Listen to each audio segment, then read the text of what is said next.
It means you are chosen by the cosmos. You are not an accident. You are an incident. You are chosen by the cosmos to be here and to be blessed by the divine, just so you can express, just so existence can express you. You are a conscious miracle in existence. So we welcome all of you to this sacred spiritual experience, the digital experience of the divine. So you are a conscious miracle of the existence. And all of you will be learning so much today. And this may be what you think as your first time in the present. It is not just the first time. If you are here, it means you are chosen by the cosmos.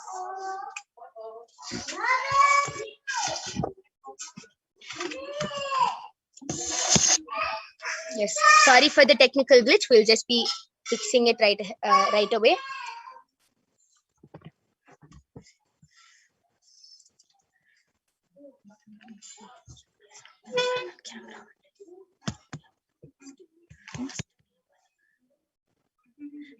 We'll be back right after a short break.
Yes, sorry for the tech.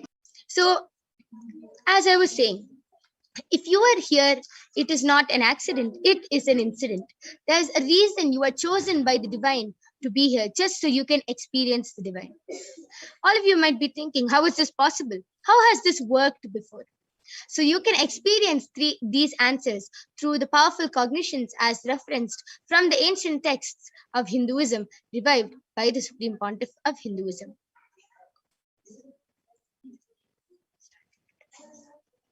Okay, so let us now learn a little more about the Supreme Pontiff of Hinduism. Swamiji is the 1008th living incarnation and representation of Paramashiva, and is the reviver of Kailasa, the ancient enlightened Hindu civilizational nation, which is the great cosmic borderless Hindu nation. Ever since the beginning of the civilization, the Sanatana Hindu Dharma These sciences have been passed down from generation and generation, and Swamiji is one of the enlightened masters in this lineage to receive these knowledge from the enlightened gurus.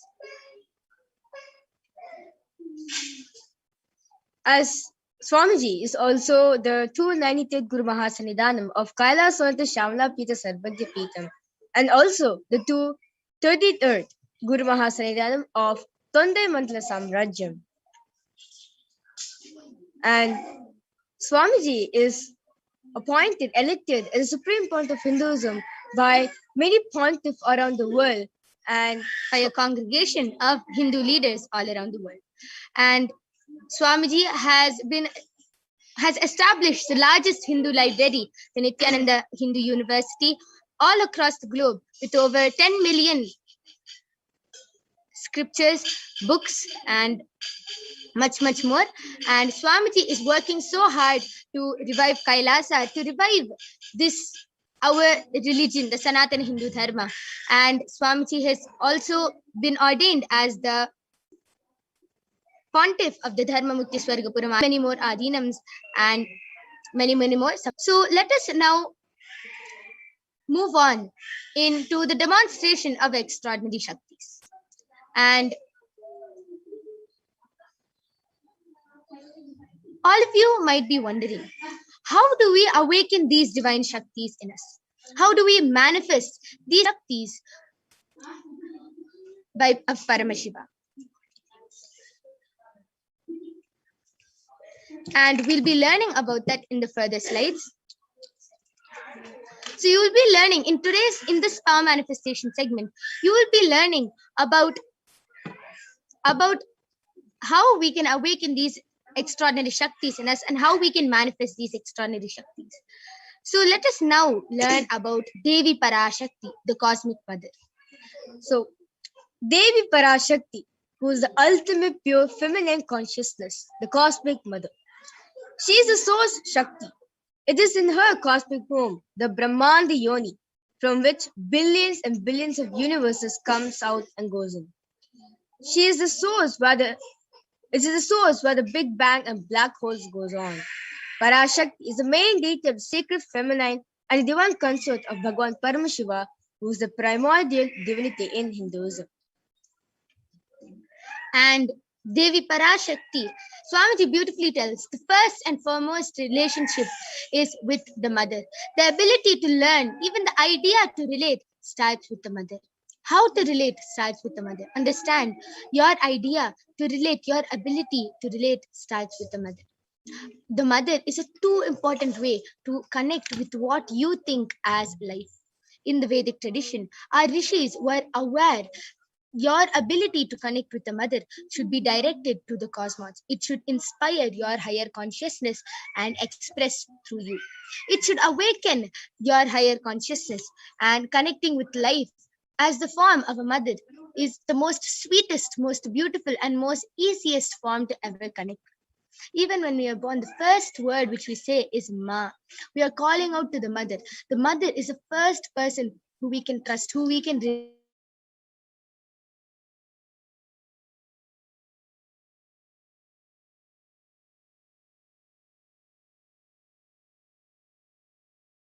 So, out of his extreme compassion and love for humanity, the Supreme Pontiff of Hinduism is manifesting Devi Parashakti and gracing us and answering all our questions, attending to our prayers, giving us boons, and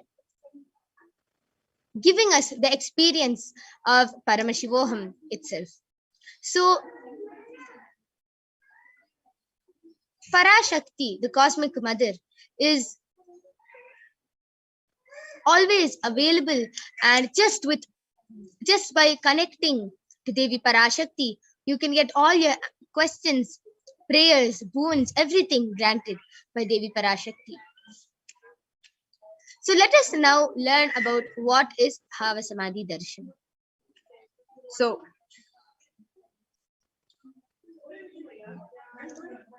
yes, so what is Samadhi? Sama is oneness and Adi means source. So samadhi means one with the source, and bhava means attitude or an aspect. So bhava samadhi darshan is means being one with the source through a specific aspect, through this aspect. Bhava Samadhi Darshan is just by just by having a glimpse of the Bhava Samadhi Darshan, you can cleanse the karmas of lifetimes and you will have a deep and lasting transformation in yourself. Darshan is the powerful superconscious vibration that is present around the avatar at all times. He simply radiates light. The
No, that appears.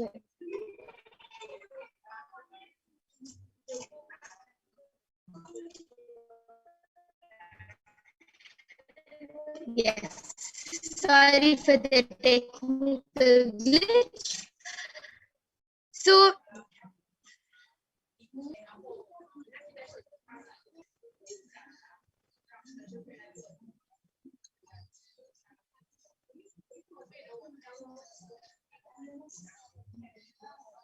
okay. Sorry for the technical glitch. I'm going to be continuing about the mirroring of neurons.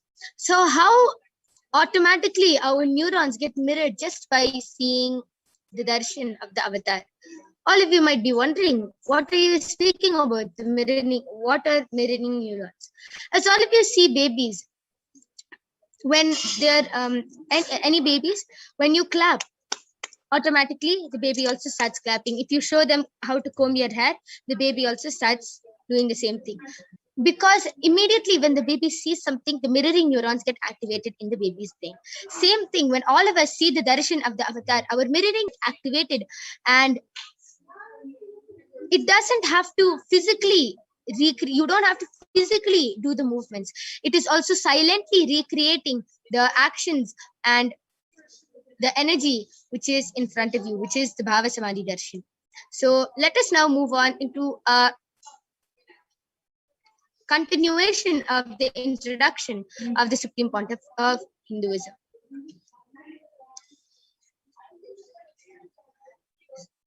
So, the Supreme Pontiff of Hinduism, Jagat Guru Mahasannidhanam, His Divine Holiness Bhagwan Nithyananda Paramashivam, is recognized by his predecessors who are enlightened masters and adepts.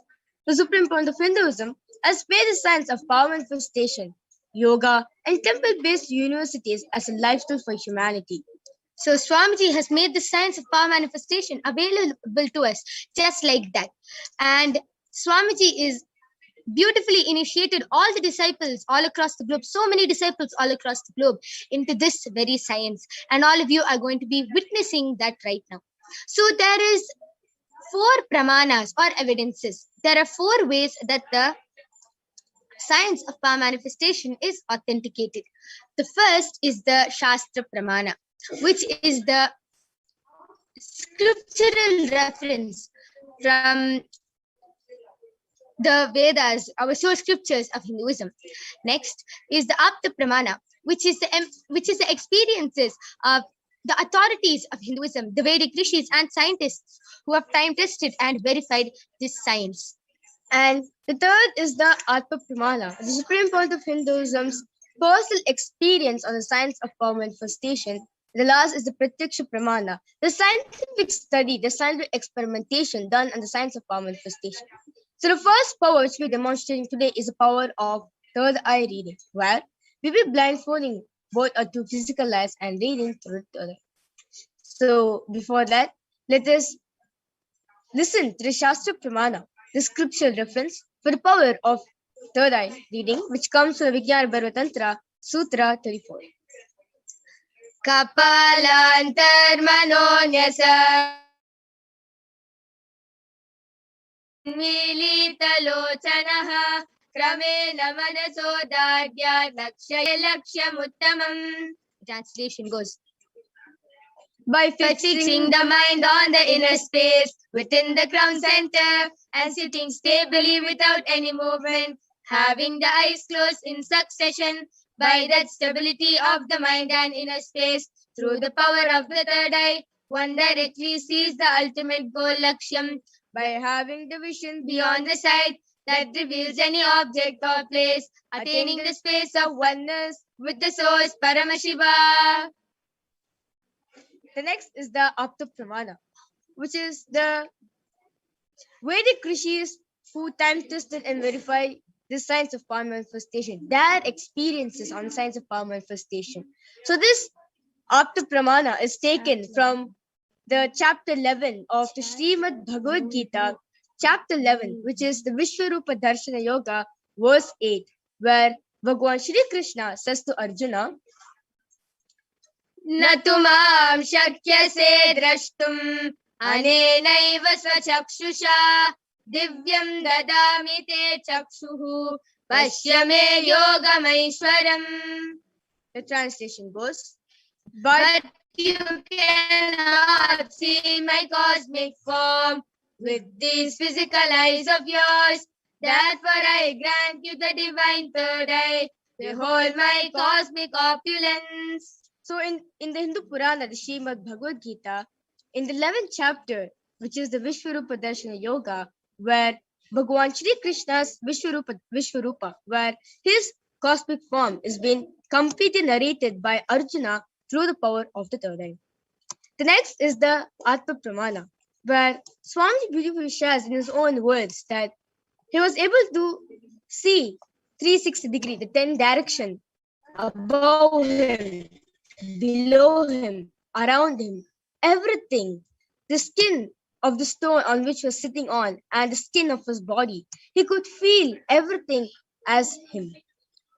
And the next is the Pratyaksha Pramana, where the scientific study measure shows the meditative states of consciousness using the positron emission tomography, the PET. So when doing daily activities,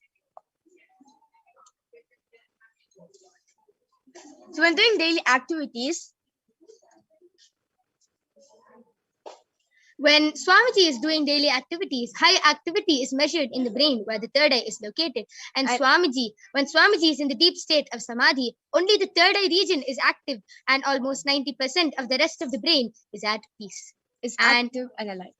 So let us now witness a live Sakshi Pramana for the power of third eye reading. And yeah. So along with me, I have an extraordinary Balasant, Manitya Virajananda, who is going to be demonstrating this extraordinary Shakti of third eye to all of you today. And as all of you can see, I have the medically tested eye band with me.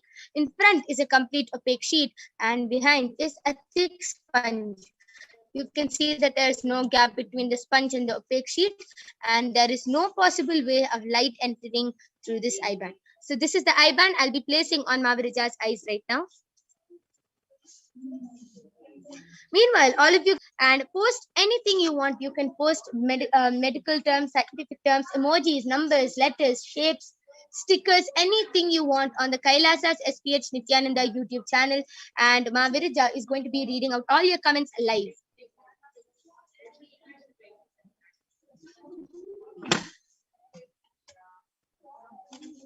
Okay. Yes. So, yes. So, Mavirija, you can go ahead and read the... Yes. So, the latest comment which is posted in Kailasa's HPH YouTube channel is by expressions of me, who's none other than Mahajalandra Sthitananda, has posted, oh, back now, like exclamation mark. Yes, ma'am, you're back again. And before that, she has posted no sound and flow. I'm not sure if you're aware of this. And she has put a full stop and a question mark. And imagine, like I imagine you are in a hive with sparkles. Yeah. Yes, amazing.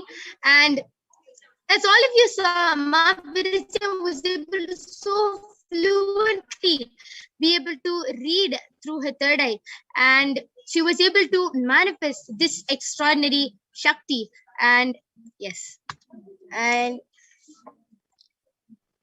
Mavirija, you can continue reading. Yes, so Mahajalandra Sthitananda has again posted Devi's Darshan.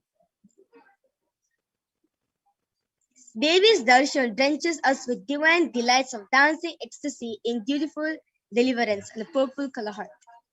Yes, amazing. That was beautiful. That was a beautiful demonstration of the power of third eye. So now I'm going to be removing the eye band of Mavirija. All of you can see. Yes. So all of you can see I have removed the eye band, and the eye band is completely intact. There is no difference in the eye band. And yes, so that was a very beautiful demonstration of this power. And it is not just all of you witnessing Mavirija doing this power. You yourself will be able to manifest this extraordinary Shakti. Just stay tuned for the upcoming sections where you will be also manifesting these powers after the initiation from Devi Parashakti herself. And we thank all of you for joining us. And before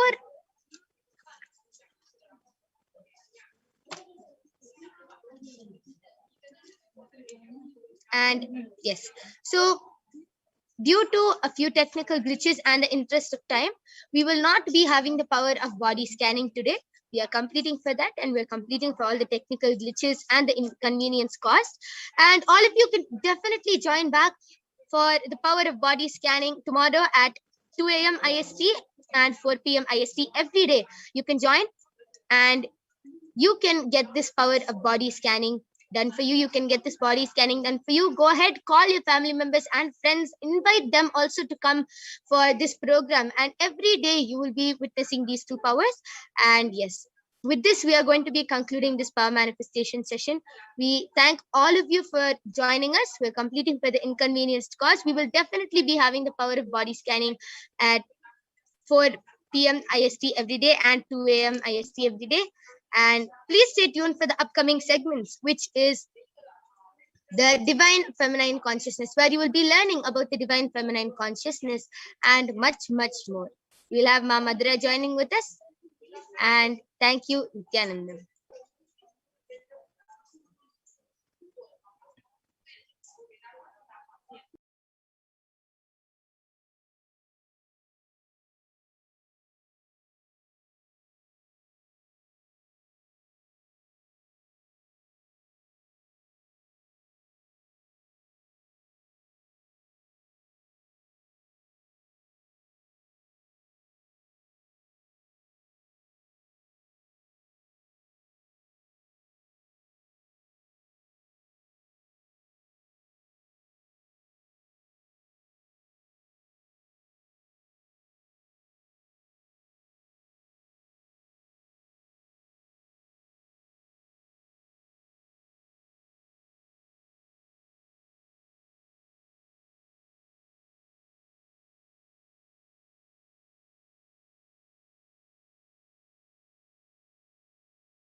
Yes.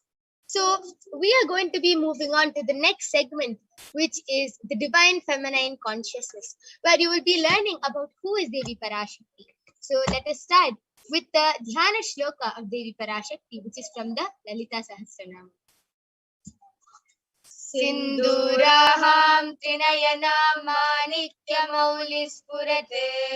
Taranayaka Shekaram Smitamukhim Mapina Vakshoruham Panibhyam Malipurnaratna Shashakam Ratnotpalam Vibhrati Saumyam Ratna Ghatastra Rakta Charanam Dhyayet Paramambikam. So the translation goes, the Divine Mother is to be meditated upon as shining in a vermilion red body, with triple eyes sporting a crown of rubies studded with the crescent moon, a face all smiles, a splendid bust, one hand holding a jewel cup brimming with mead, and the other twirling a red lotus. So let us see one more of the Dhyana Shloka from the Lalita Sahasranama. Arunam Karunam Tarangitakshim Dritapashankushpushpabana Chapam Animadibhiravrita Mayukhairahamityeva Vibhavaye Bhavani. The translation goes, I meditate on the great empress. She is red in color, and her eye is full of compassion, and holds the nose, the bow, and the flowery arrow in her hands. She is surrounded on all sides by powers such as Anima for race, and she is the self within me. With that beautiful Jnana Shloka of Devi Parashakti, let us learn about who she is. Devi, the ultimate pure feminine consciousness. Parashakti is the cosmic mother. It is her cosmic womb from which billions and billions of universes comes out and goes in. Parashakti is the source Shakti, the source energy, the source power from which all of us came and in which all of us are even now and in which all of us are going to merge. And Out of her extreme love and compassion, Parashakti herself is manifesting through the embodied form as the Vijavatara of the supreme part of Hinduism, Jagat Guru Mahasanitanam, His Divine Holiness, Bhagavan Nithyananda Paramashivam, gracing us and answering all our questions, attending to our prayers, giving boons, healing us, revealing our past, present, and future, delivering profound spiritual truths, and ultimately giving us the experience of Paramashivoham itself. And in the words of Devi Parashakti herself, raising as the Omkara, expressing as Vedas and Agamas, blossomed as the Hrimkara, filled as Parashodashi, living in 40 triangles, the Kailasa Swamini who is in Kailasa, Shripura, Chintamani, Parashodashi, sitting as a part of Paramashiva, Parameshwari, who rules the world, Paramashakti, Manonmani, Meenakshi, as Nithyananda. I took Nijavata to give good boons to everyone, to bestow all goodness, the Hiranya Garbha Swarupini, Brahmanda Yoni, Shami, Chandramauli, Rapala, Aparna, Uma, Parvati, Savitri, Navayavana, Samraja Lakshmi, Parameshwari, Parashodashi, Meenakshi. Taking a form of Nithyananda, I came here as a Nijavatara. With great compassion, I am blessing listen people. To do good to all of you, I took the form of Nithyananda. I came down as the Nijavatara. Raising in Omkara, blossoming as Shiva. Shiva, manifesting as the source of existence, the powers of existence, the expressions of existence from the oneness of Om, blossoming into two as Prakriti and Purusha, blossoming as three Shaktis, Icha, Kriya, Jnana, growing as four Vedas, expanding as the five Panchabhutas, beyond the six chakras, filled as gotras of seven rishis, expanding as the eight directions, existing as the nine brahas, blossoming as the 10 indriyas, being as the 11 rudras, creating all the worlds, bringing life to tell and make the truth blossom, and to do good. Parashodashi, Meenakshi, in the form of Nithyananda, I came to bless every one of you. So that was the beautiful words of Devi Parashakti herself. How to receive Devi Parashakti? Literally is seeing Paramashiva and Parashakti at the moment. She is there in your screen. So always receive her very traditionally. So we'll be thinking how you should receive. Keep 2 betel leaf, 1 banana, 1 betel nut, and 1 coin in front of his face. Watch Devi. Coins consider the traditional dakshina in Hindu tradition. It can be the lowest value. In India, it can even be 1 paise. In US, it can be even a cent. I'm not trying to monetize. Keep even 1 cent, it is okay. So for 100 days, if you have that thing, it will add up to $1. In India, even 1 paise is okay. Offer that to Devi. After darshan is over, do namaskar and eat the banana, betel leaf and betel nut. Take it as prasadam immediately as possible. Collect those coins and send it to elephant. This betel leaf, betel nut may look too small upon your eyes, but in few days you will see how much it adds to your sentiment that really she is there. You will not take Devi darshan for granted.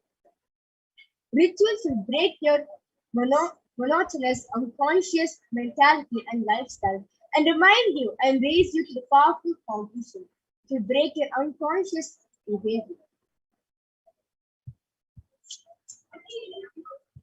So, how to set up your tambolam? As I was saying, how to sit in Parashakti? It is called a tambolam. So, it consists of one banana, one betel nut, and one coin. So, you can see the picture over here.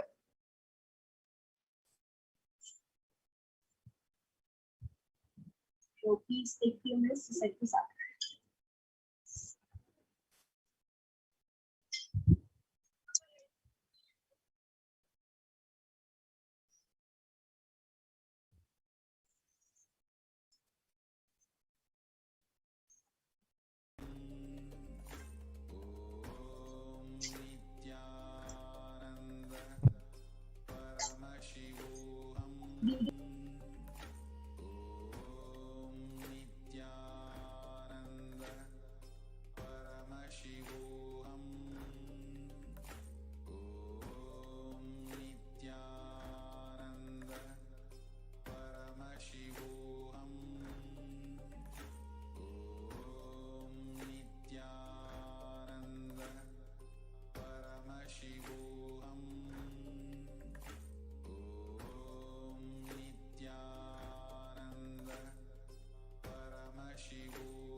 One or two times have Ganapati Darshan, Venkateshwara Baba Samadhi Darshan, Devi Baba.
Devi Baba Samadhi Darshan. By third time, fourth time, you will see every prayer you are asking those beings.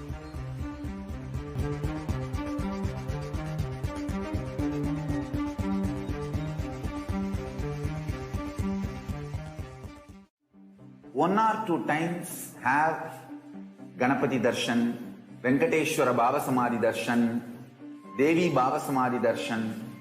By third time, fourth time, you will see every prayer you are asking those beings, Ganapati or Venkateshwara or Subramanya or Parashakti. Simply those prayers become reality, and the relationship between you and that cosmic beings built.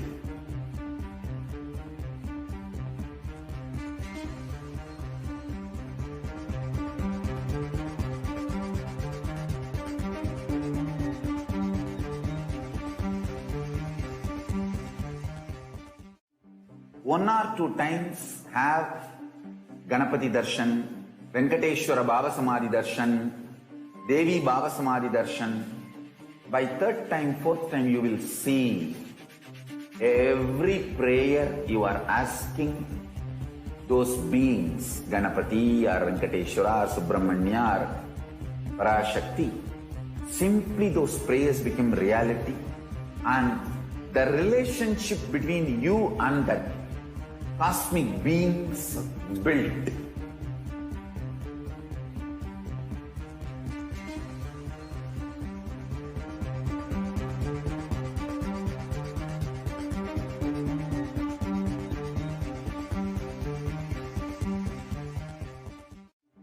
One or two times have Ganapati Darshan, Venkateshwara Baba Samadhi Darshan, Devi Baba Samadhi Darshan. By third time, fourth time, you will see every prayer you are asking those beings, Ganapati or Venkateshwara or Subramanya or Parashakti. Simply those prayers become reality, and the relationship between you and that cosmic beings built.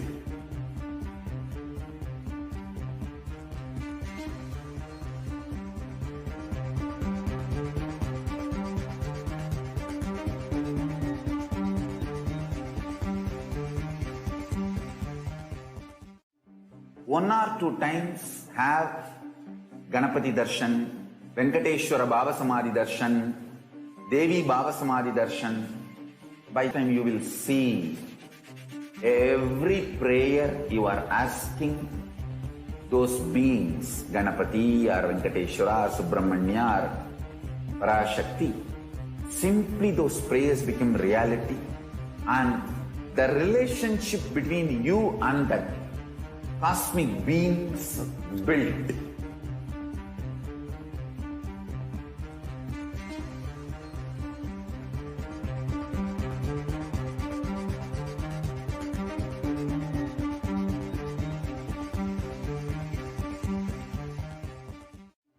One or two times have Ganapati Darshan, Venkateshwara Baba Samadhi Darshan, Devi Baba Samadhi Darshan.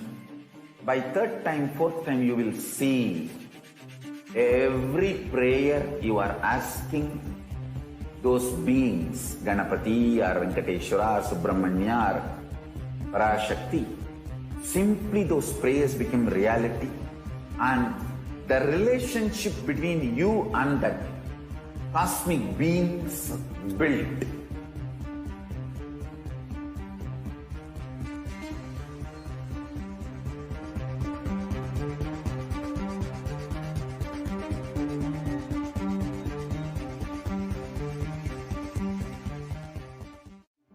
One or two times have Ganapati Darshan, Venkateshwara Baba Samadhi Darshan, Devi Baba Samadhi Darshan. By third time, fourth time, you will see every prayer you are asking those beings, Ganapati or Venkateshwara or Subramanya or Parashakti.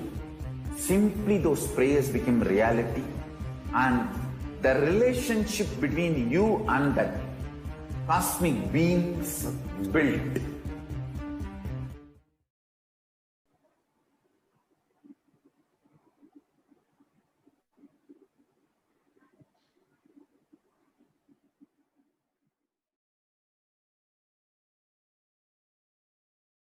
Nithyananda, welcome back, dear viewers. So now that we have witnessed the extraordinary powers of Paramashiva, let us enter into the next segment and understand some of the revelations made by Devi Parashakti for humanity during this Pralaya.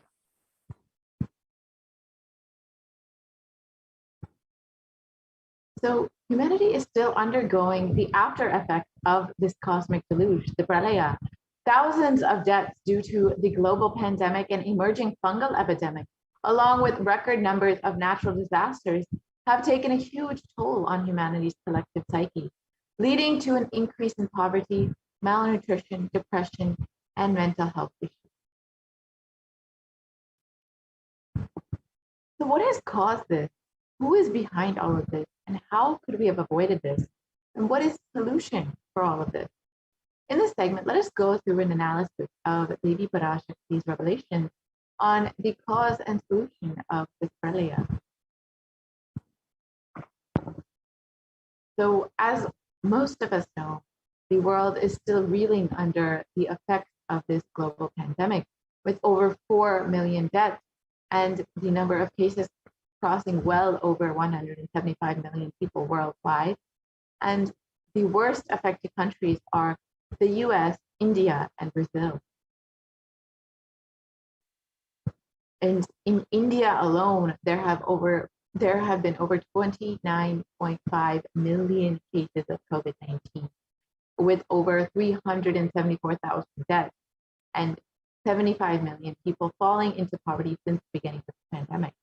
And these numbers are considered to be severely underreported. So the actual situation in India could be much worse than what is being presented in the media. India is not just suffering from the global pandemic, but the ongoing mental health epidemic that has been devastating India since the beginning of this pandemic. India is considered to be the sixth most depressed country, with 6.5% of the population suffering from some form of mental illness and a suicide rate of 10.9 for every 1 lakh people. And suicide is one of the biggest causes of death among the age group of 15 to 24-year-olds. And India is not just suffering from the ongoing pandemic or mental health issues, but several natural disasters have been devastating the country, including the cyclone a few months ago in Kerala, and most recently, the floods in Maharashtra. And as all of this is going on, India is now getting into the third wave of the COVID-19 pandemic. So how could all of this have been prevented?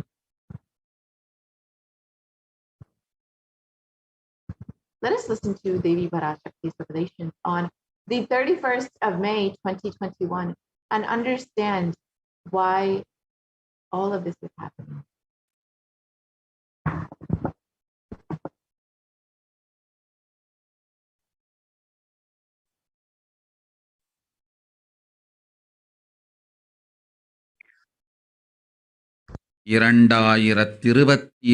வரை India செல்ல வேண்டாமா என்று கேட்கின்றாய். நன்றாய்த் தெரிந்துகொள், சொல்வதைப் புரிந்துகொள்.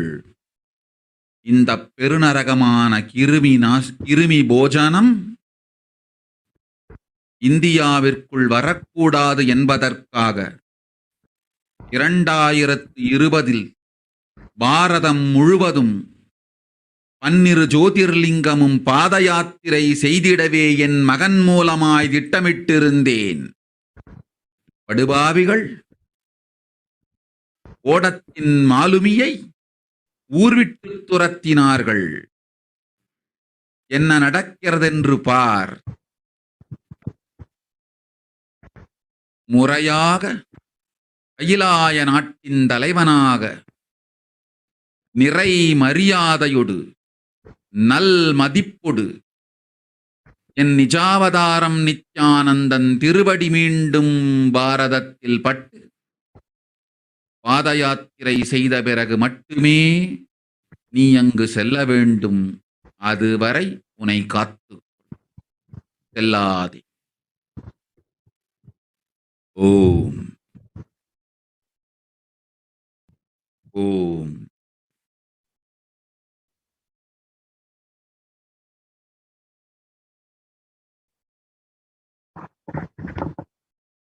And the translation of Devi Parashakti's revelations: for this huge Kirmi Bhojanam hell not to come to India. In 2020 itself, I had planned to do the Padayatra throughout India and the 12 Jyotirlingas through my son Swamiji. They chased the captain of the ship out of the country. See what is going to happen.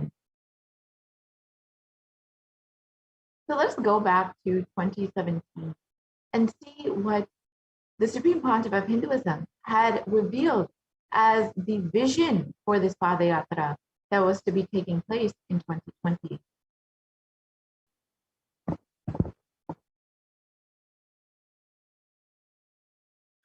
Want to do 1 year Padayatra specially for this purpose in 2020. 2020, planning for a full year. I'm going to walk from Rameshwaram to Amarnath. 1 year with 10,000 people, just walking all over India to spend time with people. 2020, there will not be any program other than Padayatra and just spending time with people. Just walking. Of course, 10,000 people will be walking with me. Maybe 200 vehicles to carry our food and all the other items, transportation.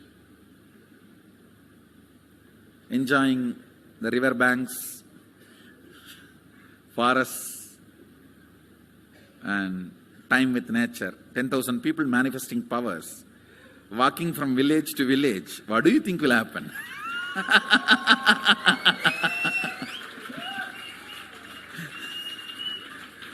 The scene of Buddhism spreading will be repeated now. 10,000 monks walking from village to village. What will happen?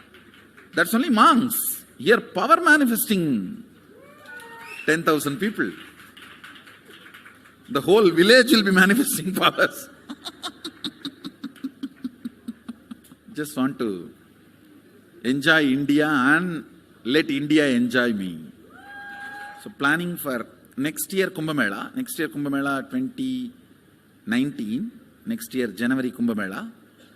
Before that, all the Balalayam, everything. Balalayam is going to be like the same structure outside with one stone tower, gold coated.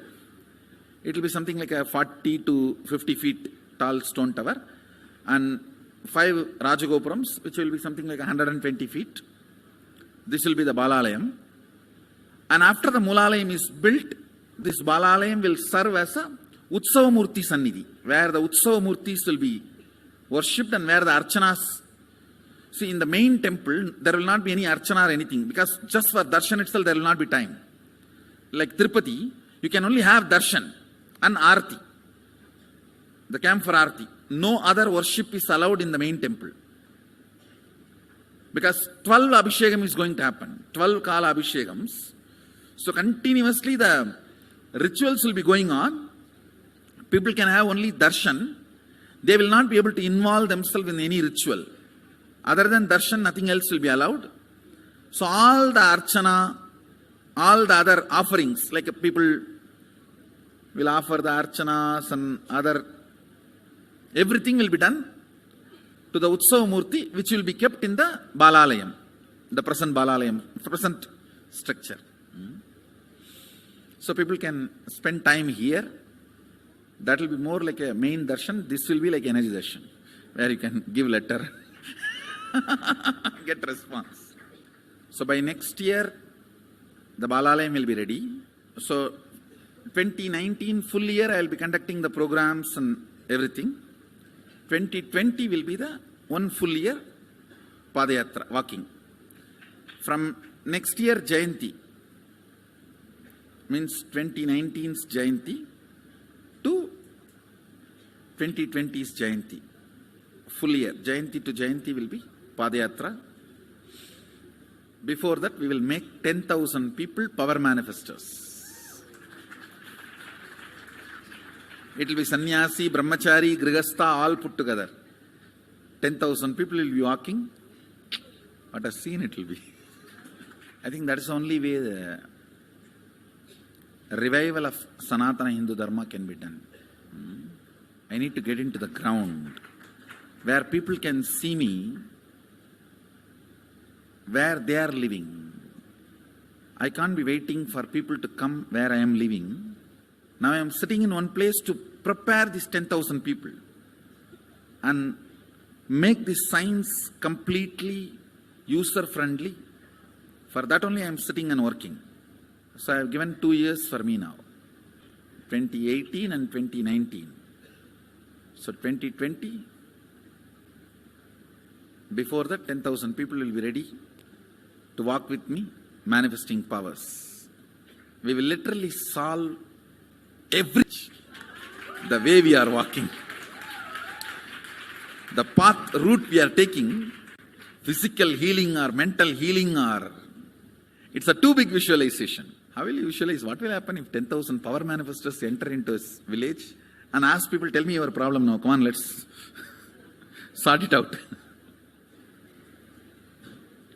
Understand, 1,200 years before in Tiruvannamalai temple carvings,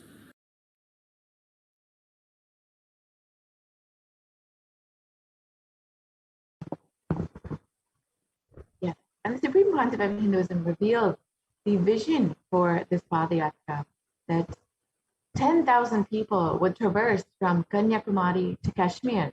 And this whole Padayatra would be like the seed of Buddhism spreading again. It would see a revival of Hinduism across India. And literally, the Supreme Pontiff of Hinduism was ready to go on ground and give people the solution for any of their problems and meet people wherever they are, to let them see him in their own home. And the Supreme Pontiff of Hinduism has been preparing for this Padayatra since the age of 10. The Supreme Pontiff of Hinduism has been enriching people and getting them ready for this whole re-energizing process, for this whole revival of Hinduism, and to save them from this pralaya, to give them a super conscious breakthrough ultimately.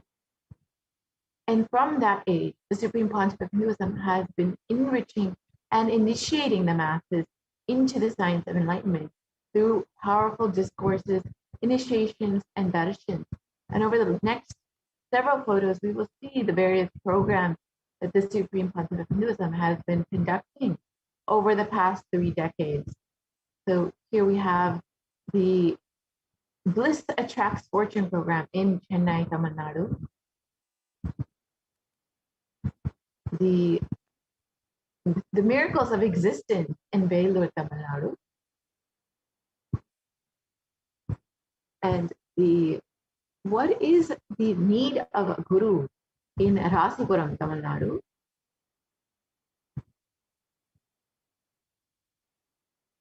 The society is nothing but your mind in Namakkal, Tamil Nadu. And the Nithyananda Spurana program in Salem, Tamil Nadu. The Nithyanandam program conducted in Bangalore. The Birth Star celebrations in Tiruvannamalai. The Jayanti celebrations in Adi Kailasa Sarvakyapeetham. And the Jayanti celebrations again in Tiruvannamalai, Tamil Nadu. The Nithyananda Spurana program in Chennai, Tamil Nadu. And the Guru Purnima celebrations in Adi Kailasa Sarvakyapeetham. The Bhakti Spurana program.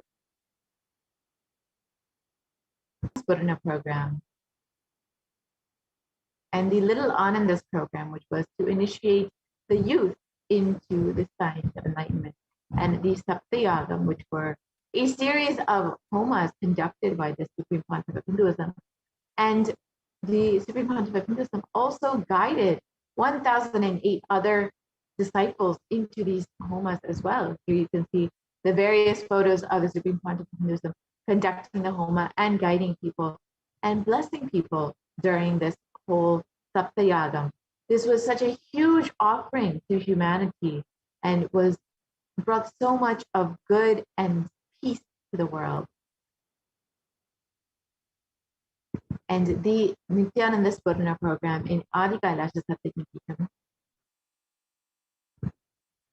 The Nithyananda Spurana program in Salem. In all of these photos, you can see how many people are in attendance and how many people are being blessed and initiated into this super conscious breakthrough. And the Supreme Pontiff of Hinduism had been continuously enriching people and preparing them to become strong power manifestors, to go on this Padayatra, to do this re-energizing process for so many decades. And unfortunately, the anti-Hindu elements made it nearly impossible for the Supreme Pontiff of Hinduism to do this re-energizing process by driving the Supreme Pontiff of Hinduism out of India.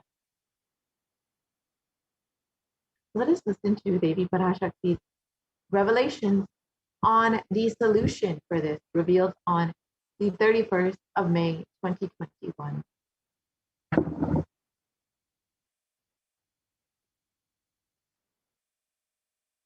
இரண்டாயிரத்திருபத்திரண்டு வரை India செல்ல வேண்டாமா என்று கேட்கின்றாய். நன்றாய் தெரிந்துகொள், சொல்வதைப் புரிந்துகொள்.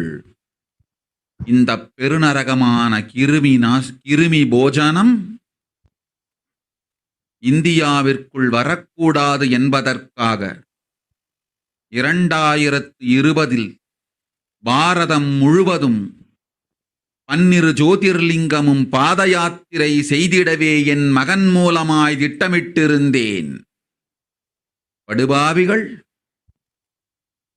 ஓடத்தின் மாலுமியை ஊர்விட்டு துரத்தினார்கள்.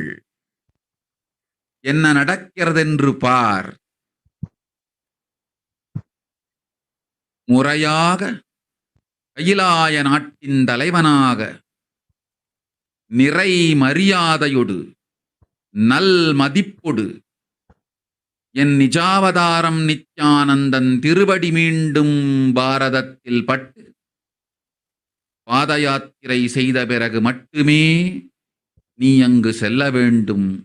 அதுவரை உன்னை காத்து செல்லாதே. ஓம்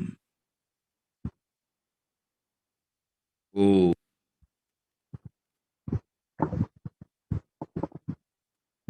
And Devi revealed that only when the Supreme Pontiff of Hinduism is received in India again as the head of Kailasa nation with great reverence and respect, and is able to do the Padayatra once more and do the re-energizing process, only then will this pralaya in India end. And as we look around, we see so much of destruction, so much of suffering, and we see what the great rishis of the Vedic civilization had forewarned as this Kali Yuga. And the Kali Yuga is considered to be the worst of the 4 yugas, where man will be his own worst enemy. And in the Kurma Purana, it states that this Kali Yuga is the worst of the yugas in all the world. People are sinful and forget the dharma of the 4 varanas and the 4 ashramas. In fact, men are so sinful that no prescribed penance atones for their great sins. The only place which is free from such sins is the great sacred city of Varanasi, the Mahapuri.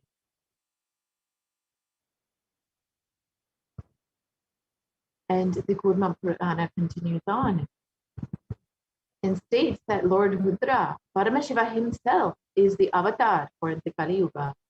And the translation is Brahma is the presiding divinity or Devata for the Krita Yuga, the first cycle of time. In the Treta Yuga, the second cycle of time, it is Bhagavan Ravi, in which appeared Sri Rama. In the Dvapara Yuga, the third cycle of time, the presiding divinity is Vishnu. And in the Kali Yuga, the fourth cycle of time, the current age, the presiding divinity, the avatar is Rudra, Lord Maheshwara, Mahasadashva himself.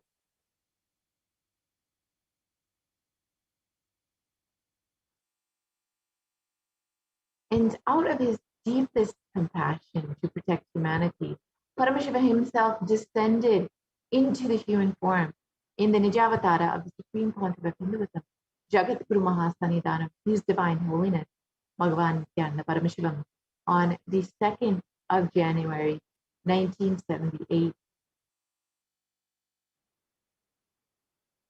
And if Paramashiva had waited even one more year to take the human form, it would have been too late for humanity. So let us listen to the Supreme Pontiff himself explaining about this.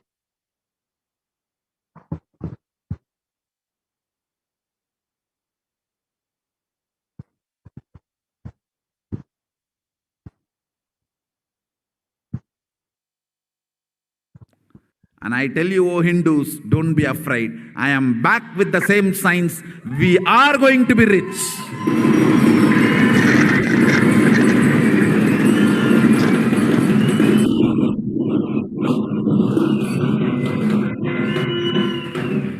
It is not lost.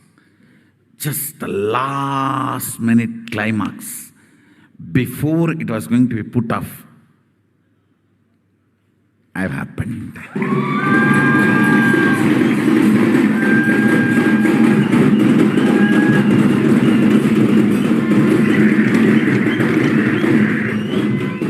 "1979 would have been late. 1979 would have been late. Time,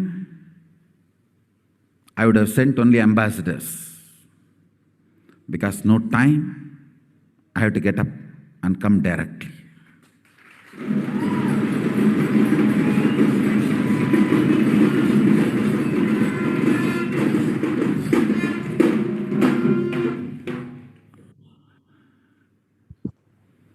O Hindus, feel blessed. Science is not dead. It is available. I have everything needed to bring that science back to life and establish its legitimacy.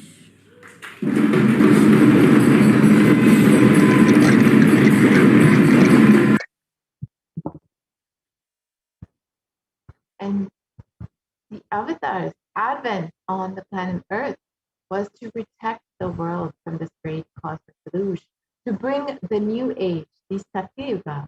Let us listen to Devi Parashakti herself revealing about this.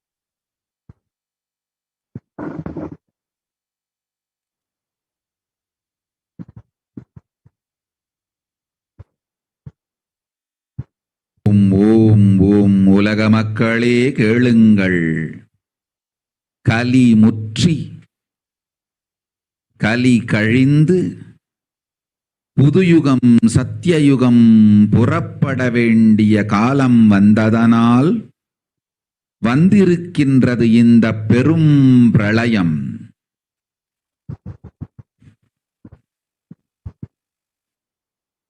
கவலை வேண்டாம் மக்களே.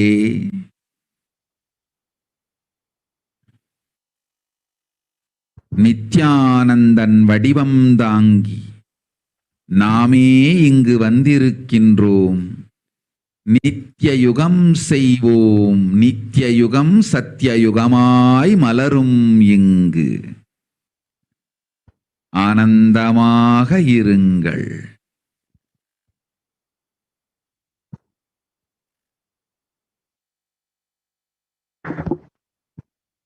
And the translation of Devi's revelation, people of the world, listen. Kali Yuga has matured, and over time it has come for Satya Yuga to happen. So this great pralaya has come. Don't worry, people. In the form of Nithyananda, I myself have come here. I will make Nitya Yuga. Nitya Yuga will blossom as Satya Yuga. Be blissful.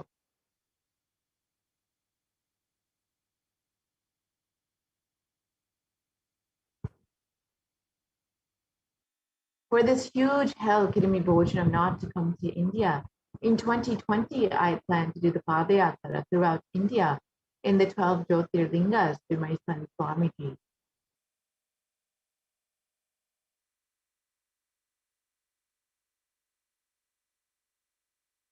And in order to prepare for this Padayatra, the avatar began the Padayatra at the mere age of 10.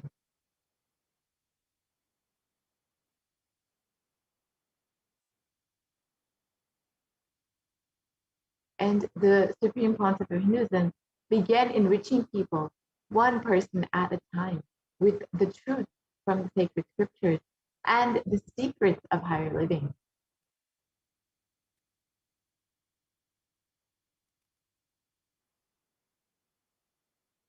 Even when the Supreme Pontiff of Hinduism was just a teenager, all of the classmates of the Supreme Pontiff of Hinduism recall the yatra where the Supreme Pontiff of Hinduism led them from Gudiyatam, Tamil Nadu to Tiruvannamalai, his birthplace and a huge pilgrimage site. And when the Supreme Pontiff of Hinduism was around 19 years of age, all the fellow monks at the Ramakrishna Math recall the yatra where the Supreme Pontiff of Hinduism led them from Chennai, Tamil Nadu to Tiruvannamalai and gave them an unforgettable pilgrimage trip experience.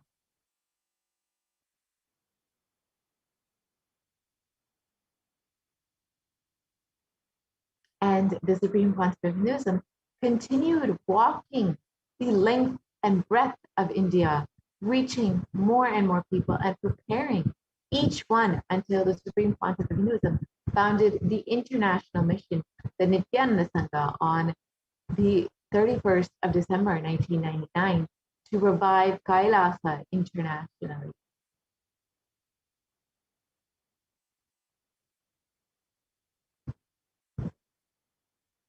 And the Supreme Pontiff of Hinduism established the very first Kailasa enlightenment ecosystem in Tiruchendur, Tamil Nadu on the 14th of April 2001. And here you can see the photo of the inauguration day when the Supreme Pontiff of Hinduism was just a mere 23 years of age.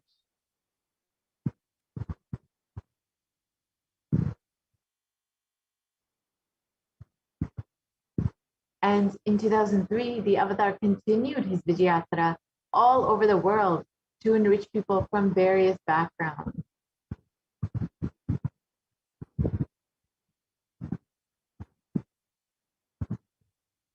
The Supreme Pontiff of Hinduism's intensity and dedication for the people, even among crowds that don't understand English, the Supreme Pontiff of Hinduism's voice resonated deeply and moved each being to tears. And here you can see the programs that were conducted in Guadeloupe and in Brazil, where most of the crowd did not even understand English or the teachings of the Supreme Pontiff of Hinduism, but were just resonating with his presence.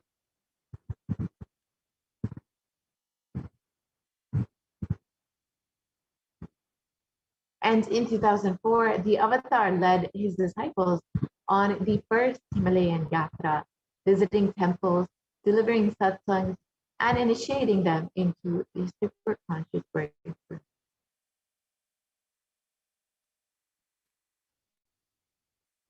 And subsequently, the Avatar personally organized and led yatras yearly and guided individual souls not just to physical spiritual sites, but to supernal spiritual realms.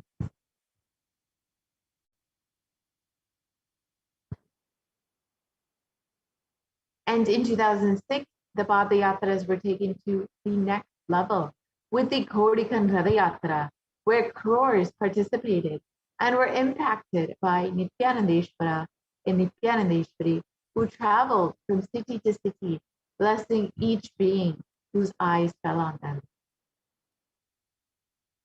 And here you can watch a short clip of the Kodikan Ratha Yatra, and you can see the thousands of people who walked alongside the Supreme Pontiff of Hinduism and were just blessed and radiating in his presence.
And in the Kodikan Radayatra culminated with the consecration and inauguration of the Garva Mandir, the Sanctum Sanctorum, with Nithyanandeshwara Paramashiva and Nithyanandeshwari Parashakti and the Swayambhulinga at Adi Kailasa in Bangalore. And here you can see the Supreme Pontiff of Hinduism performing Abhishekam for the Swayambhulinga Nithyanandeshwara.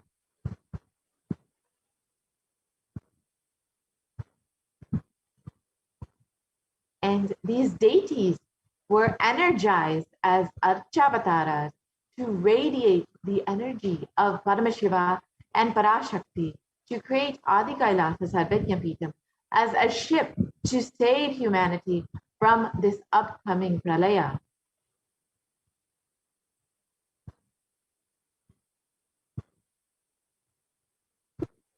And the Supreme Pontiff of Hinduism created innumerable spiritual energy centers in India as safe havens during this great cosmic deluge to protect humanity during this great cosmic deluge. There are just three of them: the Kailasa in Tiruchendur, the Vignapitam in Bangalore, and the Kailasa in Hyderabad.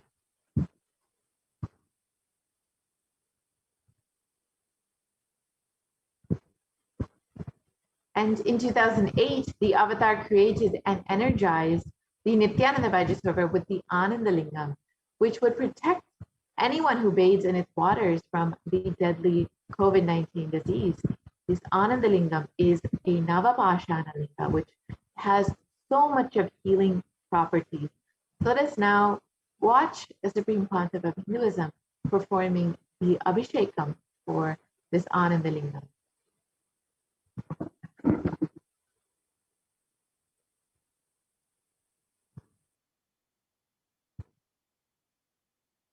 नमस्सहस्राक्षाय च चतुर्धन्वने च नमो गिरिशाय विष्टाय च नमो मीढुष्टमाय च शुमते च नमो ह्रस्वाय च वामनाय च नमो बृहते च वर्षीयसे च नमो वृद्धाय च संवृद्धने च नमो अग्र्याय च प्रथमाय च नम आशवे च जिराय च नम शीघ्रियाय च शीघ्राय च नम ऊर्म्याय च वस्वन्याय च नम स्रोतस्याय च द्वीप्याय च नमो ज्येष्ठाय च कनिष्ठाय च नम पूर्वजाय च परजाय च नमो मध्यमाय च पगल्भाय च नमो च गण्याय च बुद्ध्याय च नमस्तोभ्याय च प्रतिसर्याय च नमो याम्याय च क्षेम्याय च नम उर्वर्याय च खल्याय च नम श्रोप्याय च वसान्याय च नमो वन्याय च कक्ष्याय च नम श्रवाय च प्रतिश्रवाय च नम आशुषेणाय च अश्रुताय च नम शूराय च वभिन्दते च नमो वर्मिणे च वरुथिने च नमो बिल्मिने च कवथिने च नम श्रुताय च श्रुतसेनाय च नमो दुन्दुभ्याय च हनन्याय च नमो धृष्णवे च प्रवृषाय च नमो दूताय च प्रहिताय च नमो निषङ्गिने च युधिमते च नमस्तीक्ष्णे च वेजायुधिने च नमस्वायुधाय च सुधन्वने च नमस्कृत्याय च पथ्याय च नमः काट्याय च नीप्याय च नमः सूत्याय च सरस्याय च नमो नाद्याय च वैशन्ताय च नमः कूप्याय च वट्याय च नमो वर्ष्याय च नमो मेघ्याय च विद्युत्याय च नमः ईर्ध्याय च तप्याय च नमो वात्याय च रेश्म्याय च नमो वास्तव्याय च वास्तुपाय च ओम नमः सोमाय च रुद्राय च नमस्ताम्राय च अरुणाय च नमः शंगाय च वशुपतये च नमः उग्राय च भीमाय च नमो अग्रे वधाय च दूरे वधाय च नमो हन्त्रे च हनीयसे च नमो वृक्षेभ्यो हरिकेशेभ्यो नमस्ताराय नमः शम्भवे च मयोभवे च नमः शंकराय च महेश्वराय च नमः शिवाय च शिवतराय च नमः तीर्थाय च पुल्याय च नमः पार्याय च वार्याय च नमः प्रतरणाय चोत्तरणाय च नमः आतार्याय च लाद्याय च नमः षष्ट्याय च फेन्याय च नमस्तिकत्याय च प्रवाह्याय च नमः ईरण्याय च प्रपथ्याय च नमः किगंशिलाय च क्षेणाय च नमः कपर्दिने च पुनस्तये च नमो गोष्ठ्याय च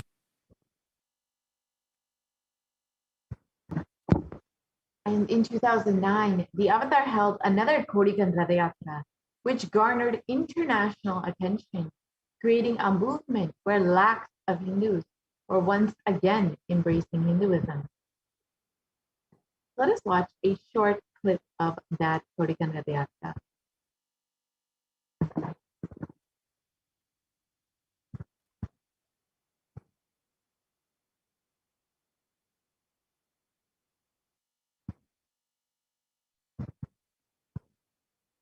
போல நின்பதம் கண்ட என் மனோ நித்ய சத்குரு நித்ய சத்குரு நித்ய சத்குரு நித்யனே நித்ய சத்குரு நித்ய சத்குரு நித்ய சத்குரு நித்யனே நின்முகம் நீனைந்து இங்கு நிர்மலமாகவே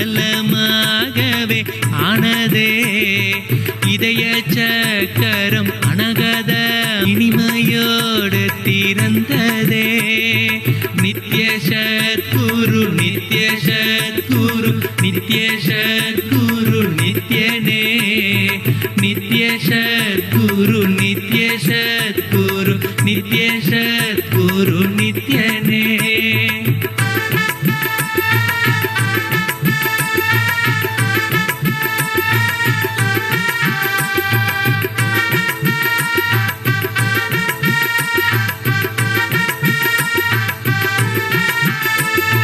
மற்றவர் கண்டு மறைகள் எல்லாம் கழன்று விசுத்தி அதுவும் அசுத்தியாய் பொறாமையோடிங்கு ஏக்கத்தோடப்பா புண்ணியம் எல்லாம் போனதே எரிந்தவயிரும் ஏக்கமும் சேர்த்து விசுத்தி அசுத்தியானதே விசுத்தியை தீர்க்க விமலனின் பதம் விரைந்து இங்கு வரவேணுமே நித்ய சத்குரு நித்ய சத்குரு நித்ய சத்குரு நித்யனே நித்ய சத்குரு நித்ய சத்குரு நித்ய சத்குரு நித்யனே ஆமை பூகுந்த எண்ணகந்தினை பொறாமை பூகாது காக்கவே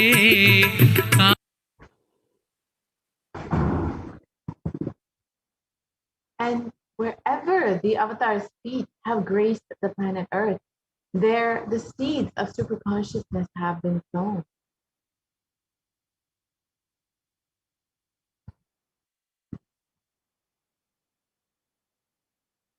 And with over 1,000 plus Kailasa enlightenment ecosystems, over 1 billion people have been enriched and enriched by the avatar.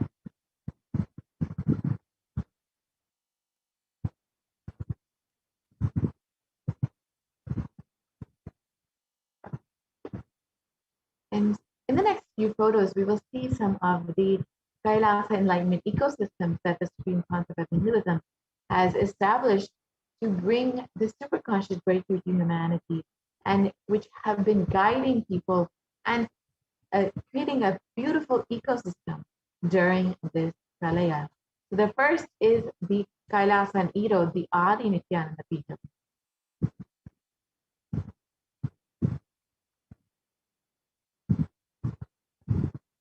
The HDH Kailasa Nithyananda in Bangalore, India.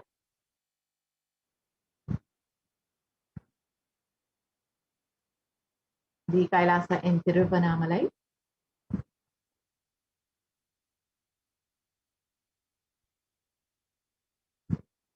The Kailasa in Columbus, Ohio.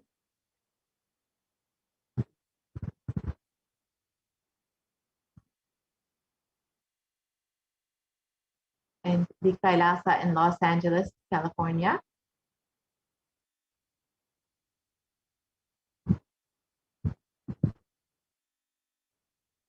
The Kailasa in San Jose.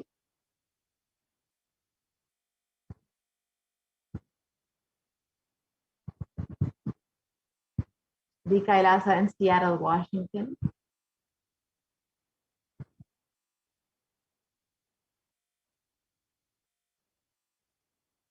The Kailasa in Houston, Texas.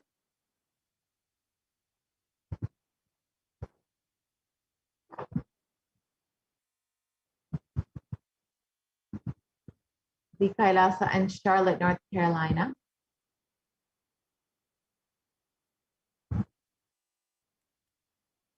the Kailasa in New York,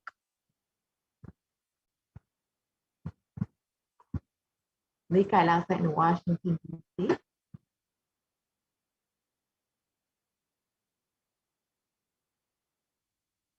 the Kailasa in Toronto, Canada,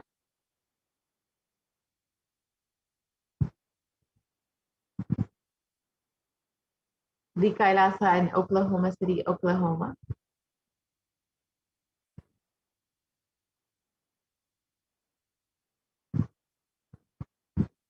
and the Kailasa in Phoenix, Arizona, again, the Kailasa in St. Louis, Missouri, the Kailasa in Oman,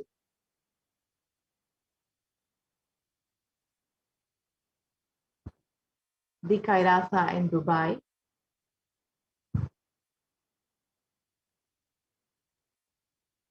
the Kailasa in London, UK,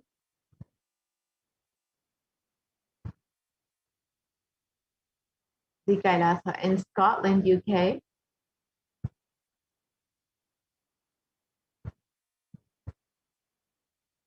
the Kailasa in Netherlands,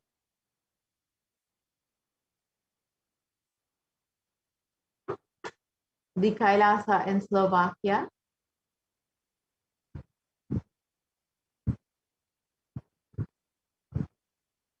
the Kailasa in Belgium,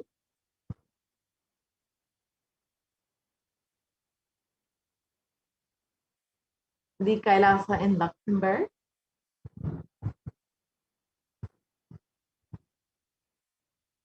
the Kailasa in Austria,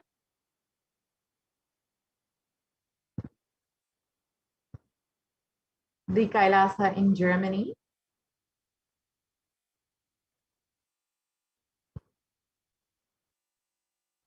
the Kailasa in Italy,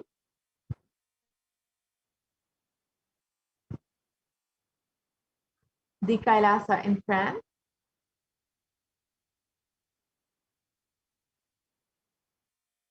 the Kailasa in Switzerland,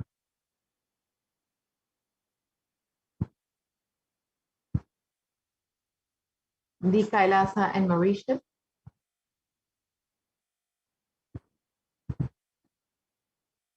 the Kailasa in South Africa,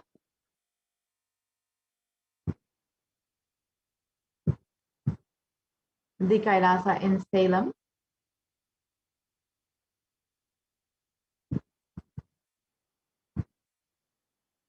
the Kailasa in Hosur,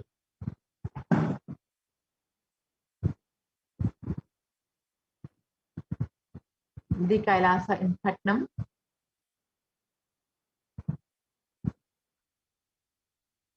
the Kailasa in Varanasi,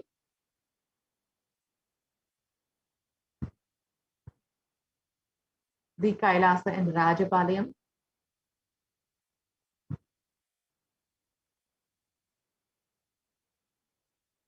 the Kailasa in Hyderabad,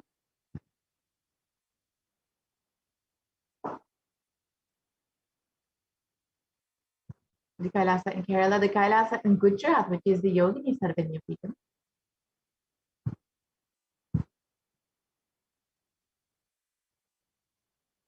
the Kailasa in Tiruvanmiyur,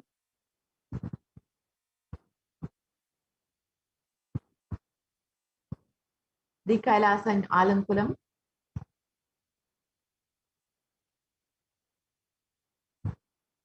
the Kailasa in Tambaram, Chennai,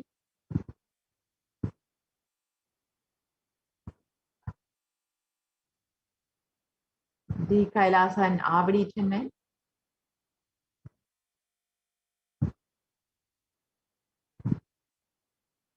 and more photos of the Kailasa in Chennai,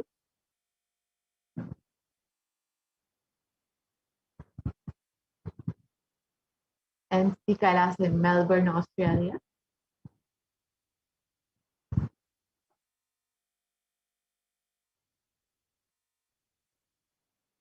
the Kailasa in New Zealand,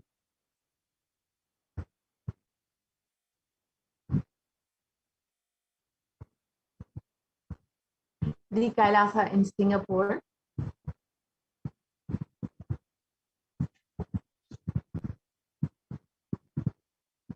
the Kailasa in Kuala Lumpur, Malaysia,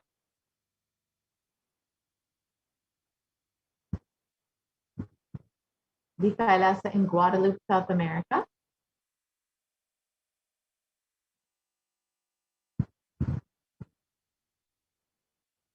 and all of these Kailasa enlightenment ecosystems were created to guide people through this pralaya and to give them the superconscious breakthrough and to ensure humanity survive. The Supreme Pontiff of Hinduism also created the sovereign order of Kailasa with thousands of sannyasis with no discrimination against caste, creed, or religion.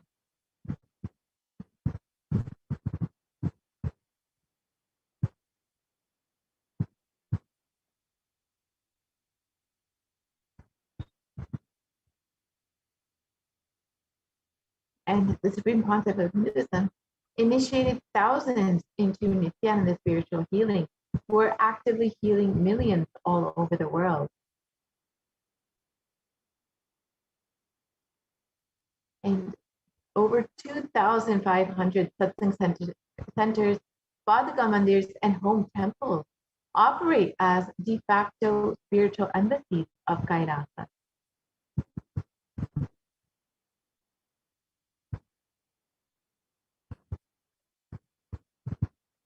And the avatar inspired millions to reclaim their Hindu-centric freedom.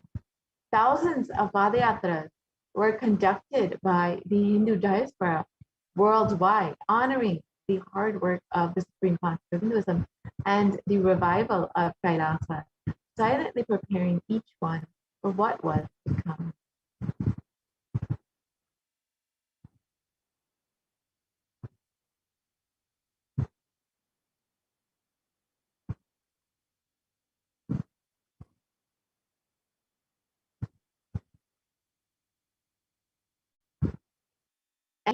Devotees in Malaysia planned a Padayatra and executed it successfully, with thousands participating and the dying in Malaysia being reinvigorated.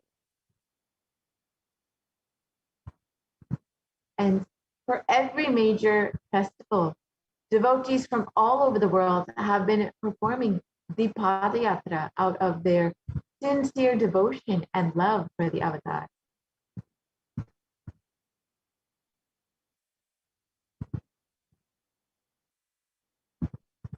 And the Supreme Pontiff of Hinduism has contributed over 26 plus years of humanitarian services to people all over the world and has provided over 1 billion free organic nutritious meals and still continues to serve organic free meals daily. And there have been over 1 billion e-citizens worldwide across 347 cities, 196 countries in 6 continents across the globe who have been enriched by the Supreme Pontiff of Hinduism. And the world's largest Hindu university, the Nithyananda Hindu University, has been established in the US, Canada, Slovakia, Switzerland, and France.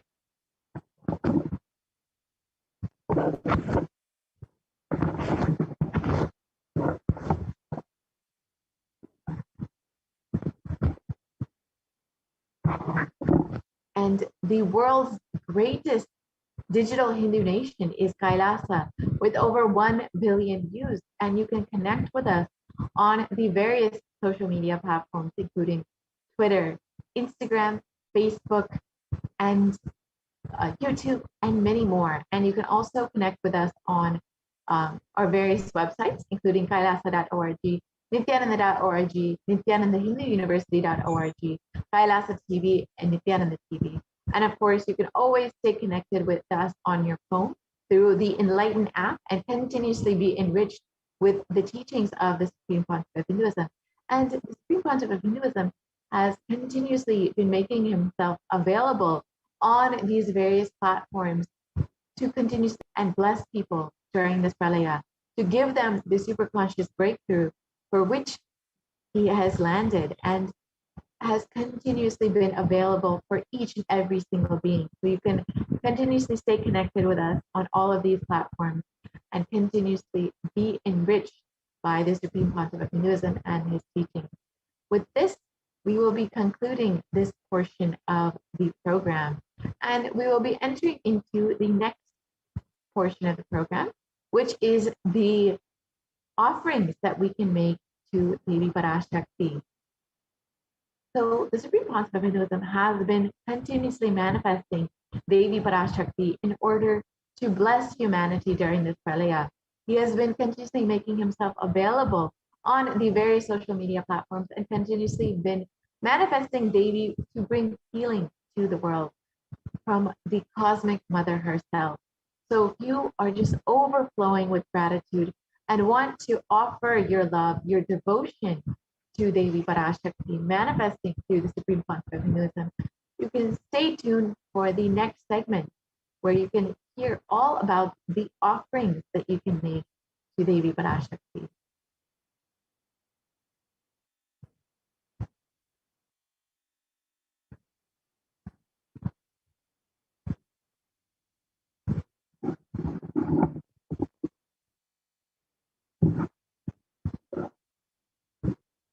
Yes, we can go to the next slide, please.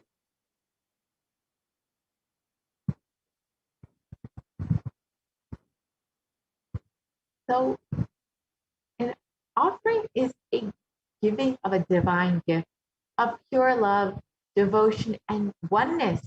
And it consists of two parts, the giving and the accepting. And only when the divine accepts what one offers, the offering becomes complete. An offering is not made out of fear nor out of greed, but out of your sincere devotion and love. And when an avatar lands, the offerings are simply a part of this grand Leela played out for the only purpose of bringing enlightenment to each being.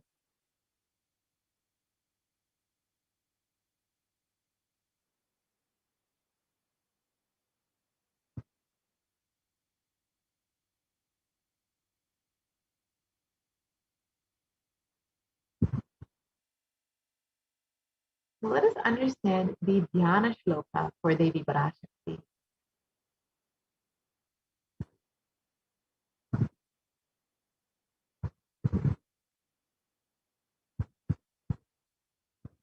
It states, moonlight face holding the Vedas on one hand, fire in eyes with lotus flower, gracing and blessing hands, and one hand with the Japamala, beautifully decorated with jeweled ornaments in wonderful clothes and shining crown.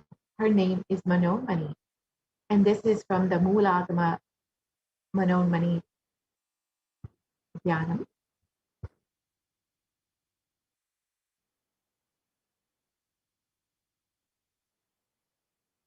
And the Dhyana Shloka continues on.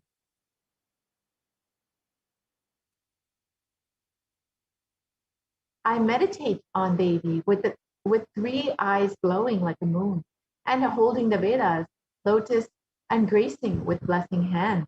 And she is wearing beautiful ornaments. She is worshipped by Brahma and others auspicious boons for all actions every day.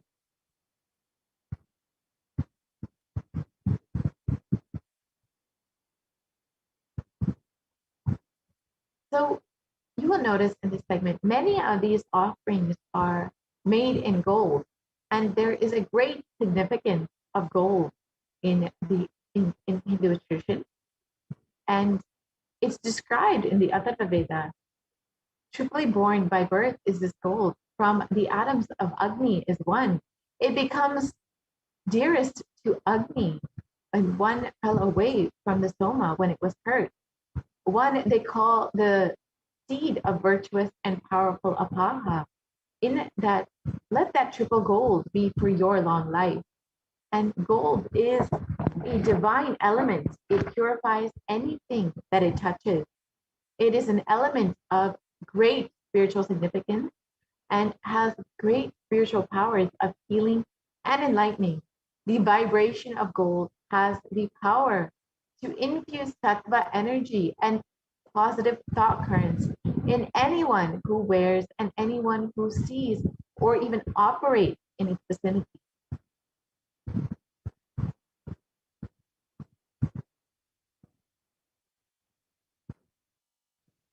And gold is present in nearly all of our Hindu scriptures, the Agamas, the Vedas, the Shrutis, the Smritis, the Itihasas, the Puranas. And in all of these scriptures, it is displayed abundantly and that gold is the most auspicious and purest metal which purifies our very being. In the Hindu civilization, everything was built in gold and exchanged in gold. Ritual feasts were even offered in gold bricks. And when one was to be saved from life-threatening illnesses, gold was offered as a ritual fee. Gold was in abundance and used for weighing equivalent amounts of commodities, including cows. And kingdoms were built with huge doorways of gold.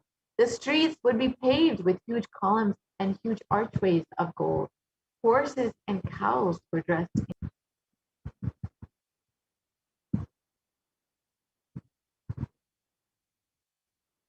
And the Hindu civilization thrived on the banks of rivers of gold. We called in this river was called the Hiranyamaya, the river of gold in the Rig Veda, and the river Saraswati was called the Hiranyavartini in the Atharva Veda. And gold is the supreme element for offering gifts to any of your loved ones and the ones that you revere the most. And temples were constructed and paved in gold. Deities were made in gold and decked in gold ornaments because they maintain the enlightenment energy for thousands of years. It is a divine element that lasts forever.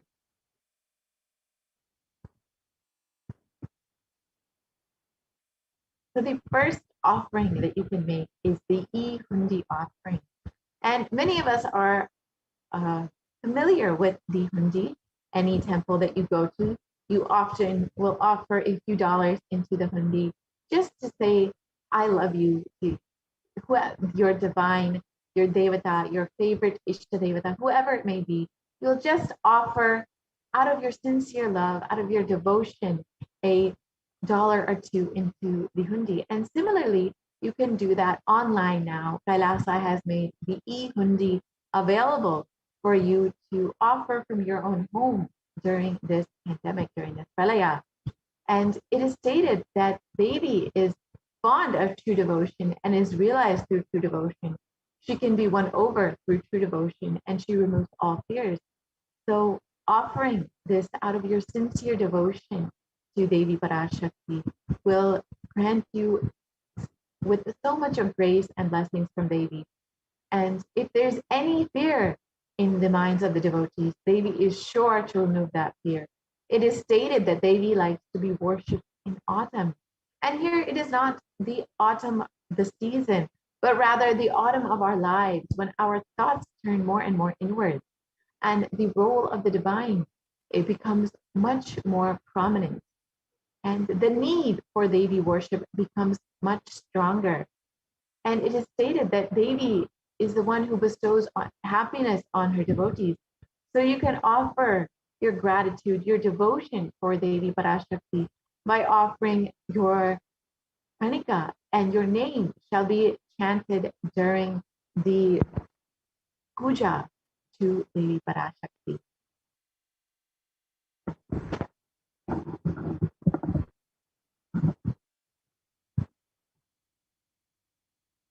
And the next offering is the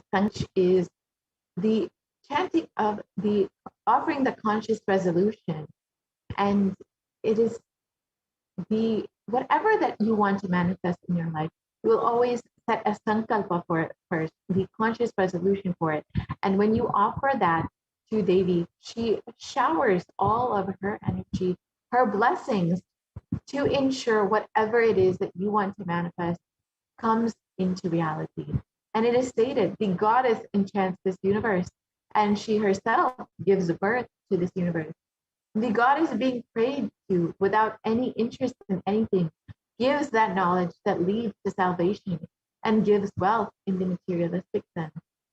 So offering your prayers to Devi Parashakti as the Sankalpa chanting, you will receive all of the blessings and the knowledge and all of the materialistic wealth that you could desire in your life. all of your desires and wishes will simply be fulfilled.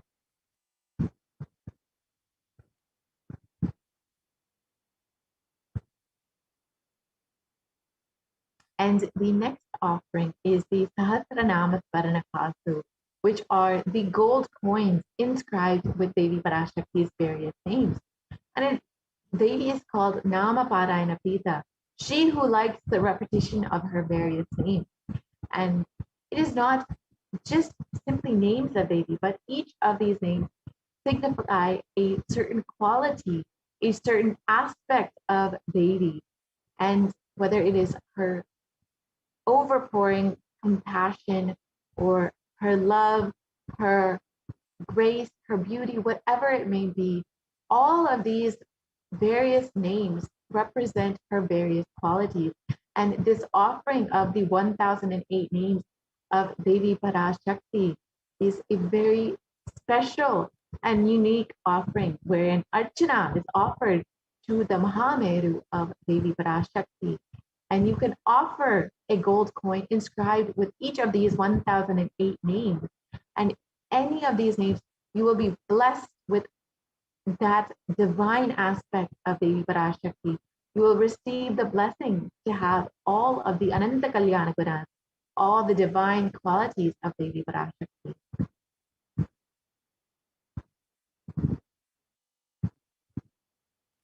And the next offering is the Mukta Angrati, the finger ring with a pearl. And the pearl is signifies compassion. And it is well known that Devi Meenakshi is extremely fond of pearls. It's stated, I bow to the goddess Meenakshi, whose crown are garlands of pearls, and the face shining like a full moon, who wears the anklets that are studded with gemstones and has small bells, who is shining like the splendor of the lotus, who graces all with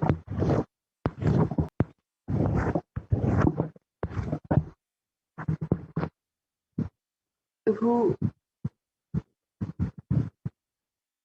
graces all the wishes, the daughter of the mountain, who is worshipped by goddess Vani and Rama, and remains ever bowing to that goddess Meenakshi, the ocean of compassion.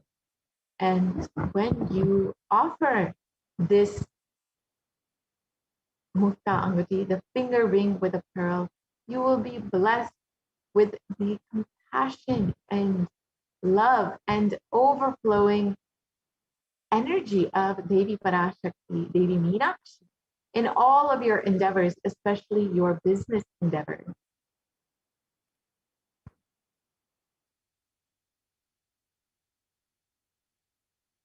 And the next offering is the Svarna Padma Pushpa, the golden lotus. And it's stated in the Kamika Agama that all the kalashas should be wound around with a suitable thread and covered with new cloth. They should be adorned with the lotus flower made of gold. So you can see that the golden lotus has great significance in the Hindu tradition. Literally all of the rituals have the kalashas wrapped or adorned with the lotus flower made of gold.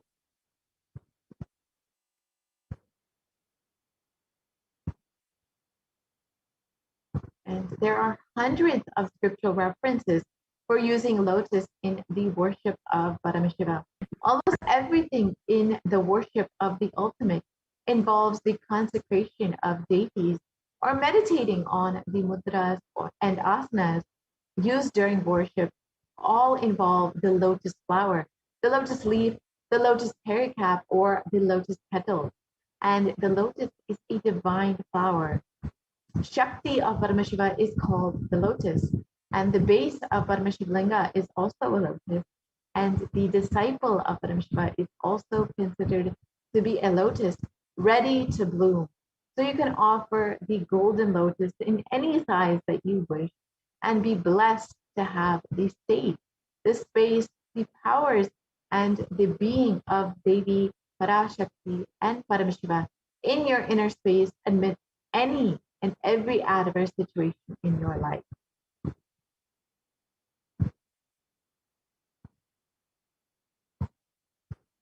And the next offering is the Swarnamati, the gold toe ring. And it's stated that you whose brightness from the toenails destroys the darkness of ignorance from the minds of the devotees who prostrate at your feet, you whose brightness from your 2 feet overpower that of the lotus flower.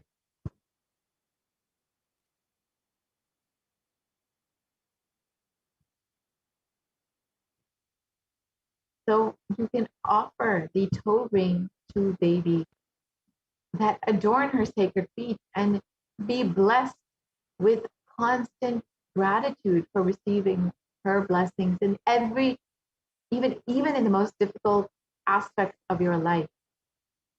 And she will literally remove all of the difficulties or hardships that you might be facing in your life.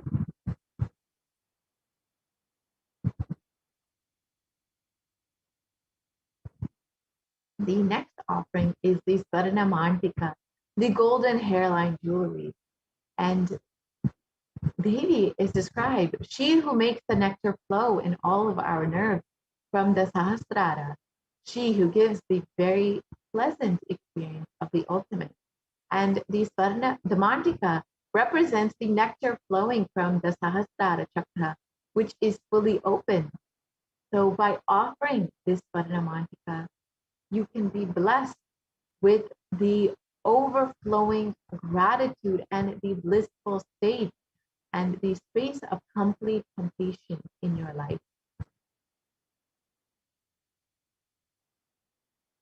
And the next offering is the Pratyaksha Pada Puja, which is the favorite offering of all of the disciples and devotees of the Supreme Concept of Hinduism. And when you offer this to Devi Parashakti, manifesting through the Supreme Concept of Hinduism, you will be blessed with all of the auspiciousness and blessing of both Devi and the Supreme Concept of Hinduism. And it is stated, the illuminating splendor of Devi's toenails dispel the darkness of ignorance from the devotees prostrating at her feet. Her feet defeat the lotus in beauty. And in the Saundarya Lahari in Shloka 83, it states that the nails have been sharpened by constantly being touched by the crown of the celestial beings who always prostrate before Devi.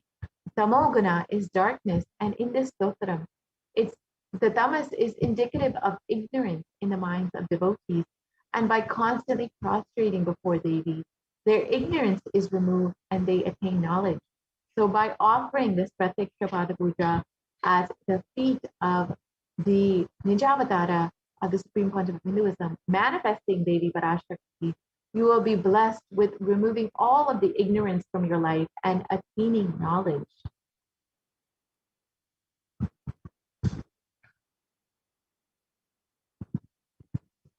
And the next offering that you can offer is the Vastra Seva, the offering of cloth to Devi Parashakti.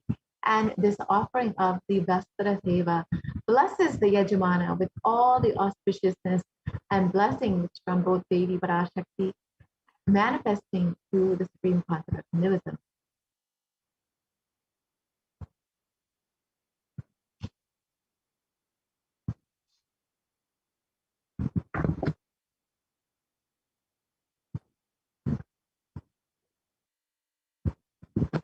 So here are the list of the various offerings that you can make to Devi Parashakti. And in the next slide, we will go, you can see the website where you can visit to make your offering. So if you are immediately ready to make your offering, you can go ahead and visit tiny.cc/Devi offering, and you can immediately make your payment. And after you make your payment, you can sign up on the Sankalpa form. You can fill out the Sankalpa form for your names to be chanted during the offering.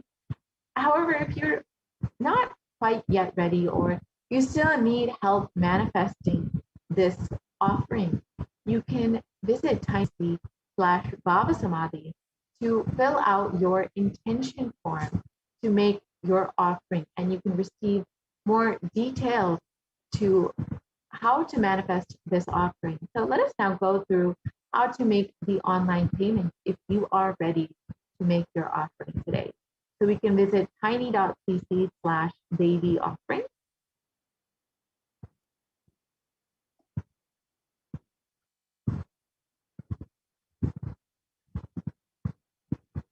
So you can go to the Devi offerings, tiny.cc/Devi offering, and you can select any of the offerings that you would like to make. Say you would like to offer the golden lotus, you can choose the Swarna Pushpa, the Swarna Padma Pushpa, and you can add that to your cart, and you can offer as many as you would like.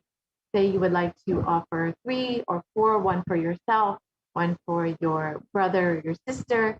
You can go ahead and add as many as you would like to your cart, and you can go ahead and add that to your cart. And then once that is done, if you would like to say you'd like to make another offering, you can always go back and just press the back button, and you can say you would like to offer the Pratiksha Pad Puja along with this. You can choose that and add that to your cart. And then you can continue and make a single payment.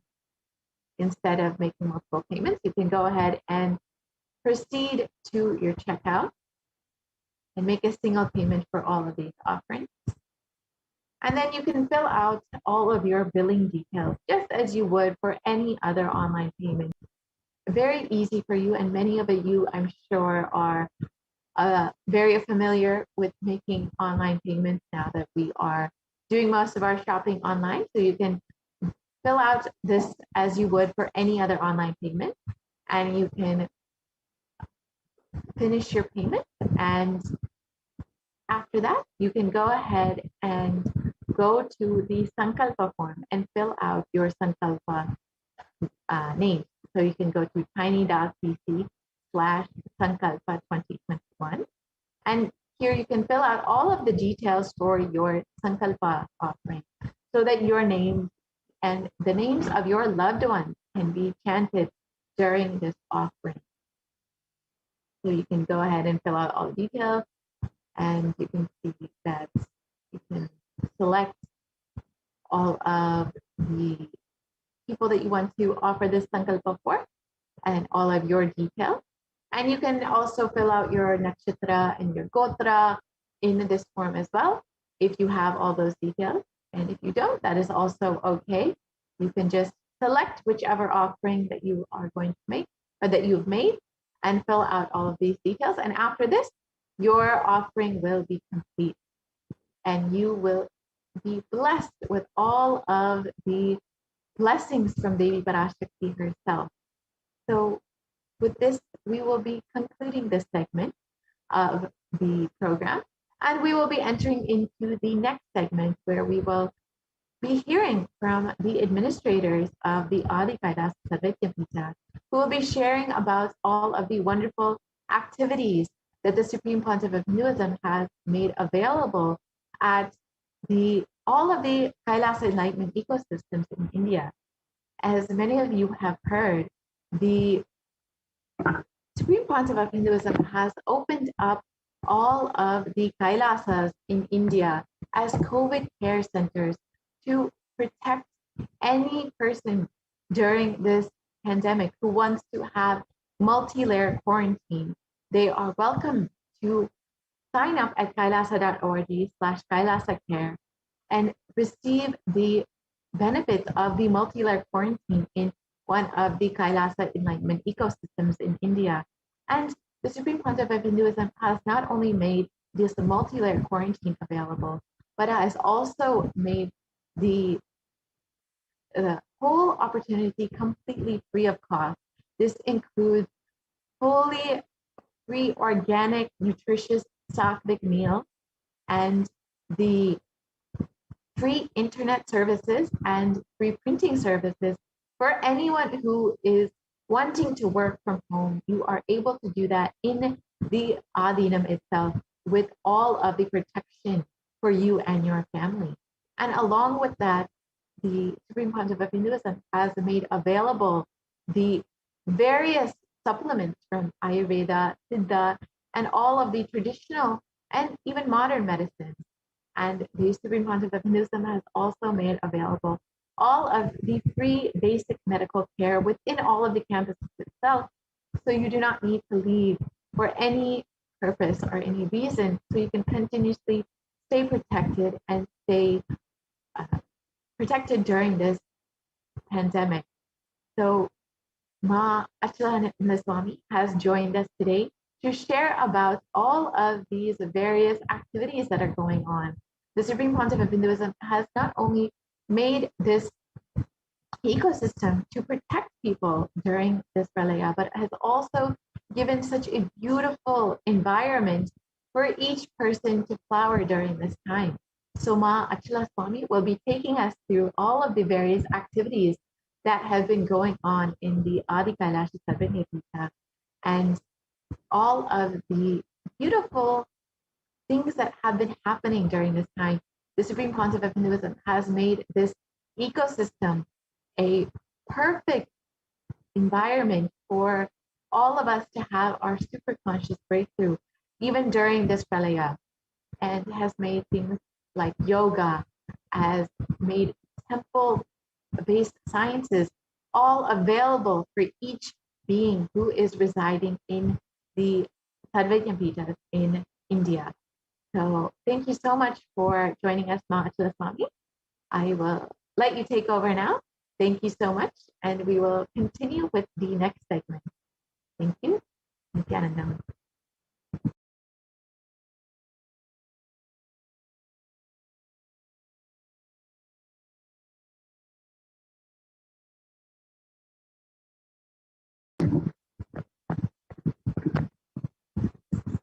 And as we wait for Ma Achla Swami to take us through this segment, let us understand how we can ask any of our questions to Devi Parashakti. Devi has been continuously manifesting through the Supreme Concept of Hinduism, has been continuously guiding, has continuously blessing us during this pralaya, during this pandemic. And we have the opportunity to receive her direct guidance, her direct blessings, and request any of our prayers to Devi Parashakti through all of the various social media platforms. So you can ask any of your questions on Twitter, on Instagram, on Facebook, and on YouTube during the live Devi Parashakti Akashic readings. And Devi herself will guide you, will bless you during this time, and will listen to each and every single one of your questions or prayers that you may be having. And many of us have already received all of these various blessings and guidances from Devi Parashakti herself. So go ahead and ask any question that you would like answered or blessed from Devi Parashakti you can either ask on Facebook, on Instagram, on Twitter, on YouTube, and you can even ask on WhatsApp too. So you can also visit kailasa.org to learn more details about this. So we will be right back with the administrators from Adi Kailash Sarvagya after a very quick break, and we will be guided through all of the various activities that have been going on in the Kailasas in India. So we will be right back after a very quick break.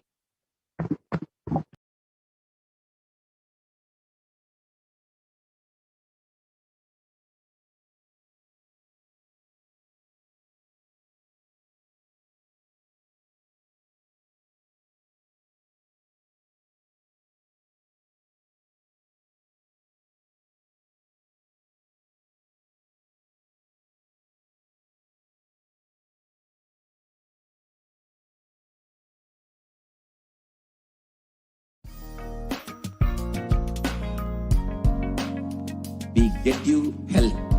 We get you ability to build beautiful relationships in your life. We get you direct spiritual support, and we make sure you become wealthy.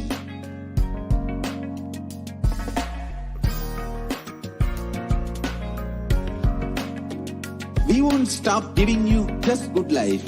We will literally not stop till you live enlightened life. Manifesting the state of Paramashiva, space of Paramashiva, powers of Paramashiva, being of Paramashiva.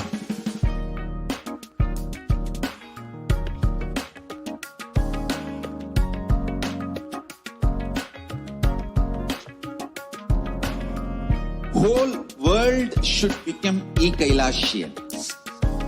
I want the whole world to know Hindus have something great to contribute to the world.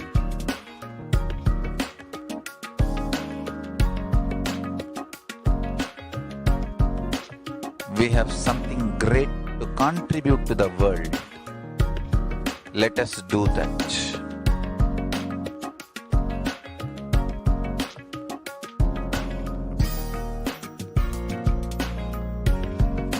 E-Kailasa is proper customized spiritual service helping you to identify your root patterns of suffering. We have perfected the science of helping every individual from every cultural, religious, nationality background.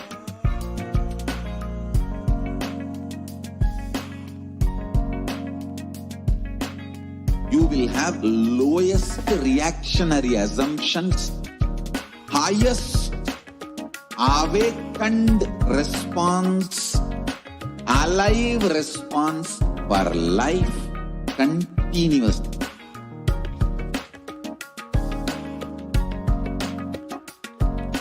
E-Kailasa is enlightenment ecosystem, literally enlightenment itself in your own home, wherever you are.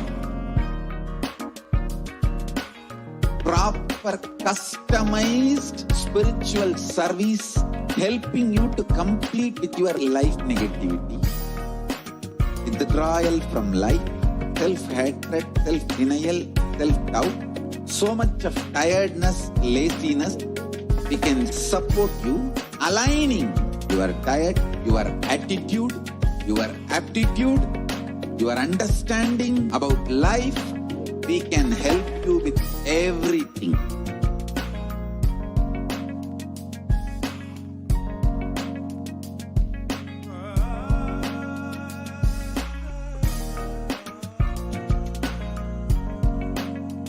If you are interested in enlightenment, we will immediately bring this to you. If you are not interested, we will explain the whole science, inspire you, and make you interested in enlightenment time. We need to cater this enlightenment science to the whole world wherever they are, because enlightenment is the birthright of all human beings. Kailasa is responsible to provide that to all human beings.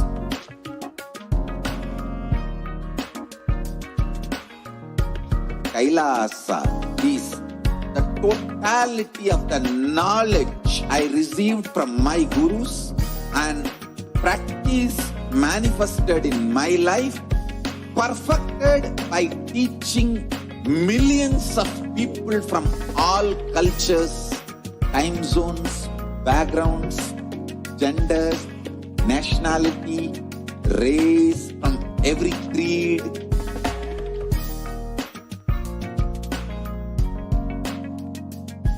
So this absolutely perfected knowledge available to you, served to you in your home without even you moving out of your couch, free of cost.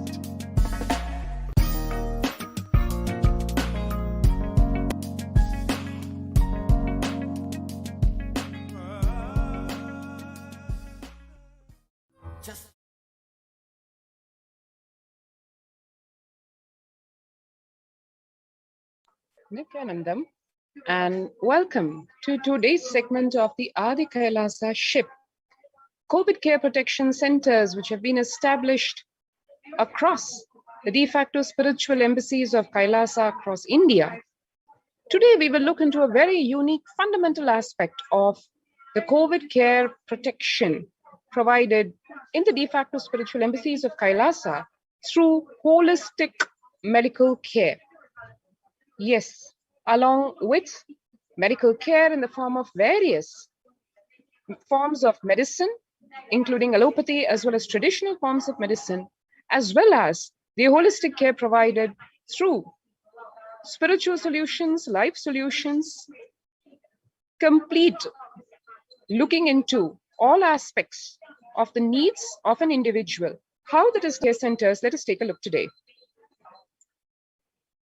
To understand the significance and the uniqueness of what's being provided in the COVID care centers across the de facto spiritual embassies of Kailasa, we really need to take a glimpse at what the world is going through today. Younger adults, if you see, are more likely to report symptoms of anxiety and a depressive disorder today during the COVID-19 pandemic. One can see the ages 18 to 24, 56% of the youth are suffering from anxiety and a depressive disorder. 25 to 49, the more mature youth at almost 50%, and the middle-aged people at 39%, and the elderly at above 65 at 30%. So one can see across the whole age spectrum, people affected by anxiety and or depressive order because of the COVID-19 pandemic. Needless to say, these are the derivative effects, the so-called secondary effects, besides the physical trauma and the damage that the pandemic has been causing worldwide.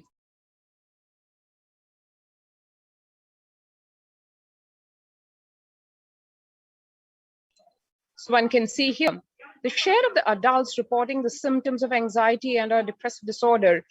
And this indicates how the whole world practically is impacted.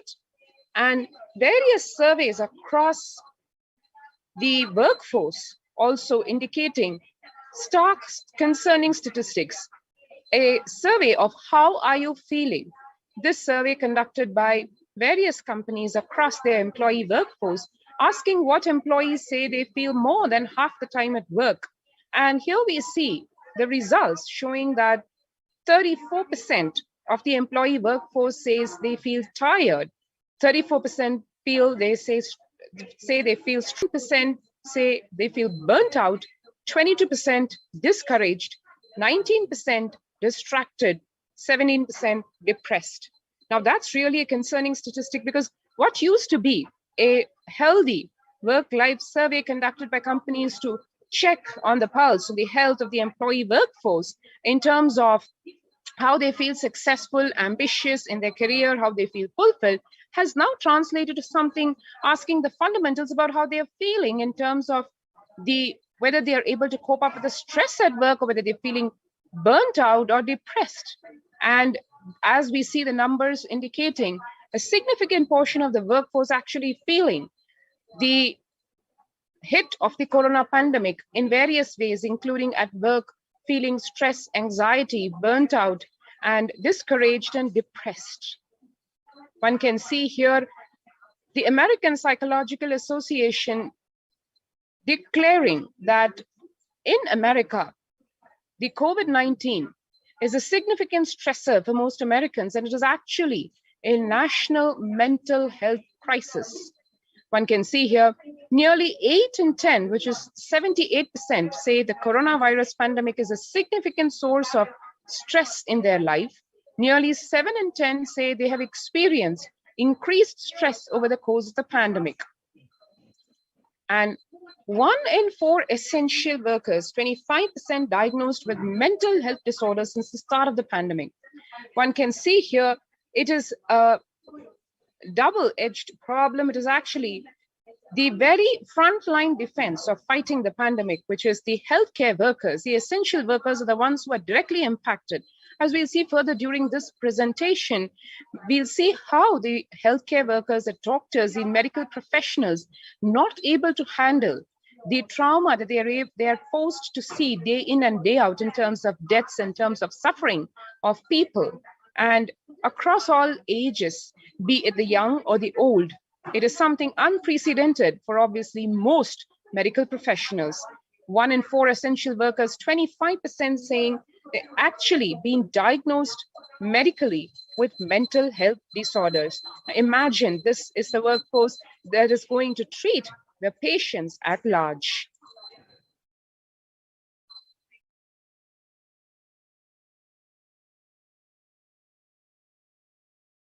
COVID-19 could exacerbate doctors' existing mental health burden is again what the surveys are indicating. More than 60,000 US healthcare workers have contracted COVID-19, 300 have died. And in comparison, an estimated just same number, 300 to 400 physicians die by suicide every year. Of the health workers who treated patients during the COVID-19 outbreak, 50% showed signs of depression and 45% showed signs of anxiety, according to preliminary research. So as one can see, practically half of the medical workforce actually suffering from the very effects of the pandemic, that they are expected to be providing help and support to the patients who are expecting to get healed at their hands. And self-reported mental health among pregnant women and new mothers also indicating before the COVID-19 pandemic, 15% faced depression, 29% faced anxiety, whereas during the COVID-19 pandemic, these numbers have shot up to almost 41% of the pregnant women and new mothers facing depression and 72% facing anxiety. Now, that's a lot to say in terms of the health of these young mothers or pregnant women and the impact that it's going to have on the newborns or the just borns. Needless to say, the mental state of the mothers being so important to which decides the growth of the child. One can see here the number of novel coronavirus COVID-19 deaths worldwide as of August the 19th, just a few days back by country. And as of August 19, 2021, the outbreak of the coronavirus has spread to 6 continents. 4.4 million people had died after contracting the respiratory virus. Over 128,000 of these deaths occurred in just one country, Italy. And as one can see here, the graphs indicating all the way from the United States to spanning the whole globe across various continents, like we said, 6 continents, 4.5 million people dead. What one needs to know today about the state of the virus and its variants, precisely as Devi Parashakti had revealed in her readings of the Akashic records, which the humanity, the planet Earth, was blessed to hear as a forewarning, much before, months before this actually hit the planet Earth.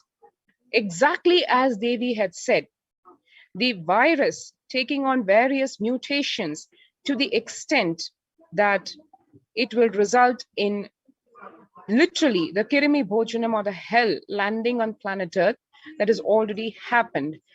Whether press reports indicate or not, what is actually happening on the ground is the Delta variant of the COVID-19 has been called a variant of concern by the World Health Organization because of its high transmittability.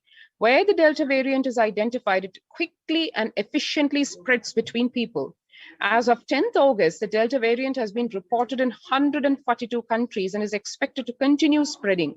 And as one can see here, the Delta variant is more contagious than the previous strains of the virus. It may cause more than 2 times as many infections.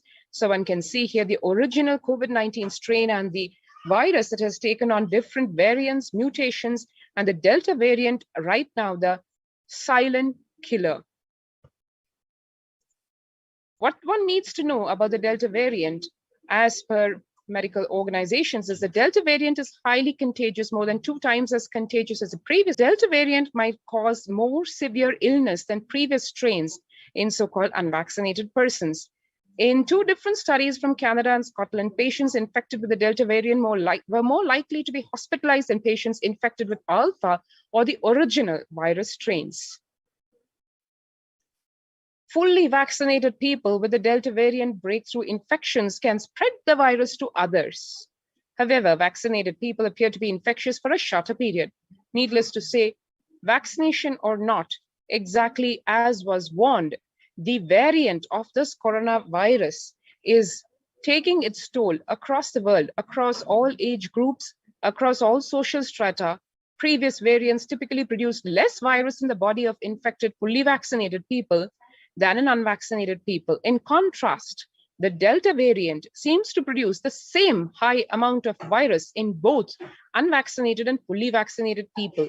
However, like other variants, the amount of virus produced by the Delta breakthrough infections in fully vaccinated people also goes down faster than infections in unvaccinated people.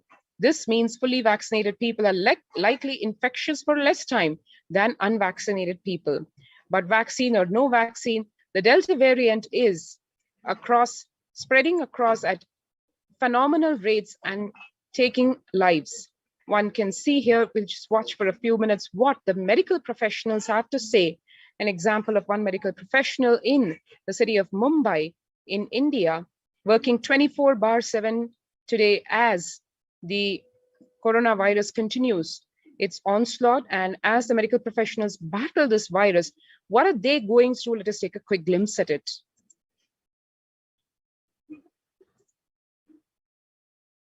Patients at home with oxygen, and this is not something we are enjoying.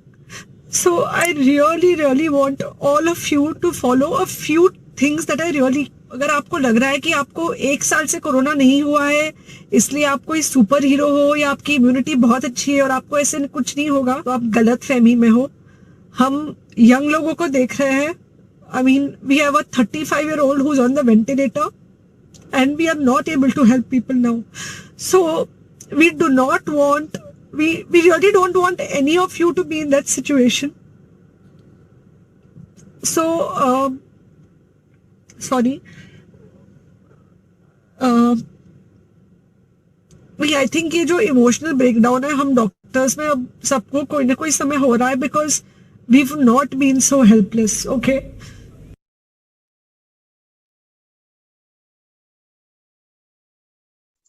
Let's hear another doctor expressing the situation on the ground.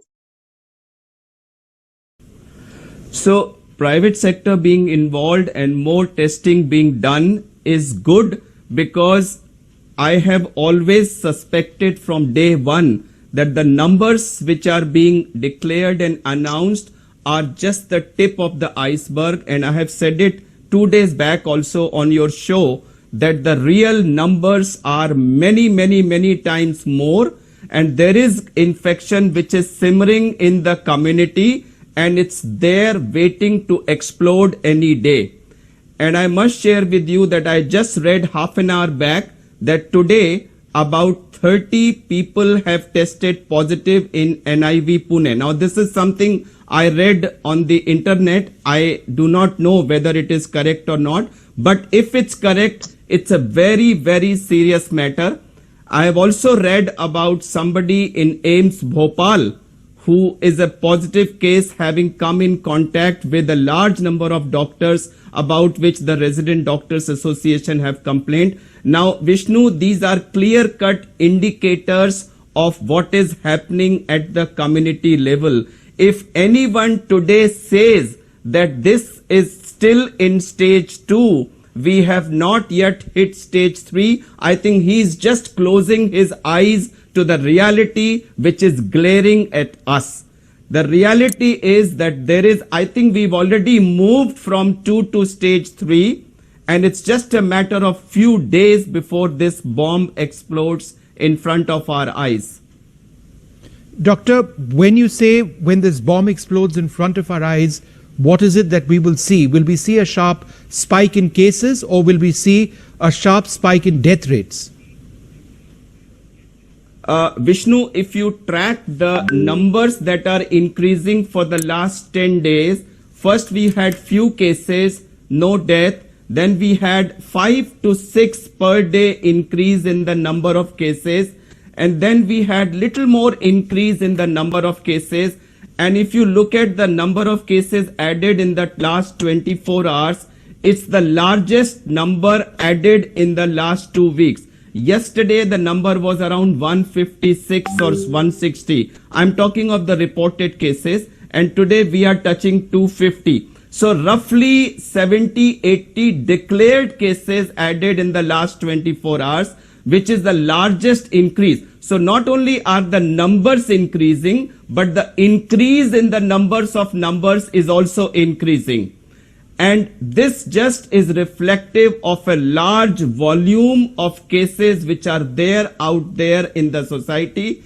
And I guess by Wednesday or Thursday or latest by the next weekend, this bomb will explode in front of us. And when it happens, when you have a large number of people falling sick, as has been said. Now look at that graphic. Yep. The largest increase in the number of cases has been today. This could be more tomorrow. This could be still more day after tomorrow. And I don't think we need artificial intelligence to figure out where this graph will ultimately lead to. So we are just a few days away from a very, very serious, maybe Spain or Italy or China-like situation. And when we have a large number of cases infected, of course, majority of them will be mild, but given our population density, given that a large number of people in our country suffer from undernutrition, various lung ailments, diabetes is so common in our country, heart disease is so common, and the kind of health resources, health infrastructure we have at the periphery, I don't think, again, we need artificial intelligence to be able to figure out that these large number of cases will also convert into a large number of deaths, which is now not too far away for us to be seeing. The writing is there on the wall. If we still want to close our eyes, the choice is ours. Electricity, mobile, broadband सब हो गया.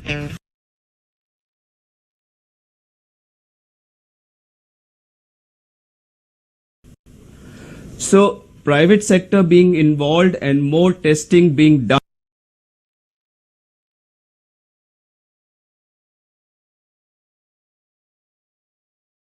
So the stark predictions, which are exactly in consonance with what Devi had warned and revealed months before it already hit us. And here one can see some gory visuals of what really the world, specifically India, is going through in terms of deaths, the cremations challenging, official numbers skyrocketing, and whether the governments are actually hiding the COVID deaths, and cremations continuing as the death toll of the virus crosses lakhs and millions.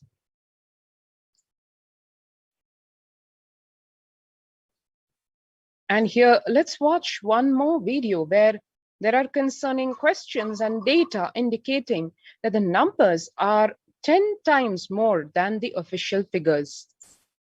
But today we saw startling new evidence of the ravages of the pandemic in India. Now, it was already a dire situation, the government reporting more than 415,000 people have died. But most infectious disease experts agree the real toll is almost certainly much higher.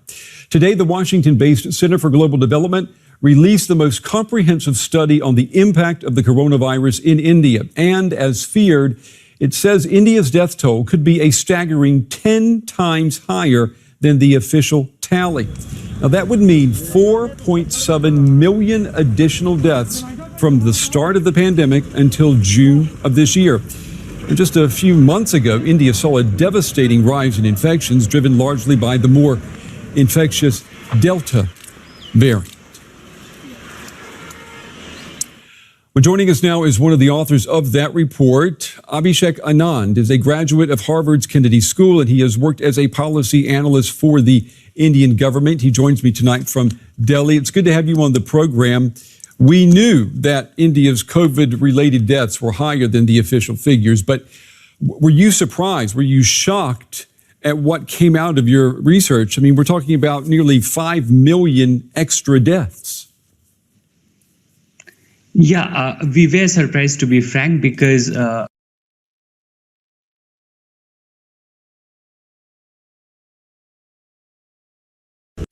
Today, we saw startling new evidence of the ravages of the pandemic in India.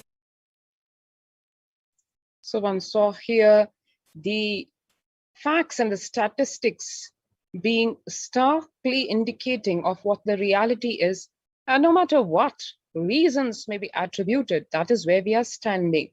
And where we are, not only India, but the whole world, various countries, what are the challenges being faced in addition to this pandemic? The inadequacy of the modern healthcare and the need for the holistic solution. Holistic solution need is extremely there right in the face.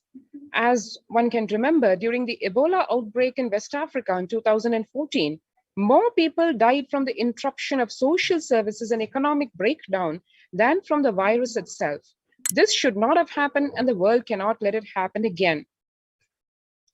As the world enters the deepest global recession since the Great Depression, we need to connect health needs to social, environmental needs of the whole population. Need to ensure that essential health services are still available and need to protect health systems. Some of these are the challenges and the needs is identified by world organizations like the United Nations. The need to help people cope with adversity through social protection and basic services. The need to promote social cohesion and community-led resilience and response systems, and a mutually beneficial symbiotic relation between humans is inter alia the answer to more resilient economies and societies. Health systems are today being overwhelmed by the COVID-19 outbreak. When health systems collapse, the deaths from the outbreak itself can quickly be exceeded by deaths from preventable or treatable conditions no longer managed by a failing health system. It's therefore crucial to maintain essential life-saving health services even while addressing the pandemic. At least half of the world still does not have full coverage of essential health services, and about 100 million people are still being pushed into extreme poverty because of health costs itself. The two-phase strategy which is being proposed is first, targeted actions to allow countries to maintain essential life-saving health services, even as they surge to meet the spike in demand for acute care. Second, a complementary effort targeting health systems recovery, preparedness, and strengthening with a focus on primary health care and universal coverage and for future waves of COVID-19. These are some of the UN efforts for health first, protecting health services and systems during the crisis.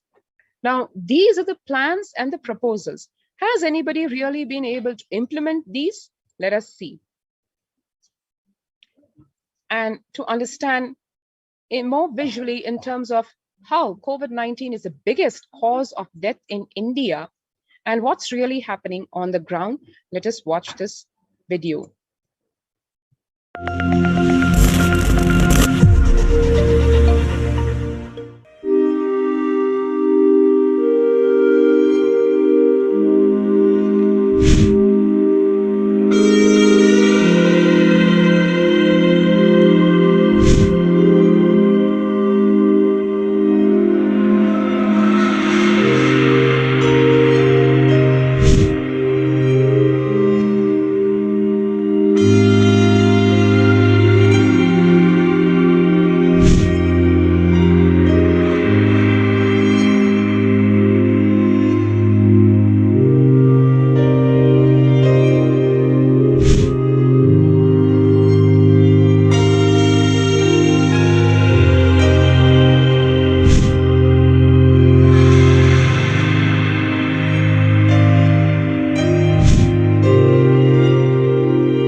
And what does this mean?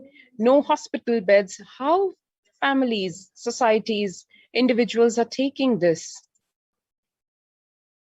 Overwhelmed hospitals have been the worst case COVID scenario for most nations. But this is horror on another scale entirely. The car park of a temple, where families who've been turned away from emergency rooms take their dying. आप 5 minute देखो अभी 85 है sir, आप थोड़ी देर उनको रोको तो सही, देखो तो सही कि स्टेबल हो रहा नहीं हो रहा, ऑक्सीजन दवा नहीं होती, इतना घबराओ मत, पैनिक मत करो. These are some of the most distressing scenes we've witnessed during the course of our reporting. And this isn't even a hospital where they're just helping out with oxygen and basic care. It's 45 degrees and it's so hot that the volunteers cannot even wear their PPEs. And people just keep coming and coming and coming. And there's just no room at any of the local hospitals for the people who are here. In ordinary times, they distribute free meals here. But there's nothing ordinary about what is happening to these families. At least 12 people die outside this temple every day. Today, Preeti Gautam is praying her father is not one of them. She and her brother Vipin panicked when he could no longer breathe on his own at home. They tried taking him to different hospitals, but there were no beds. So they brought him here. The doctor isn't hopeful.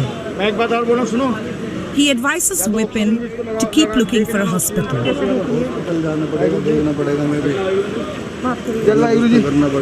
But their ambulance driver is out of ideas.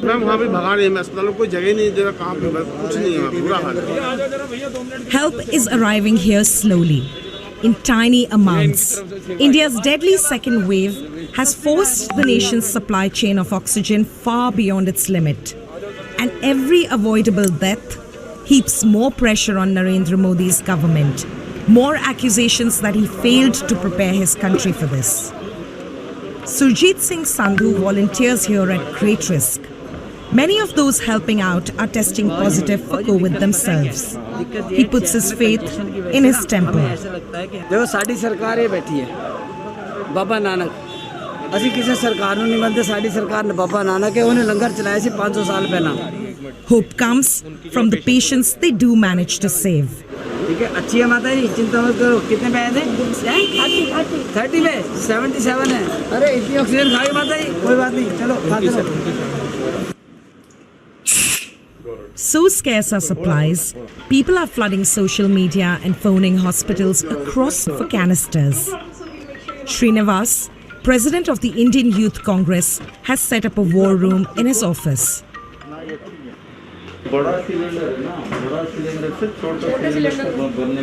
His team coordinates requests for oxygen, hospital beds and drugs.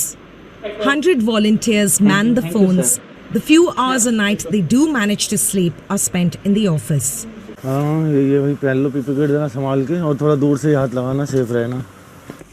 Across the capital, Mohammed Shamim is also run off his feet. He's an undertaker at a Muslim cemetery, like his father and grandfather before him. He thought he had seen it all. Then the second wave hit. ऐसा है माहौल तो ऐसा है जनाब कि हमारे जो कब्रिस्तान के जो ब्लॉक है कोविड ब्लॉक है वो तकरीबन सारा भर चुका है लेकिन ये है कि बस जो थोड़ी बहुत जगहें बची हुई हैं तो उन्हीं जगहों में हम जो उन जगहों को इस्तेमाल कर रहे हैं और क्या आप देख सकते हो कब्र से कब्र मिला के खोदी जा रही है अब तो कि जगह को ज़रा सा भी हम वेस्ट नहीं जाने दे रहे. Up to 20 bodies arrive each day, he says. Far more young people than last time. By the end of the week, there will be no space left here. Hello. Calls come in from 6 a.m. until midnight. Covid से हुआ उनका भी ठीक है ले आइए हाँ लेके आ जाइए हाँ वहीं ले आइए मैं जो भी कुछ हो करा दूँगा टेंशन नहीं. मेरे टीम वर्कर हैं मेरे और भी स्टाफ के लोग हैं उन लोगों को भी ज़िंदगी में ऐसा कभी हमने देखने को नहीं मिला जो इस बार हमें देखने को मिल रहा है. ना तो रोज़े रख पा रहे हैं ना ही किसी तरीके से कुछ कर पा रहे हैं. बस वहीं से कपड़ा छोड़ो थोड़ा झुक जाओ. Crematoriums are running out of space too. Makeshift funeral pyres burn around the clock. The death toll in parts of India both metropolitan and rural, is staggering. And worse still, the number of lives lost here so far is almost certainly vastly underreported. Overwhelmed hospitals have been the worst case. So one saw what is happening on the ground in terms of what the medical care, the healthcare workers are going through, what individuals and families and societies are going through, what cities are facing in terms of cremations, not able to handle the number of deaths, and needless to say, the unimaginable psychological trauma that every person in this, practically this whole world is going through. And here one can see the weekly trends, the number of corona cases crossing in the millions and the deaths also touching in millions. And here we can see the reported cases and the deaths by country or territory. Every single country in the world impacted. The 7-day rolling average of COVID-19 cases in India, and one can see here the huge spike that happened just weeks back, and the number of confirmed cases as per the official numbers itself crossing millions. And as we discussed, this is what the challenges the world is facing, the needs as the world organizations like the United Nations, which are helping battle this pandemic of unimagined and probably unprecedented proportions has brought to humanity. And in the face of this,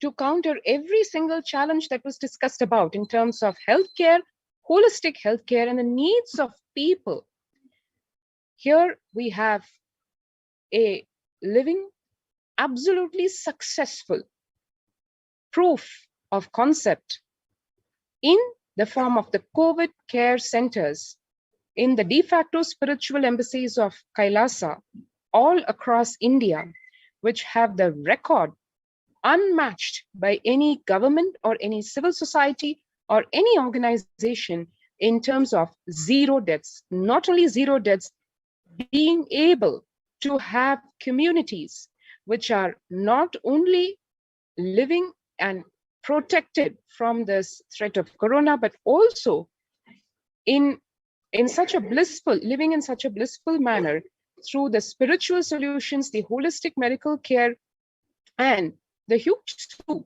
of offerings which are given by the de facto spiritual embassies of Kailasa under the guidance and blessings of the Supreme Pontiff of Hinduism, Bhagwan Nithyananda Paramashivam. So let's understand what those methods are, what have been deployed, what is the solution really for this COVID-19 pandemic in terms of how to protect oneself from it in the first place, and how to continue to live life as it used to exist in the pre-COVID-19 in terms of living in a non-emergency mode, living in security, and being able to function completely and contribute to humanity.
Distorted policy decisions and conflicting principles can lead to.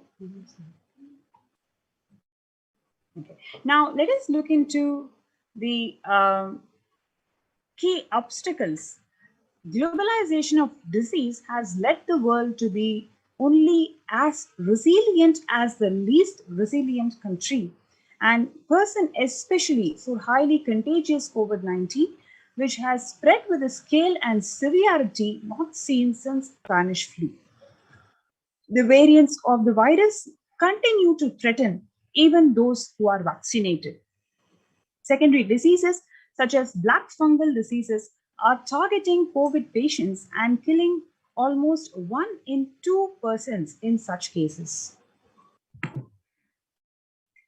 Distorted policy decisions and conflicting principles can lead to polarizations among nations and within, leading to various extremes such as the hoarding of vaccines in some places, the wastage of vaccines in others, and an unaddressed shortage of vaccines globally.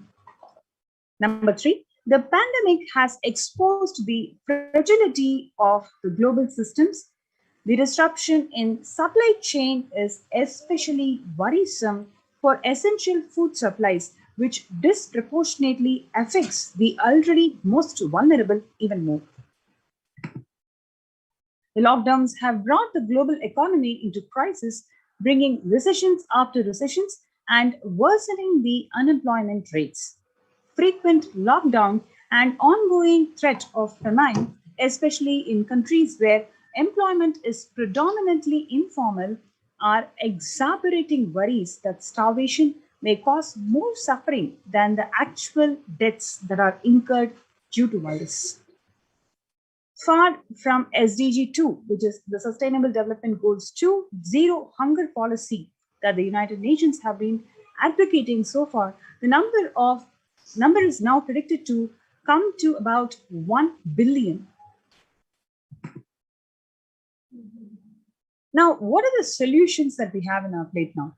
The revised economic policies. Human life is more precious and important than all the economic principles or systems in totality, because all these concepts are legitimate only because of their utility value, which is to fundamentally make the human life better. At least until this ongoing crisis ends, all the economic policies need to be revised to make sure no human being suffers from hunger or the absence of required medical care. As per the Hindu principles, the world, including the economy, evolves through 5 phases, which is creation, that is growth, sustenance or stagnation, recession or revitalization, reinvention, and the 5th phase is breakthrough.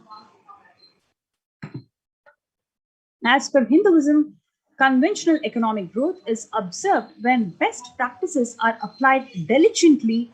However, during the times of crisis, that leads us to a 4th and 5th phase, wherein the need to reinvent and deliver a breakthrough becomes both a survival need and an opportunity to surpass any means and measures of conventional economic growth.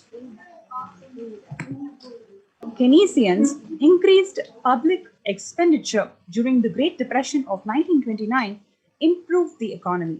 However, the government never completely gave up trying to balance the budget, which resulted in it never spending enough to bring the economy out of recession until the Second World War.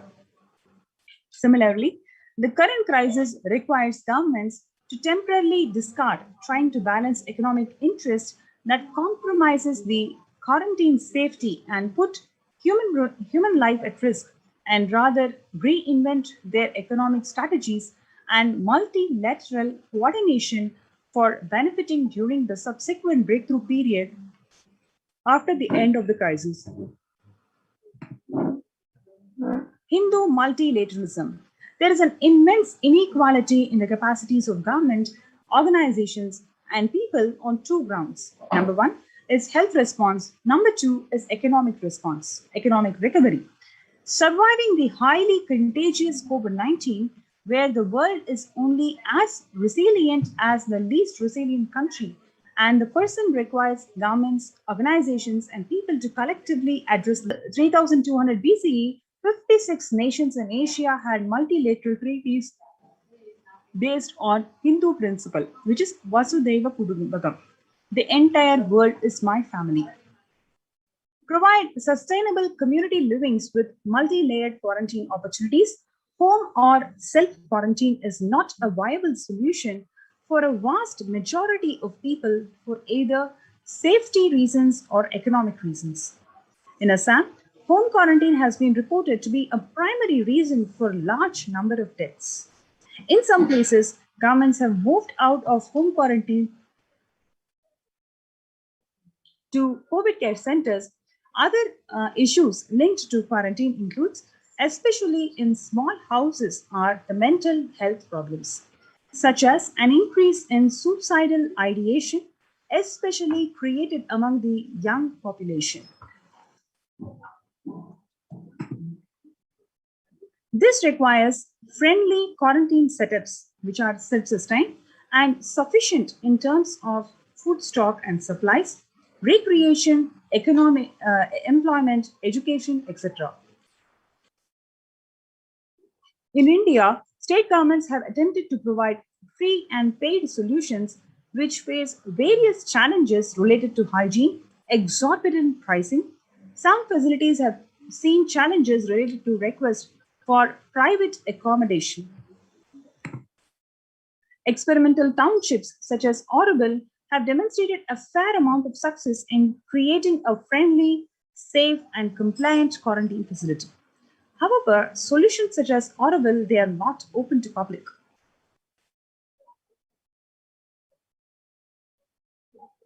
Yes, for 2 decades, the leader of the ASMT Hindu community, the Supreme Pontiff of Hinduism, Jagadguru Mahasannidhanam, His Divine Holiness, Bhagwan Sri Nithyananda Paramashivam, had been creating townships like Auroville across more than 100 cities in several countries. Most of these townships, such as the ASMT Monastery, India, have been opened to offer multi-layered quarantine as a free public service with free accommodation, food, free internet to work from home, which is monastery. The ASMT community has seen a fair amount of success in these townships with 0 reported cases of COVID infection in the past 2 years and has already saved many lives. The Supreme Pontiff of Hinduism, Jagadguru Mahasannidhanam, His Divine Holiness Bhagwan Nithyananda Paramashivam, has urged the citizens worldwide, especially from regions severely affected by the pandemic, to protect themselves as the topmost priority and avail these free quarantine facilities that the community has created, especially as home quarantine has failed for many and is known to be the primary reason for large number of deaths in many scenarios. The Supreme Pontiff of Hinduism, Nithyananda Paramashivam, has emphasized the need and urged the government worldwide to provide food, safety, medical care, shelter, and all the survival needs to all human beings under their care, with absolute multi-layered quarantine until coronavirus is eliminated from planet Earth, including all different.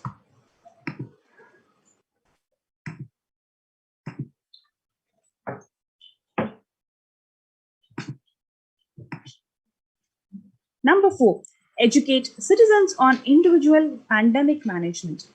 Unlike previous pandemics, the current era provides active, real-time, and visual information about the fatalities.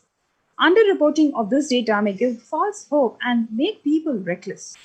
Exaggerations in reporting can also make people reckless, as they may feel eventual death due to the fact that the coronavirus is actually inevitable.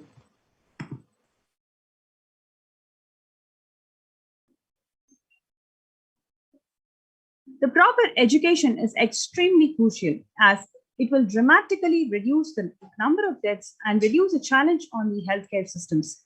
Alcohol-related deaths have hit a high record during this pandemic, and long post-lockdown liquor lines are some extremely worrisome issues regarding which people need to be educated.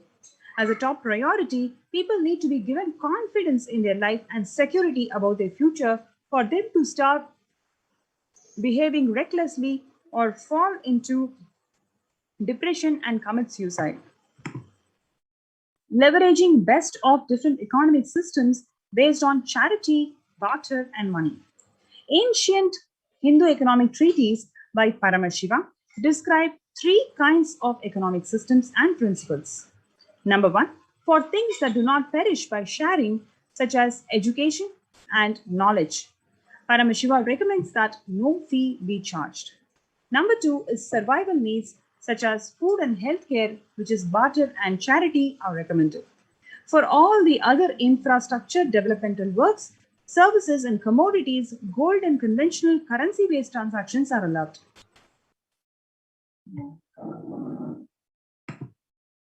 These systems are still in practice in modern day, but grossly overlooked, and it is not sufficiently studied within their close relation to mainstream economics.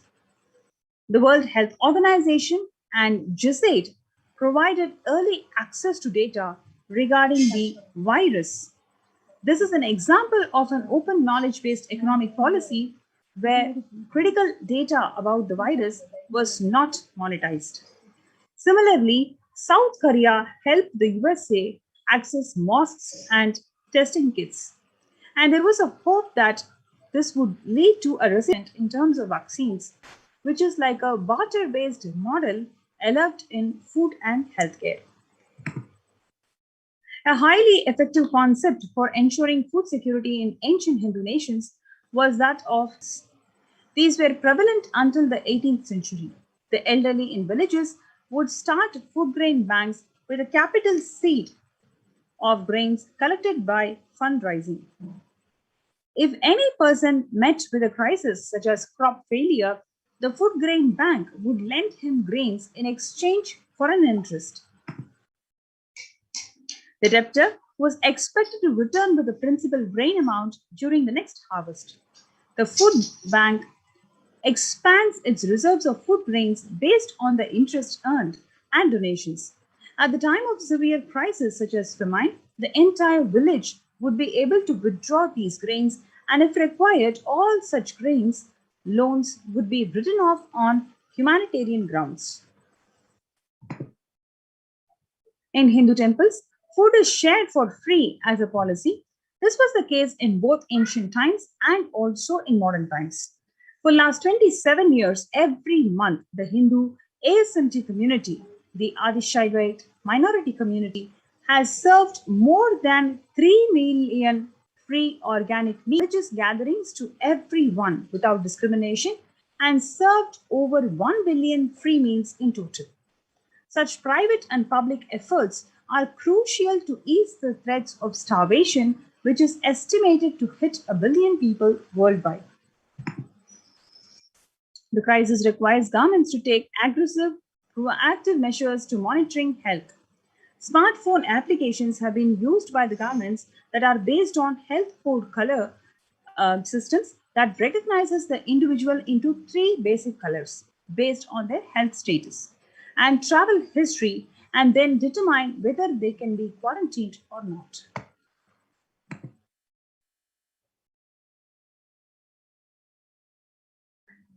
Though there were privacy-related concerns associated with these approaches, some of these measures, such as agile daily reporting systems for accounting of newly suspected, diagnosed, asymptomatic cases, number of deaths, and generating area-wise statistics, have played a very important role in proactively responding to curb the spread of the disease. And it is actually considered by these countries. Number 8 is the traditional medicine. In Hinduism, nature and planet Earth are respected as a living divine mother energies capable of providing us with all the survival needs, whether it is food, medicines, etc. Though traditional medicines such as TCM and Ayurveda are effective in addressing COVID-related issues, a few years ago, a Nobel Prize was awarded for scientific work based on traditional medicine. The mainstream Western medicine has chosen to characterize Ayurveda as a pseudoscience and TCM as unscientific.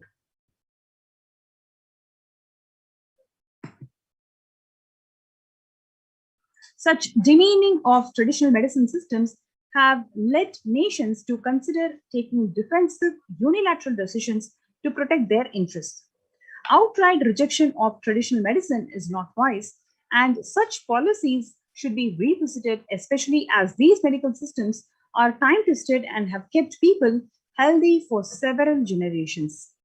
Kailash Union recommends governments worldwide provide solutions like Kailasa's Hindu medical care, which includes completely free of charges, which is whether it is yoga, Ayurveda, Siddha, Western medicines, and they also provide the most importantly multi-layered quarantine facilities for complementing their ongoing public health efforts.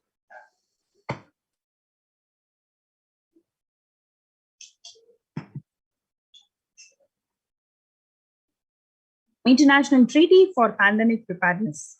International multilateral negotiations and treaties should consider multilateralism based on the spirit of Vasudhaiva Kudumbakam, which is entire world is my family, prioritizing imparting education on individual pandemic management and giving hope to people, multilateral strategies and coordination for the pursuance of SDG 7, which is sustainable cities and communities, with additional emphasis on multi-layered quarantine.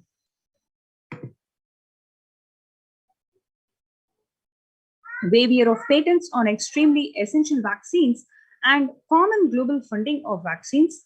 Everyone should be provided access to traditional healthcare systems free from the policies that are prejudicial and discriminatory towards these systems. The creation of food grain bank systems and other traditional economic systems are described in this report would help the most vulnerable people of the world without disrupting life and economy such that the effects of the lockdown are unnoticeable.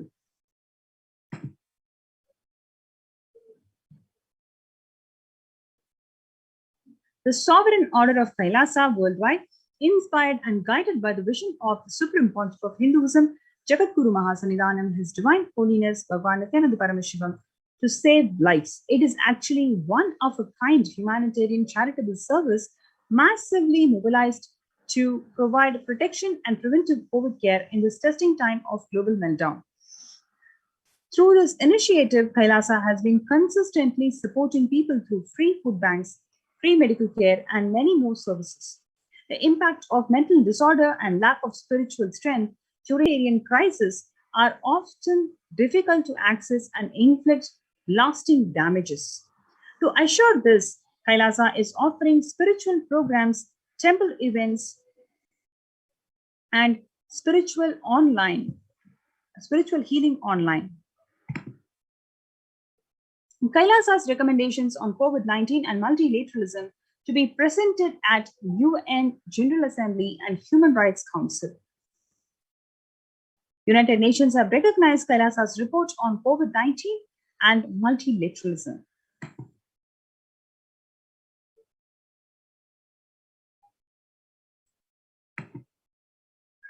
Kailasa's report and recommendations on the International Treaty on COVID got accepted and published by the United Nations.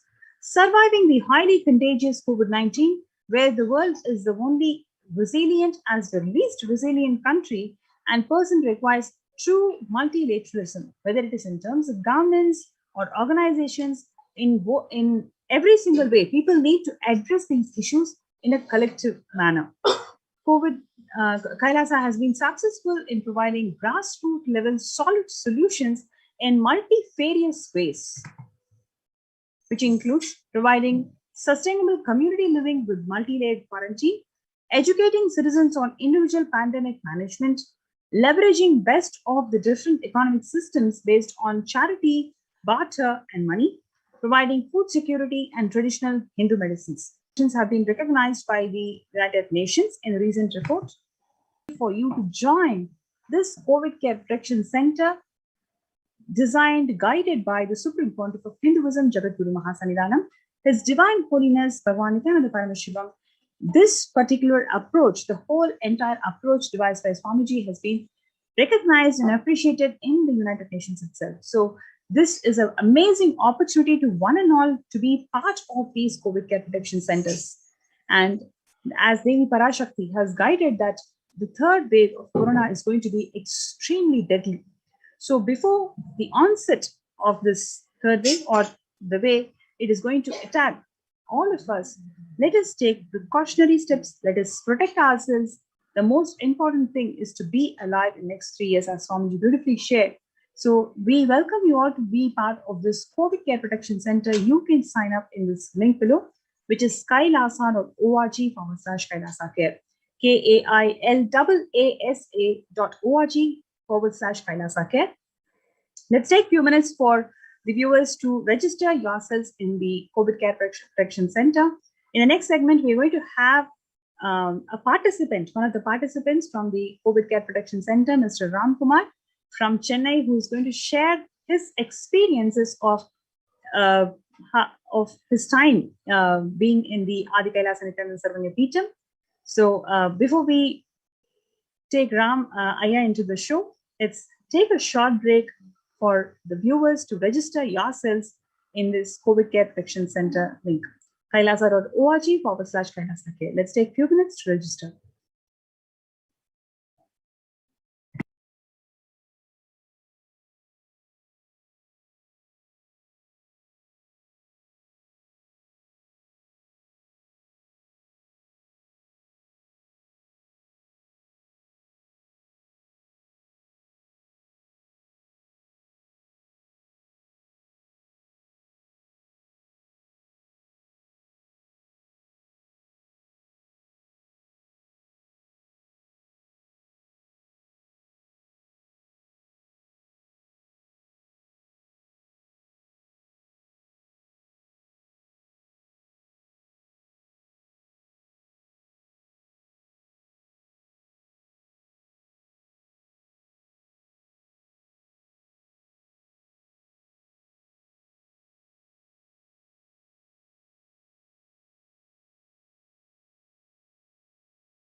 We get you health. We get you ability to build beautiful relationships in your life. We get you direct spiritual support, and we make sure you become wealthy.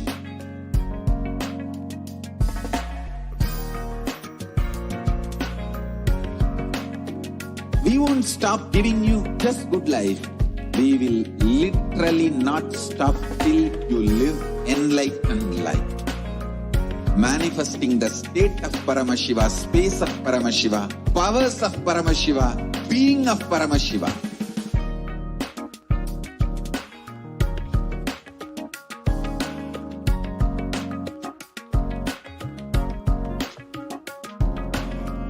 Whole world should become e-Kailashians. I want the whole world to know Hindus have something great to contribute to the world.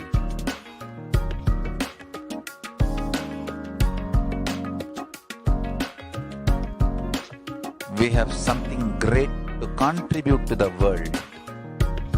Let us do that.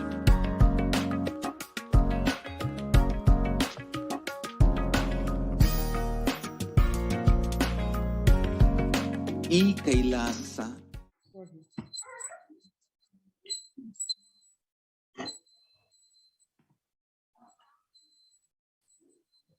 Yes.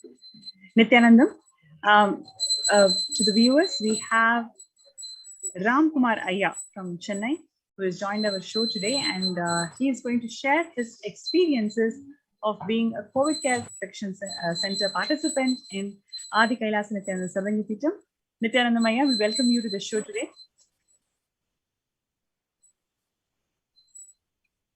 So Ayya, I would like to request you to unmute yourself, and you can introduce yourself to the viewers.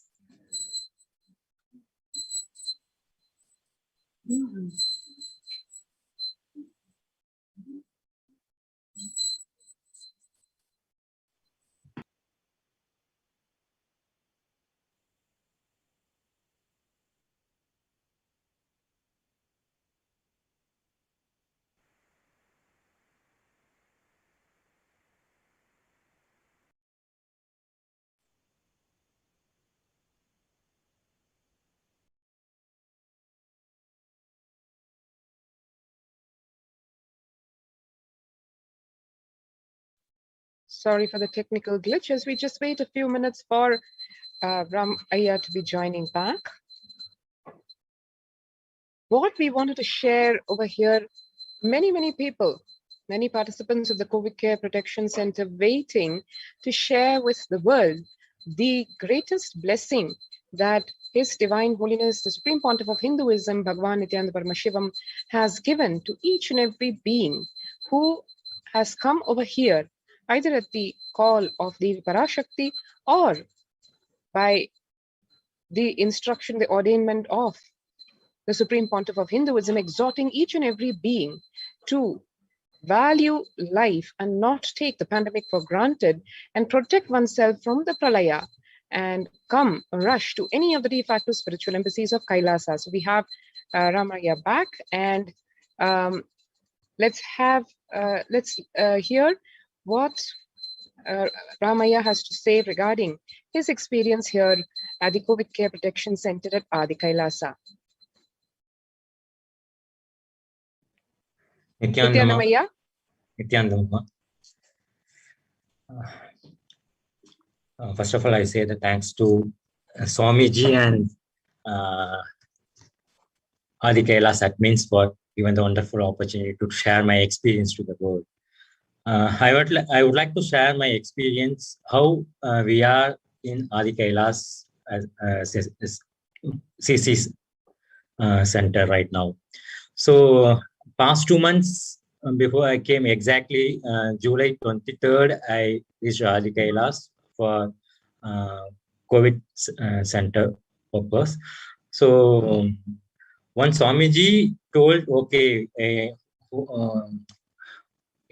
all the people who are all wants to survive without pandemic fear, please go and stay to Adi Kailas. We decided at that moment So we plan to go to Adi Kailas. So in the Adi Kailas, I have to share my CC experience.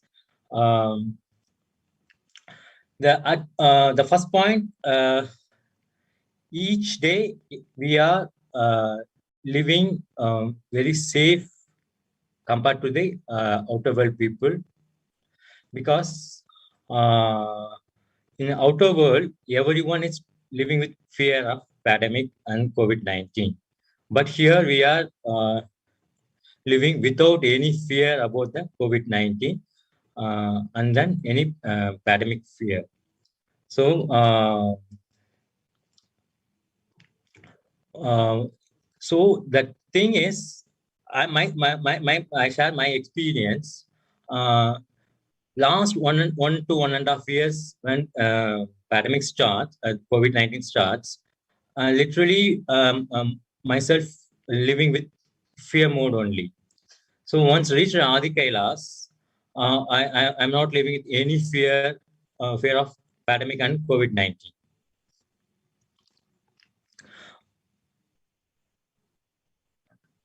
Can you hear, Amma? Yes, Aya, please go ahead. That's wonderful, Aya, because like you rightly pointed out, it is very common for people to, right from buying a water bottle or groceries or medicines or even going to work, any casual or official visit, people are so afraid. We don't know what is going to happen next moment. Yes, So Amma. here, Each and every time when I go and come to the house, literally I'm very fear to touch my kid. So nearly 1 to 1.5 hours, I left out terrace garden or my garden, and then sit and then wash my hands or took the pot in outside only, and then after only I will enter to my house. After my kid can come and catch me, but I told him don't touch. But that kind of literally that inner fear, not only inner fear, that's the fear only we are leading the life in the past 1.5 years. After reach the Adi Kailash only, I hug my kid, and then I touch my kid without any fear and living without mask, and then we have to eat the food and without fear. That's we are eating, having it everyday meals. That's what Swamiji provided as a sattvic food. Enjoying that food and without any hurdles and hesitation and without any single fear, we are having that food, Amma. That's and that kind of freedom to living here. First of all, I'm free from mask, and then I'm literally out from that inner fear. That's even if even my wife went to college and come back, I am not speak to her. Okay, you will go and take the board, and then after that only we will speak to about other activities or speaking about that. Okay, what's your routine happening in your college and what we will. So those kind of things that one. Those things has all happened in outer world. After came to the Adi Kailas, we are literally living very free, fear mode. So that everyday morning, we are starting with the good, our everyday routines like yoga, asanas, and then puja, rituals, sevas. Thanks to Swamiji for living this kind of opportunity, giving this kind of opportunity for us. And then not only for this is everyone's saying like, okay, we are also have same doing in our home also, like doing puja, yoga. Okay, the same we are living as God living places. We will do definitely the difference. Will definitely will realize the differences. So, so I am not feeling about outside of the Buddhi and inside of Buddhi. That means allowing us to celebrate lot of functions inside a campus, like birthday celebration, and then Varalakshmi Nombu. Recently we have celebrated Varalakshmi Nombu, and it's we are enjoying that Guru Purnima this year. Actually, even everyday puja for that matter, right? You guys used to do like a celebration going up to Kailash Courtyard and with all the procession. We are gathered and procession and doing and then the kirtans and pray the God in different way. Like Ganas, how to Ganas have to celebrate the Lord Sadashiva the same way we are celebrating everyday puja and rituals, Amma. Oh, wonderful, wonderful. So also I wanted to hear from you. Are you working? How you are able to manage? Yes, Amma, 100. Yeah, not only for me, my wife also is working. She is also working as a college lecturer. Myself, I'm an IT guy. I'm working here. It's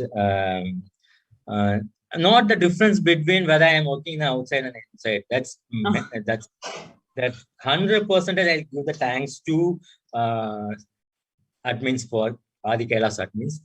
They have given the wonderful support, provide the Wi-Fi, and then given the opportunity to attend the office work without any hurdles, without any power breakups. If there is any happen, they suddenly sort it out. That's I'm amazing. I don't know how it's manifest those things as.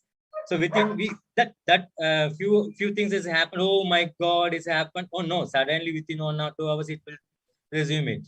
Okay, I'll attend my regular work like office calls. Even I every day morning in 3 o'clock I connect with my office call without any hurdles. After reached at Adi Kailash, I'm enjoying to attend at my office work.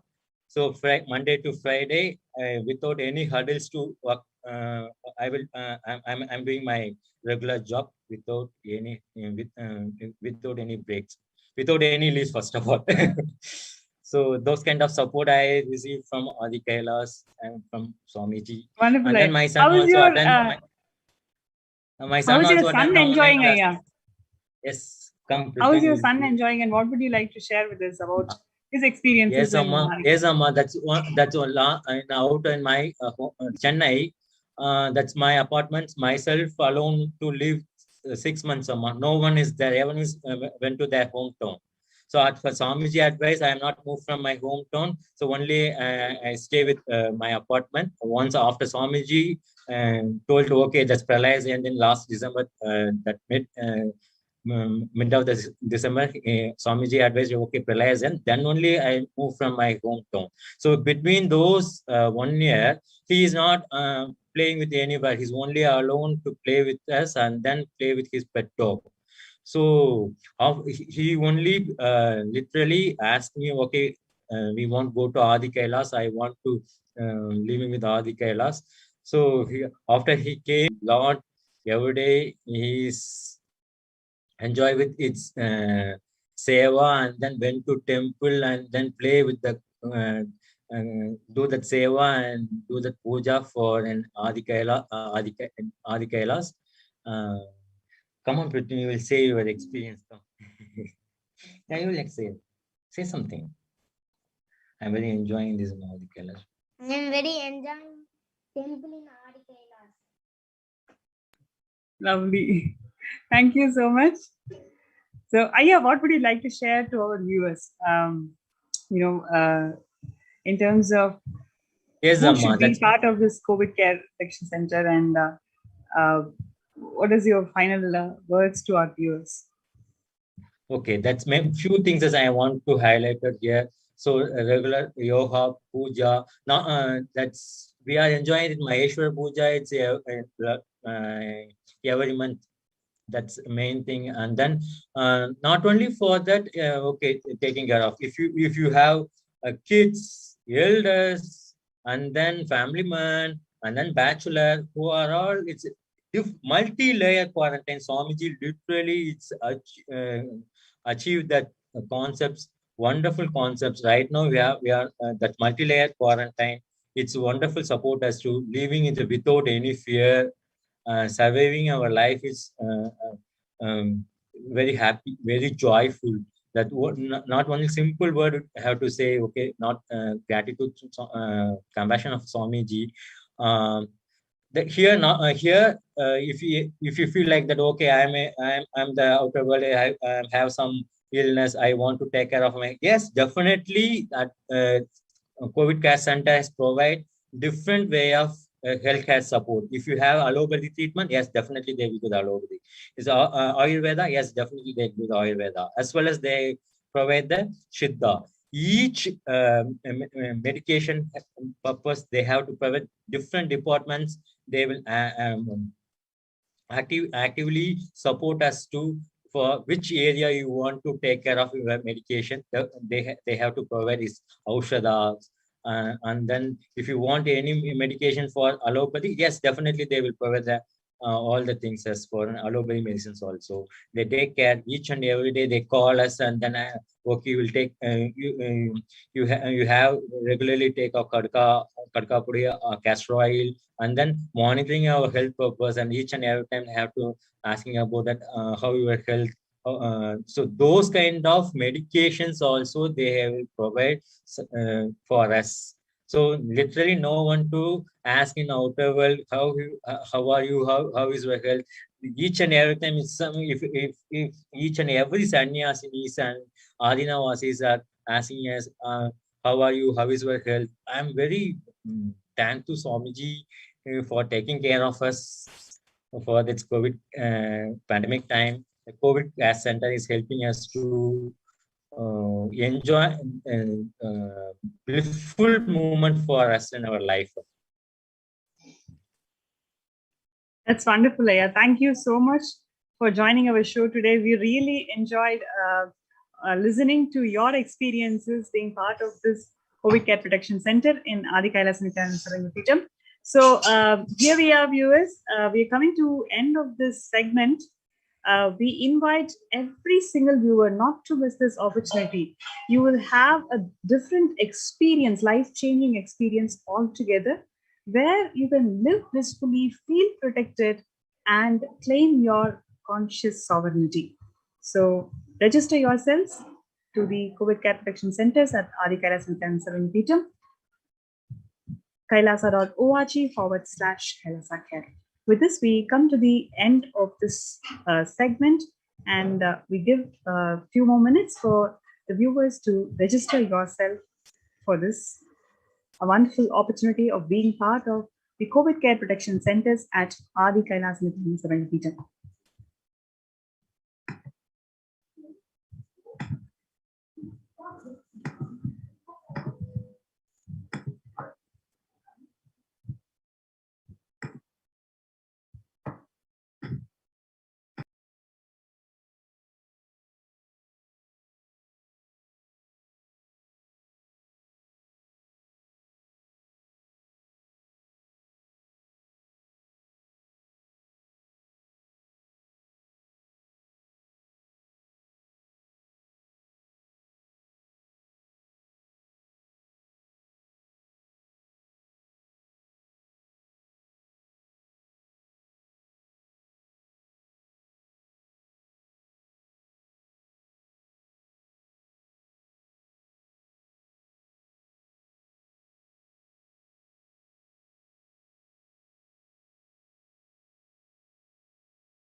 we get you health, we get you ability to build beautiful relationships in your life, we get you direct spiritual support, and we make sure you become wealthy.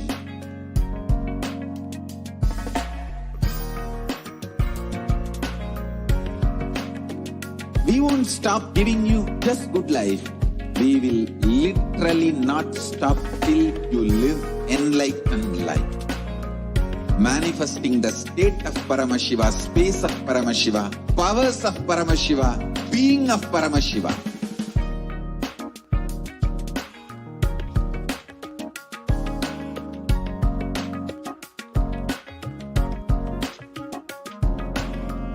Whole world should become e-Kailashians.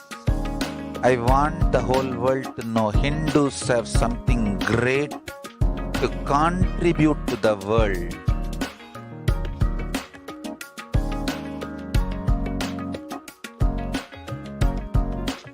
We have something great to contribute to the world. Let us do that.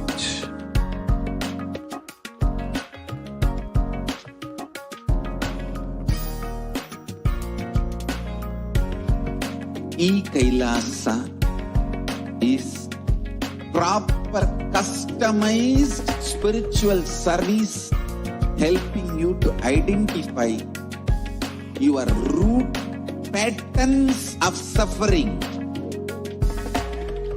We have perfected the science of helping every individual from every cultural, religious, nationality background.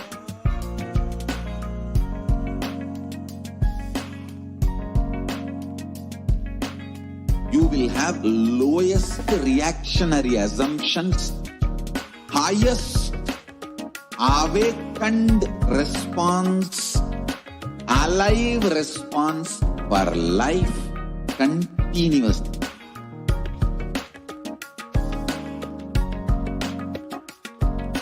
E-Kailasa is enlightenment ecosystem, literally enlightenment itself in your own home, wherever you are.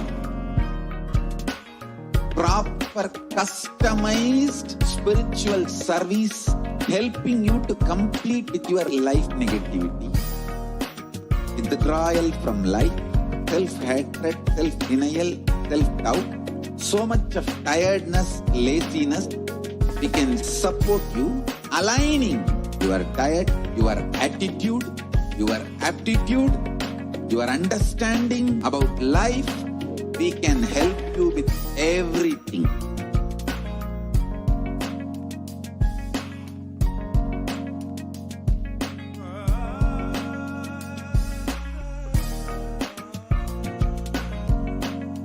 If you are interested in enlightenment, we will immediately do you. If you are not interested, we will explain the whole science, inspire you and make you interested in enlightenment time. We need to cater this enlightenment science to the whole world wherever they are, because enlightenment is the birthright of all human beings. Kailasa is responsible to provide that to all human beings.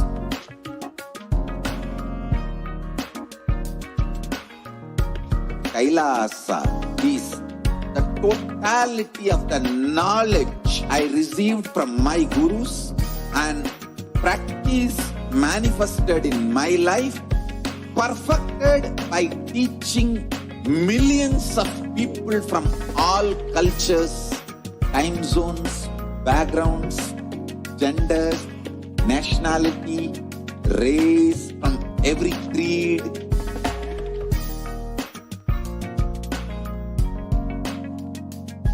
So this absolutely perfected knowledge available to you, served to you in your home without even you moving out of your couch, free of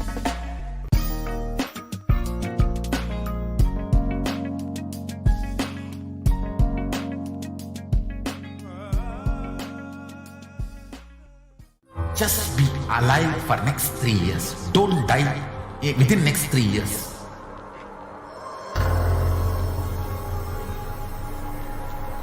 Just don't die within next 3 years. Be alive. Somehow be alive. I'm working sincerely. I will reach you somehow. Somehow I will reach you. It's my commitment to humanity.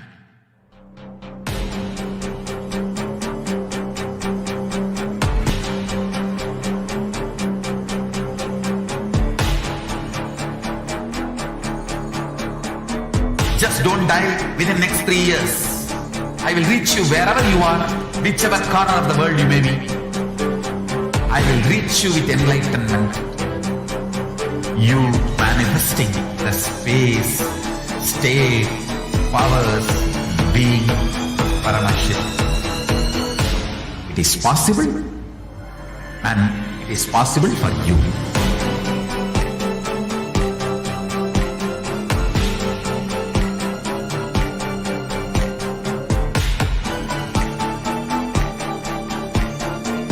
Paramashivoham will reach you with enlightenment science. I know he is going to do the job. Just be alive for next 3 years. Nothing else. What I mean by the word e-Kailasa, listen intensely. Enlightenment ecosystem, literally enlightenment itself, in your own home, wherever you are. If you cannot come to Kailasa, it's okay. Kailasa can come to you. Kailasa coming to you is e-Kailasa.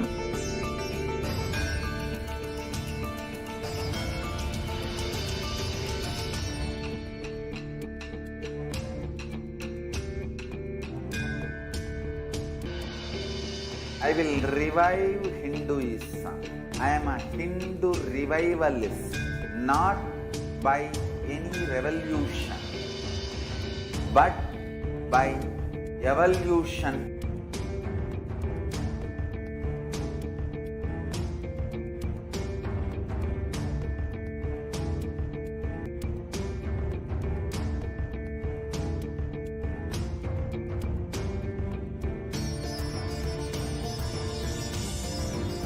And setting model communities. Kailasas, enlightenment ecosystems, Sarvanya Peethas all over the world.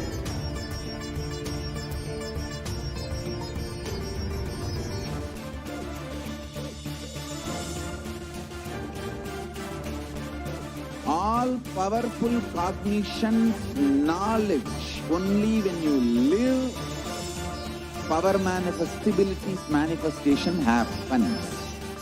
It's a fundamental truth.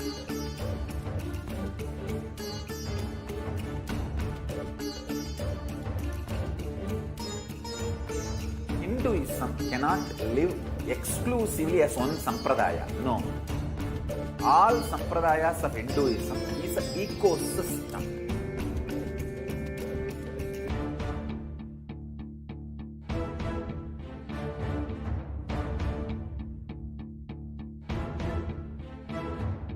So don't keep quiet thinking that if one sampradaya is attacked, only that sampradaya is going to be affected. All of us are ecosystem.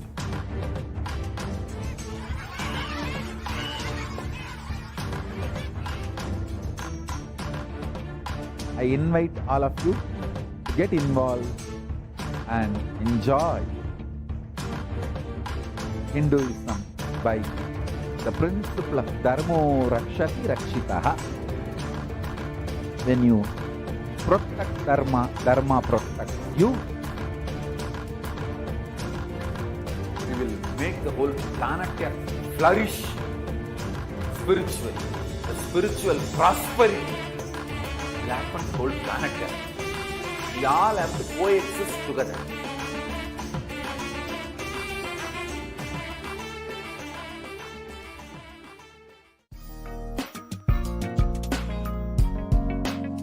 We get you health.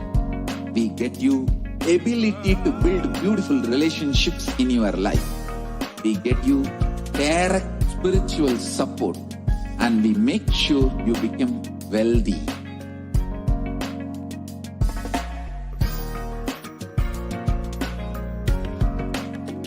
We won't stop giving you just good life.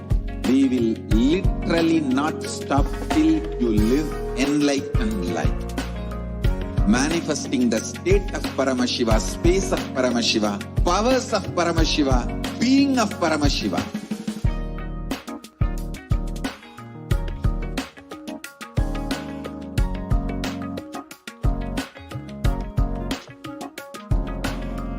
Whole world should become e-Kailashians. I want the whole world to know Hindus have something great to contribute to the world.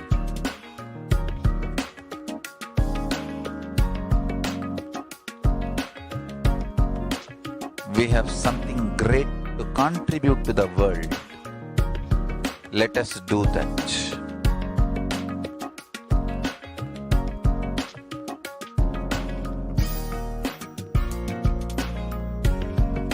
E-Kailasa is proper customized spiritual service helping you to identify your root patterns of suffering. We have perfected the science of helping every individual from every cultural, religious, nationality background.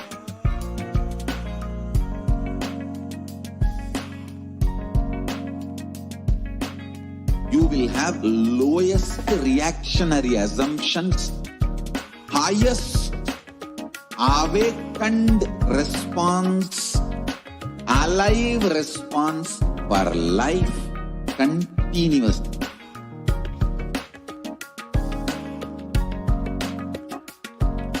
E-Kailasa is enlightenment ecosystem, literally enlightenment itself in your own home, wherever you are. Proper customized spiritual service helping you to complete with your life negativity. Withdrawal from life, self-hatred, self-denial, self-doubt, so much of tiredness, laziness. We can support you aligning your diet, your attitude, your aptitude, your understanding about life. We can help you with everything.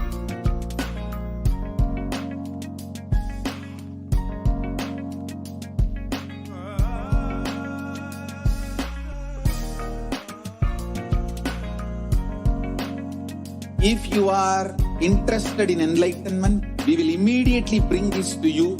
If you are not interested, we will explain the whole science, inspire you, and make you interested in enlightenment time.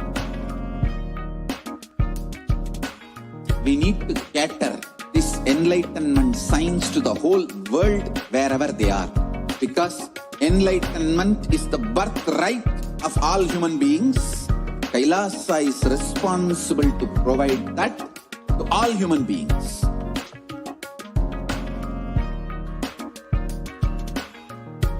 Kailasa is the totality of the knowledge I received from my gurus and practice manifested in my life, perfected by teaching millions of people from all cultures, time zones, backgrounds, genders, nationality, race, from every creed.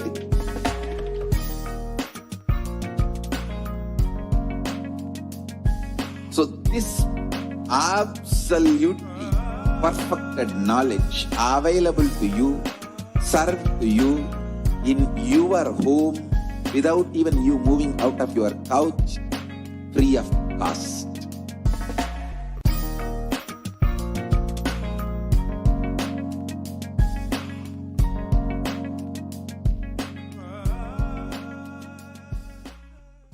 Just be alive for next 3 years. Don't die within next 3 years.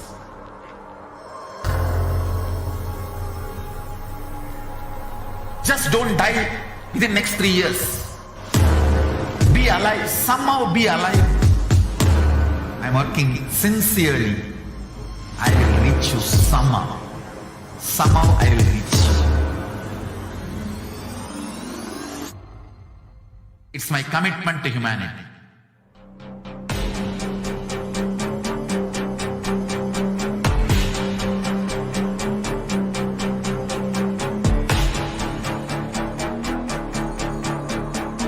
Just don't die within next 3 years.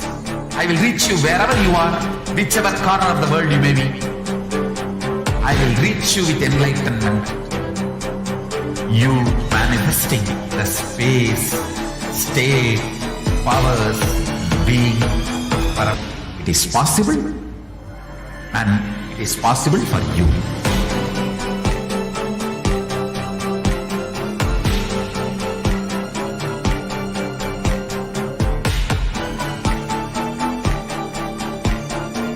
Paramashiva will reach you with enlightenment science.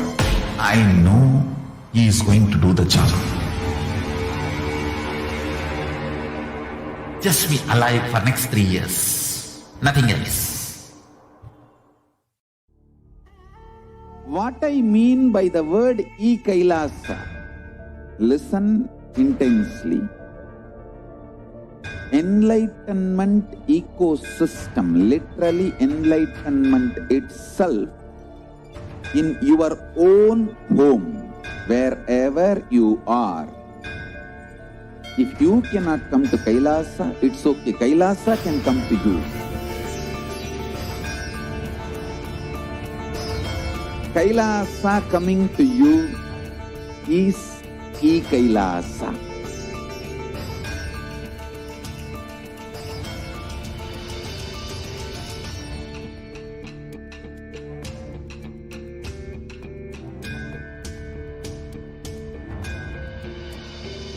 I will revive Hinduism. I am a Hindu revivalist, not by any revolution, but by evolution.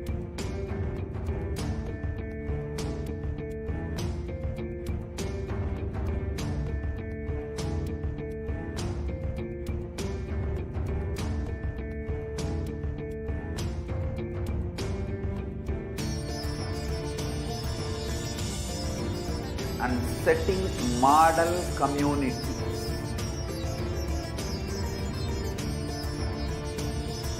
Kailasas, enlightenment ecosystems, Sarvanya Pitas all over the world.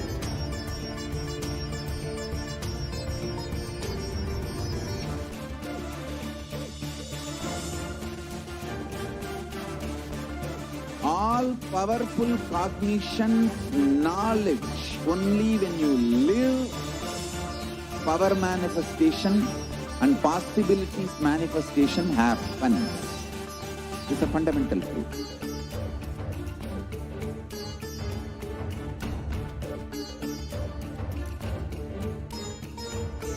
Hinduism cannot live exclusively as one sampradaya. No. All sampradayas of Hinduism is an ecosystem.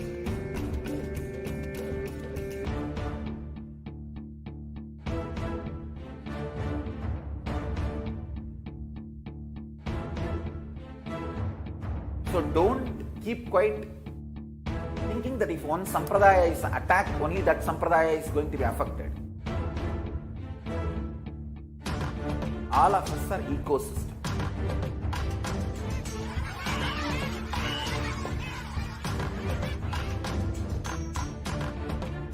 I invite all of you to get involved and enjoy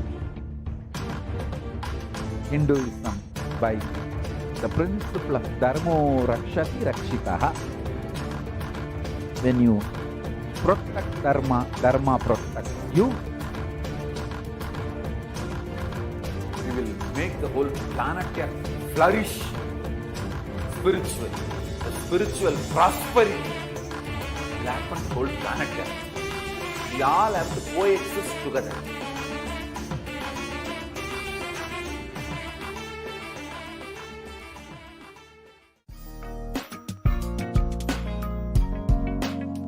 We get you health.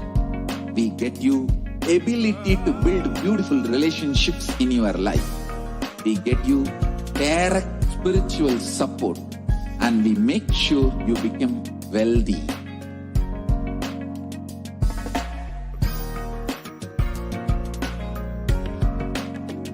We won't stop giving you just good life, really not stop till you live enlightened life.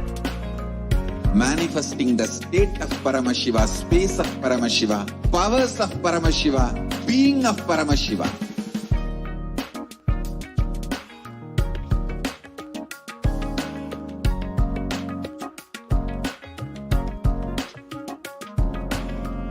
Whole world should become e-Kailashians. I want the whole world to know Hindus have something great to contribute to the world.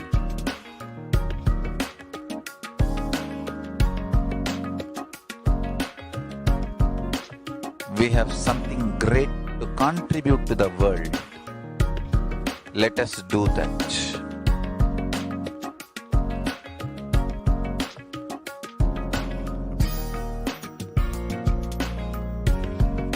E-Kailasa is proper customized spiritual service helping you to identify your root patterns of suffering. We have perfected the science of helping every individual from every cultural, religious, nationality background.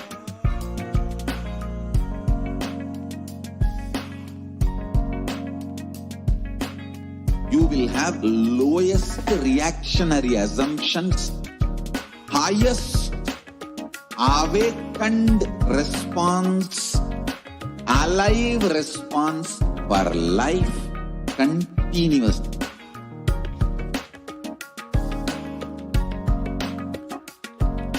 E-Kailasa is enlightenment ecosystem, literally enlightenment itself in your own home, wherever you are. Proper customized spiritual service helping you to complete with your life negativity, withdrawal from life, self-hatred, self-denial, self-doubt, so much of tiredness, laziness. We can support you aligning your diet, your attitude, your aptitude, your understanding. We can help you with everything.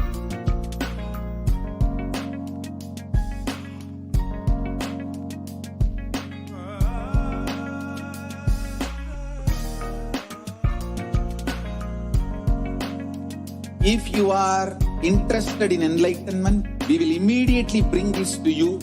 If you are not interested, we will explain the whole science, inspire you and make you interested in enlightenment science. We need to cater this enlightenment science to the whole world wherever they are, because enlightenment is the birthright of all human beings. Kailasa is responsible to provide that to all human beings.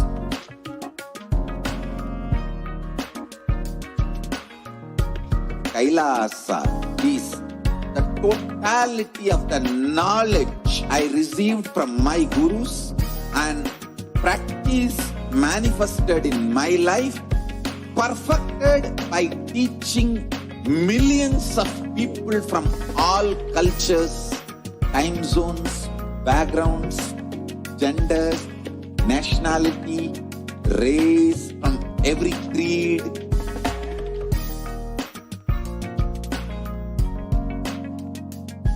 So this absolutely perfected knowledge available to you, served to you in your home without even you moving out of your couch, free of cost.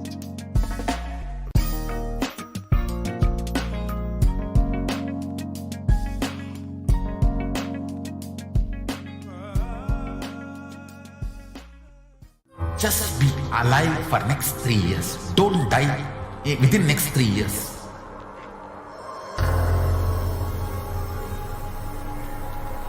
Just don't die within next 3 years. Be alive. Somehow be alive. I'm working sincerely. I will reach you somehow. Somehow I will reach you.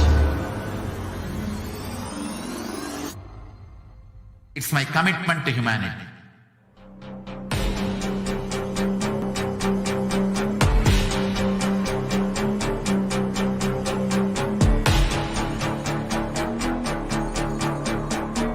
Just don't die within next 3 years. I will reach you wherever you are, whichever corner of the world you may be. I will reach you with enlightenment.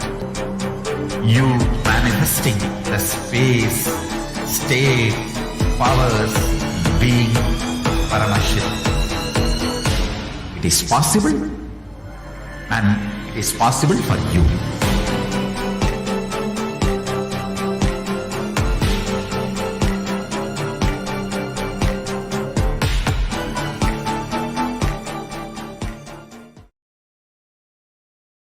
Nithyananda, welcome back, dear viewers. Sorry for the technical glitch and the delay in the program. Now we will be preparing ourselves for the live Parashakti Akashic reading, and which will be happening at 10 p.m. IST. So as we prepare, let us understand how we can experience a much more deeper connection with Devi Parashakti, manifesting through the Nijavatara of the Supreme Pontiff of Hinduism.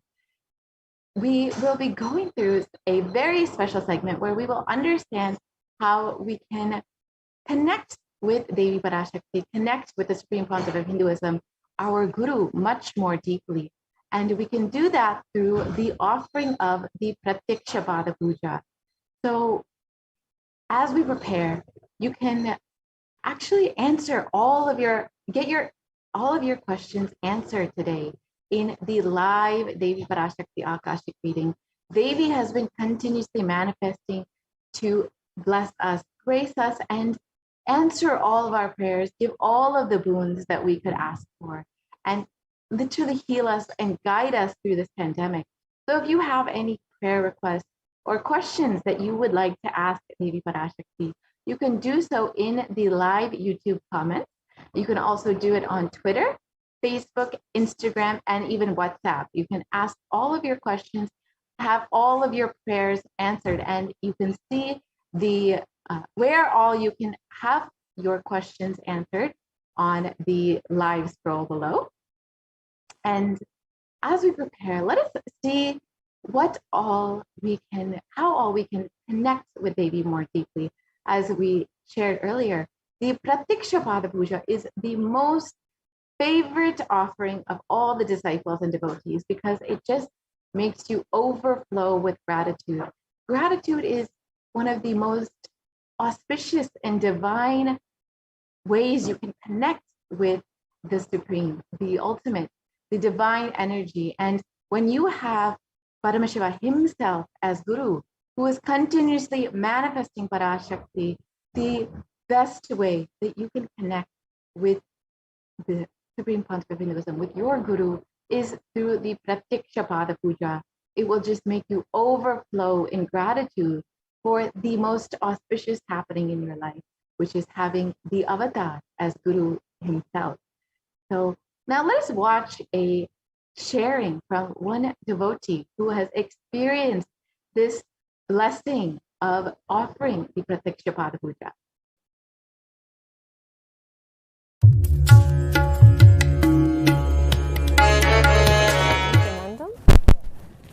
My name is Daria. I come from Slovenia, Europe.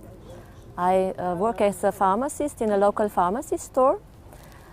Today was a very special day for me because I had the opportunity to perform Pratyaksha Pada Puja ritual to Swamiji himself.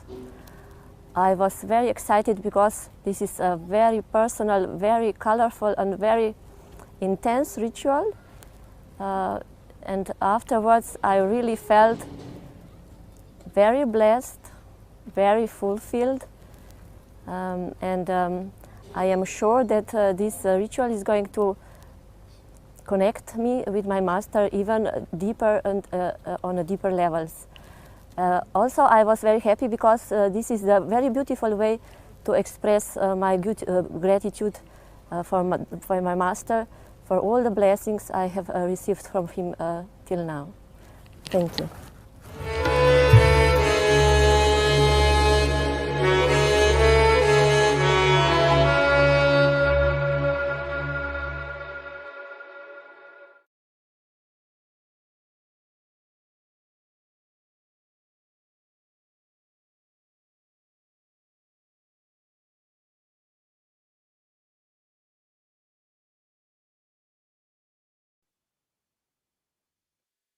Nithyanandam.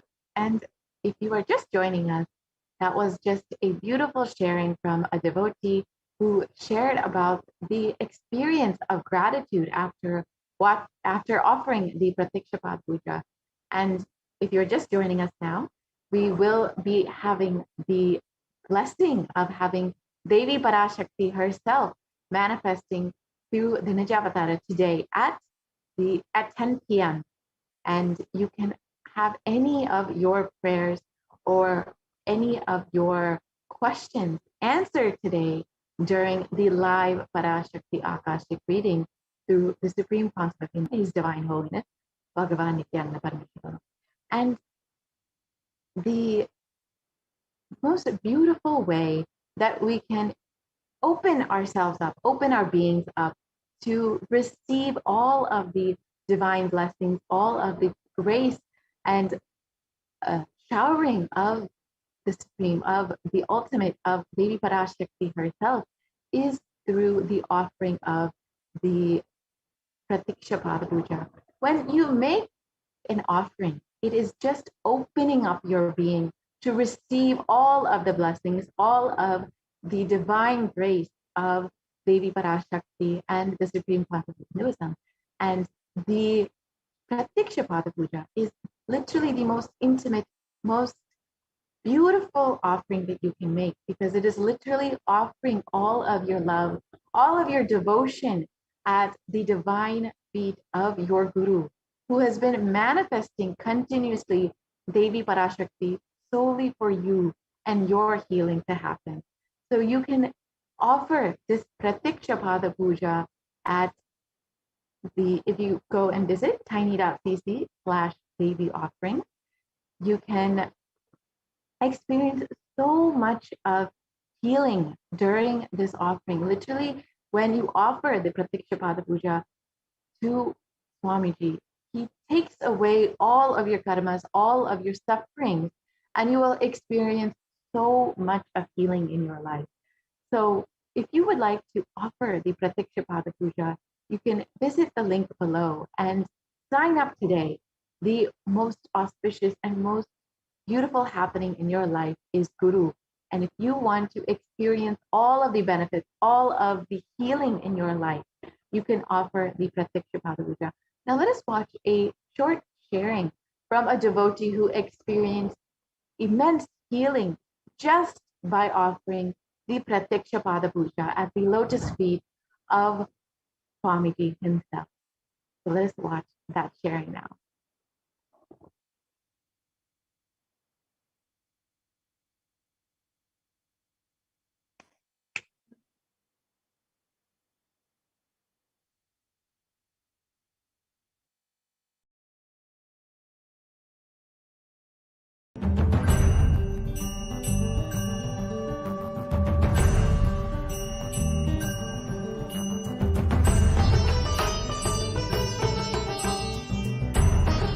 This is Beilin Gao. I from Norway. 27th of July, I did group puja. In this puja, we allowed to write 4 family members. So I write down my husband's name and my parents to pray healthy. Around 2 o'clock in the morning, puja is finished in Norwegian time.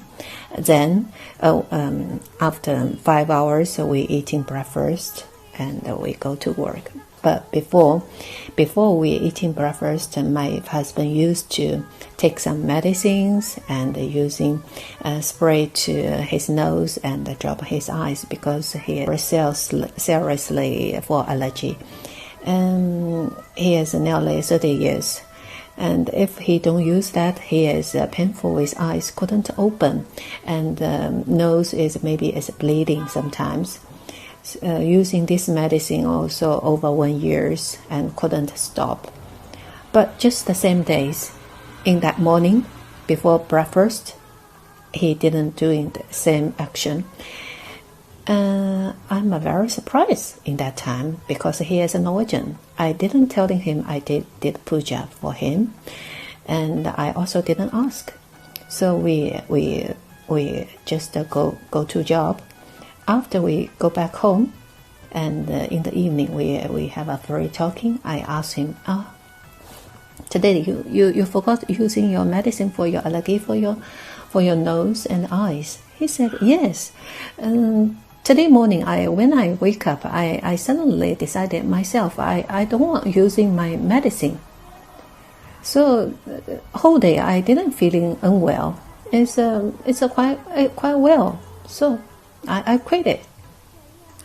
In my mind, I think, wow, this must be Swamiji did, and strongly recommend everybody to participate in the ritual in the Swamiji of us to get blessing.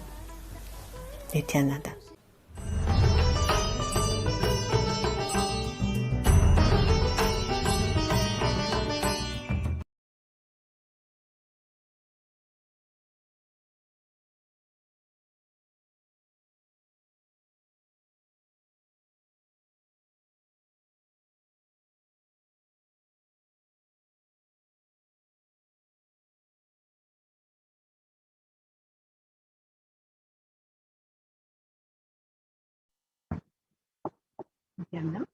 So that was a beautiful sharing from a devotee from Norway who experienced immense healing just from offering the Pratikshapat Puja.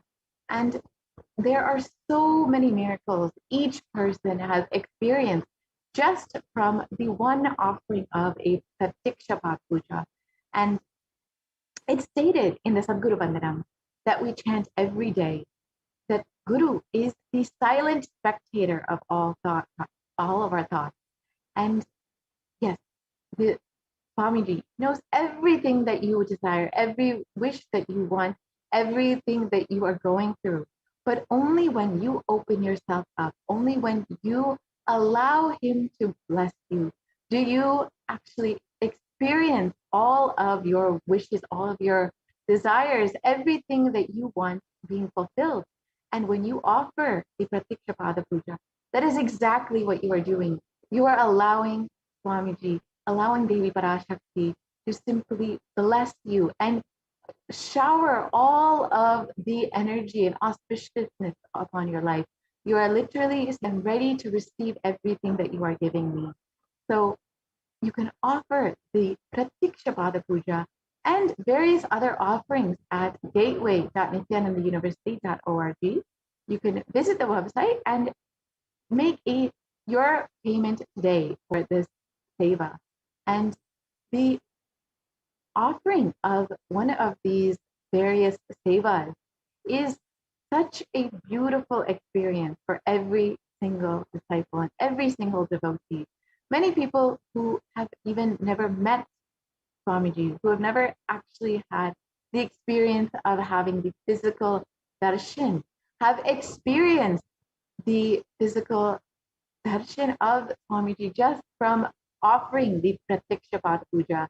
and just having the literally feeling that Devi Parashakti, that Swamiji himself is with them at all times, just from this beautiful offering. Because you are allowing, when you offer this, you are literally allowing the divine to manifest in your life, to come with you, to join you, to literally hold your hand. Devi has been continuously manifesting for this purpose, for healing and blessing you. And the Supreme Pontiff of Hinduism has been continuously manifesting Devi Parashakti just to guide you, to bless you, to heal you during this pandemic, and to help you come out of this pralaya, to give you that superconscious breakthrough. This Supreme Pontiff of Hinduism has been continuously manifesting the cosmic mother.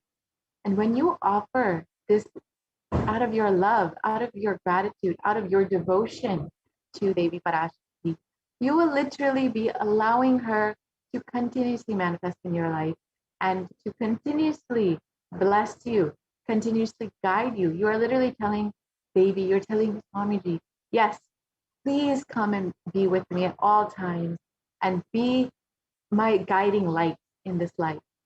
And so you can offer the Pratiksha Pada Puja today to the lotus feet of Devi Parashakti, who is manifesting through the Nijavatara of the Supreme Pontiff of Hinduism. And we are so blessed as the devotees and disciples of the Supreme Pontiff of Hinduism to actually have the physical manifestation of Devi Parashakti herself.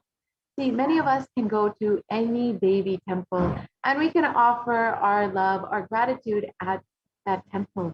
But when we have the physical manifestation of Devi Parashakti herself, the Nijavatara of Devi herself manifesting through our very own Guru, we have the literal, such an intimate and beautiful experience when we choose to allow the manifestation of Devi Parashakti to allow Devi Parashakti into our lives by offering this Pratiksha Pada Puja. It is very rare that anyone gets the Guru, the avatar as Guru in their life. It is the most rarest and most auspicious happening. And when Devi herself sings through your Guru, through our Guru, we have the most best and auspicious blessing in our lives. So if you would like to offer the Pratiksha Pada Puja today, you can visit gateway.nithyanandahinduuniversity.org. And today you can make this offering as you are getting ready to receive Devi Parashakti herself, manifesting through the Nijavatara of the Supreme Pontiff of Hinduism. We will be having the live Parashakti Akashic readings today at 10 p.m. IST, and this is 9:30 a.m. PST for any of you who are in the US. So please stay tuned and make sure that you ask any of your questions, any of your prayers to Devi Parashakti on the YouTube comments, the live comments. You can go ahead and ask any of your questions. And if you would like to ask your questions through various other platforms, you are welcome to do that. You can ask your questions on Twitter. You can ask your questions on Facebook and Instagram, and you can even ask your questions on WhatsApp. The details for this are provided in the link below. So you can go ahead and make sure that you get all of your questions, all of your prayers answered. Devi has been continuously manifesting herself and making herself available through the Nijavatara of the Supreme Pontiff of Hinduism, and literally to just bless you, to heal you, to guide you. And it is not that she is asking for anything for this. She is just wanting to bless you and wanting to grace your life. And the best way to tell her, yes, I want you as a part of my life, is to offer the Pratiksha Pada Puja. And the Pratiksha Pada Puja, especially when offered to the avatar, as your Guru, you literally are getting the most auspicious blessing of your life. It is said that it is only Guru who can wipe that away with just his one foot. It is not Vishnu, it is not Shiva. It is only Guru who can erase what Brahma has written. And with just his one toe, he can just erase all of your past karmas, all of your prarabdha karma, whatever it is that you have experienced and whatever it is that you might be thinking that you are destined for. The Guru only can give you the new future, a new lease on life. And when you offer this Pratiksha Pada Puja, you're literally telling Guru, yes, I want you to manifest in my life. I want you to bless me and give me a new future, to literally rewrite my future as I want, as to create the life that I want. And as many of us are going through this tough times during this COVID-19 and this pandemic, this ongoing epidemic of mental health issues that have been affecting so many countries, especially because of this ongoing pandemic, with so many natural disasters and so many people falling into poverty during this time. It is only the Guru and especially Devi Parashakti, who the Supreme Pontiff of Hinduism is manifesting continuously, who can bring that healing in your life. And only when you decide to open yourself up to allow the Guru to manifest in your life through the Pratiksha Pada Puja, can you experience all of the divine gifts that the Supreme Pontiff of Hinduism, manifesting the Devi Parashakti herself, is giving to you. And now we have a beautiful sharing on how Pratiksha Pada Puja can bring you so much of peace in your life.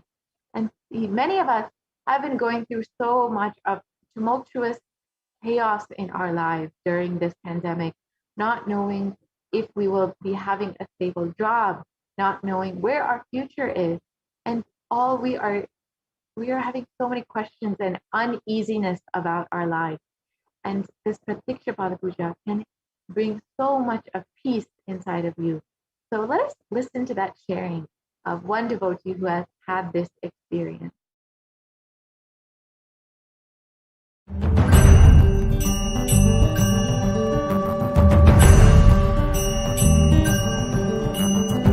Hi, I'm Anil Thakur. I have come from Delhi.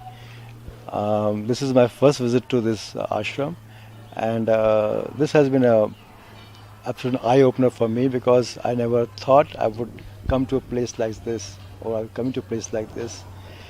From the moment I came here, I've been feeling some changes around me, some aura around me, like that.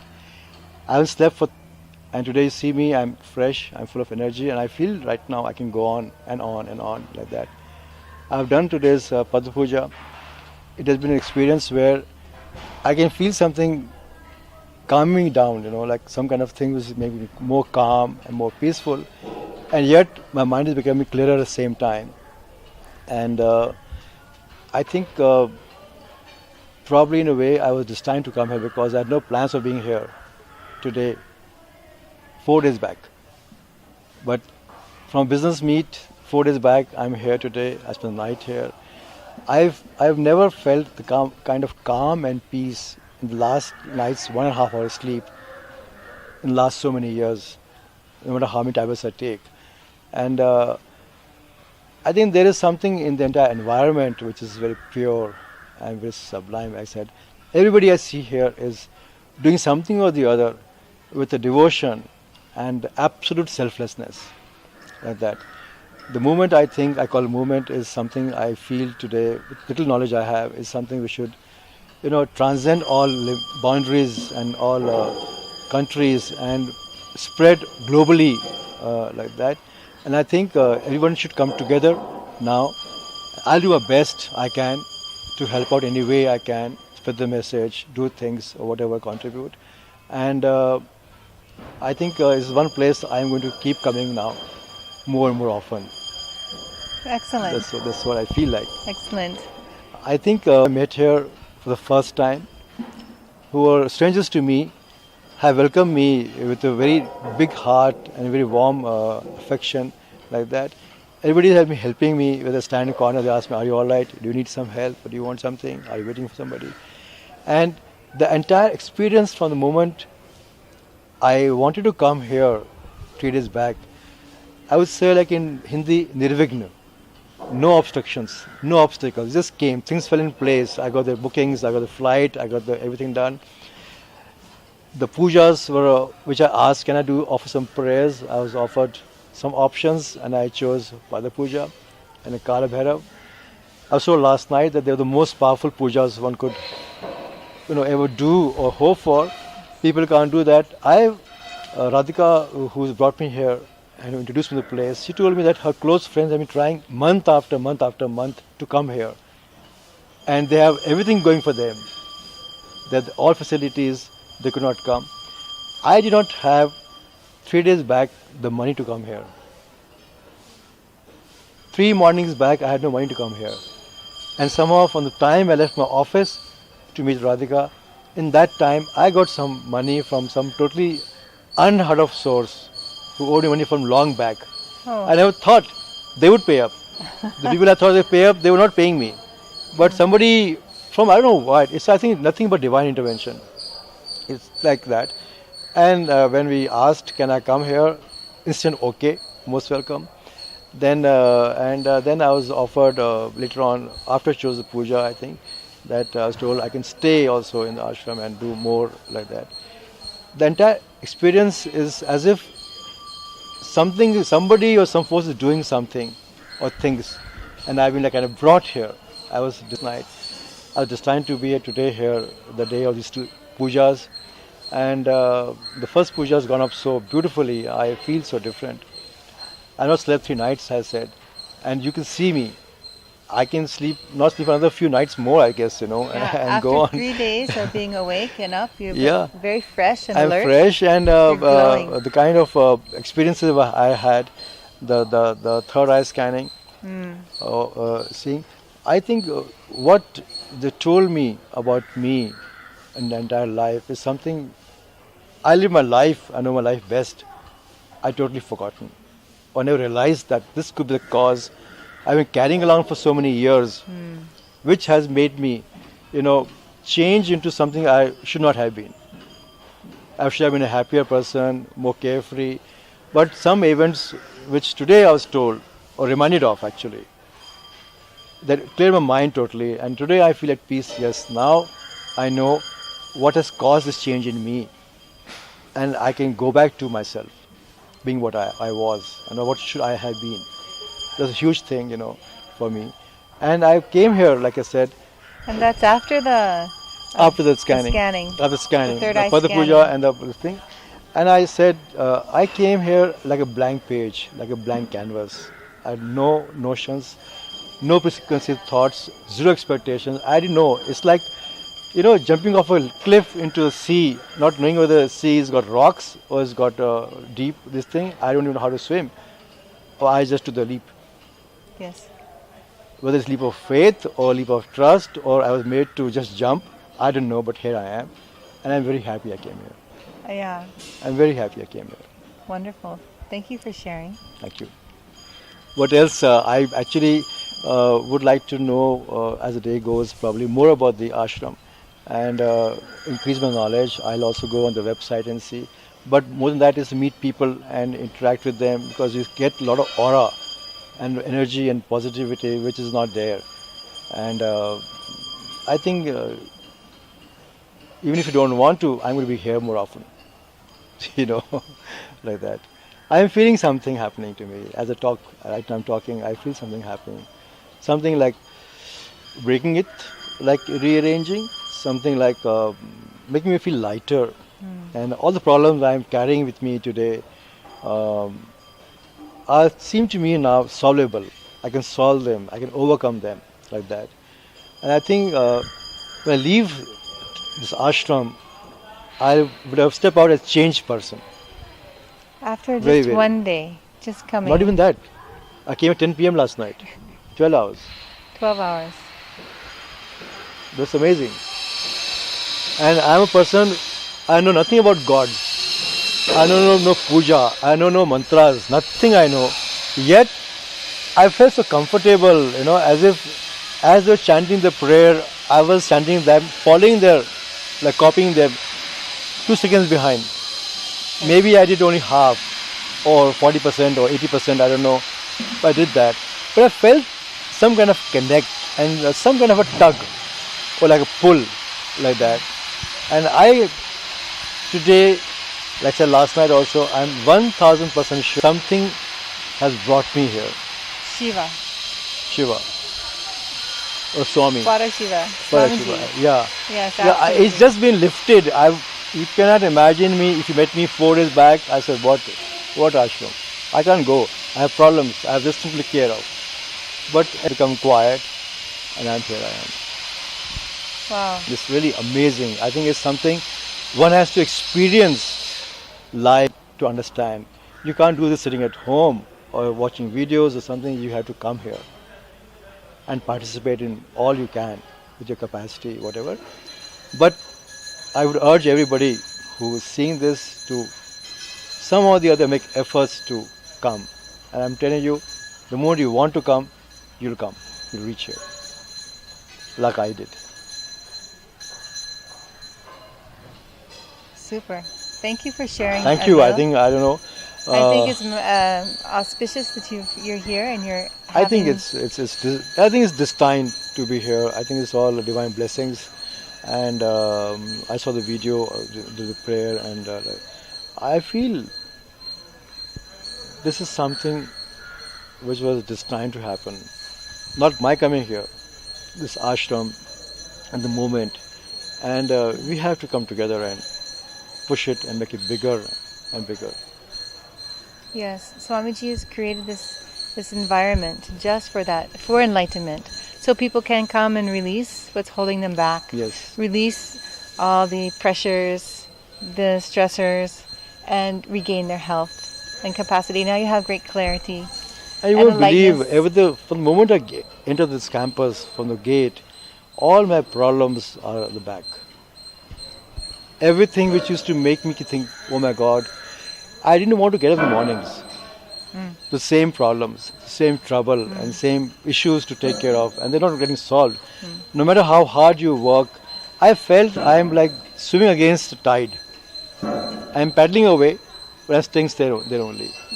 Yes. Stationary. It's like going on a treadmill or on an escalator, wrong way. You keep stepping, but you're still there. And now? Now I feel that I'm going to go out and you're ready. You're ready for life. Yeah, and bash some guys up, the sense that I feel my confidence coming back to me. I feel my positivity coming back to me. I feel like, yes, the troubles were there.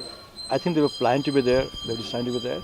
But coming here now, I feel that things are going to get solved, and I think now I am going to go out today a changed man.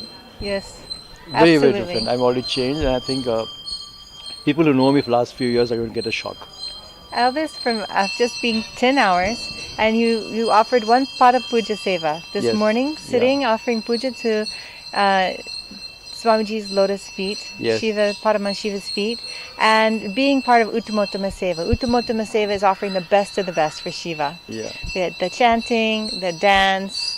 I was hearing and I was seeing things in the background like that, and then the third eye scanning was so. And he got on stage.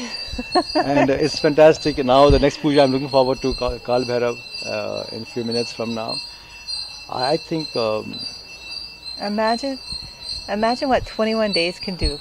Absolutely. In fact, I have been asked to meet some people in the afternoon, like that. Right now I'm feeling no thirst, no hunger, no appetite, no tiredness. I have a problem in walking barefoot. Here I am walking all over the place. My doctors will scream at me. Yeah. My surgeons, if they see me walking here. Oh, yes. It's medically banned to me if I walk like this barefoot. I just felt one sharp pebble, first step, and then no pain. And you know how the ground is. It's just a miracle, nothing else. I know my body, I know what I can do and what I can feel, but it's awesome, you know. And this banyan tree is like Kalpavriksha. Kalpavriksha. Shiva. I wish I could remember what all to ask for, but here I think like, you know what I want. That's it. Thank you.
Nithyananda.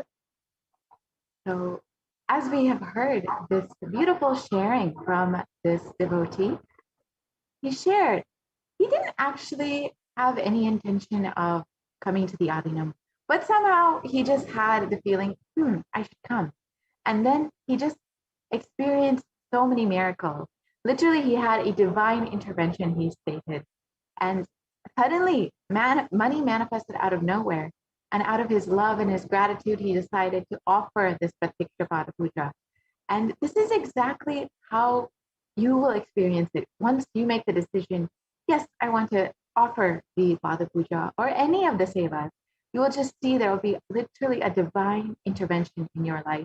And you will manifest everything that you need to be able to make this offering. Because the moment that you say yes, the moment that you decide that you want to offer your love, offer your devotion, offer your gratitude, the whole cosmos will just align itself to be able to give you this opportunity. And when you offer the Pratikshapada Puja, you are literally telling the whole cosmos, you're telling Devi Parashakti, you're telling Swamiji, yes, I want you with me at all times in my life. I want you to guide me, to bless me. And as the devotee shared, he experienced so much of inner peace and so many miracles that he never even asked for, like healing and just feeling that beautiful feeling that anything that he wants in his life can happen, and that all of his past has just been made redundant. Actually, what you can experience when you offer the Pratikshapada Puja at the divine lotus feet of Swamiji, especially when he is continuously manifesting Devi Parashakti herself to guide you, to bless you, and to continuously heal humanity during this time. And it's such a beautiful way to connect with your Guru, with Devi Parashakti. So if you would like to make this offering, you can visit gateway.nithyanandahinduuniversity.org. And as we wait for Devi Parashakti, we will be preparing for receiving Devi and receiving the darshan of Devi Parashakti herself. We will be going through and understanding what exactly it means to have darshan and how we can receive the darshan of Devi herself much more deeply. And if you, as you are getting ready, you're preparing yourself and you feel, yes, I want Devi in my life. I want to manifest Devi in my life. And I want to continuously be in that space of gratitude to Swamiji and you want to offer something, you can go ahead and offer something in the YouTube super chat. You can just make how much ever donation you would like to make, then just go ahead and make that in the YouTube super chat. And as you prepare yourself to receive, baby, just by making this small offering, this small contribution, you are telling baby, yes, I'm ready to receive you. Thank you so much for manifesting in my life. And you're requesting baby to continuously manifest in your life.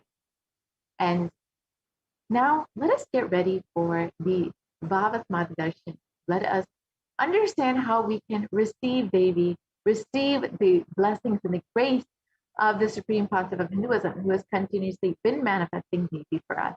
So let us enter into the preparation for the darshan.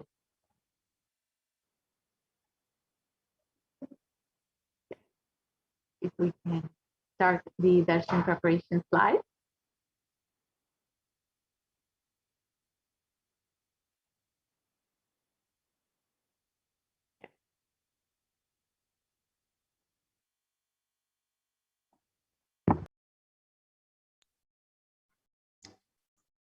Yes, so now let's understand what is the Bhava Samadhi Darshan, the science behind the Bhava Samadhi Darshan.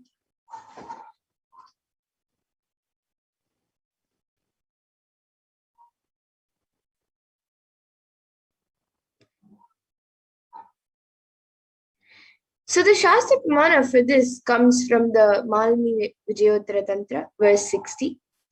And it says, Katana Shakti Padatva Yadva Padavalokanat Prasadat Swaguro Samyak Prapyate Paramam Padam.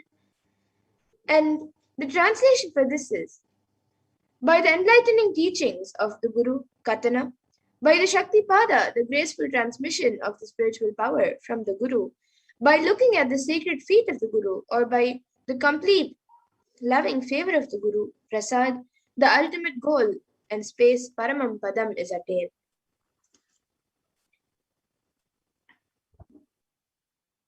And Bhava Samadhi Darshan is not an event in space and time. Rather, the darshan happens at the moment when we are lifted out of space and time.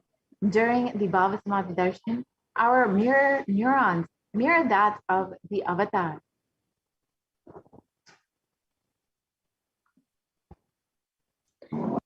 And bhava is defined as directing and activating the emotional and spiritual energy that is created through meditation on the avatar. The brain neurons mirror, activate, and process all the observed movement or information of the avatar just by seeing and without the physical act of imitation. And that is our entire movement recreates what is happening distances far away, experiencing the superconscious energy radiated by the avatar.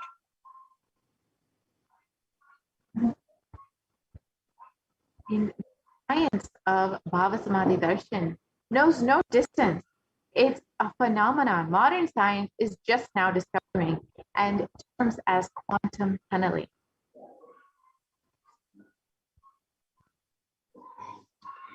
And our thoughts per second reduces significantly, and we relax into the space beyond thoughtlessness, becoming mentally at ease and coexisting dimensions beyond duality, with we and the divine become one, unconditioned by the parameters of time and space.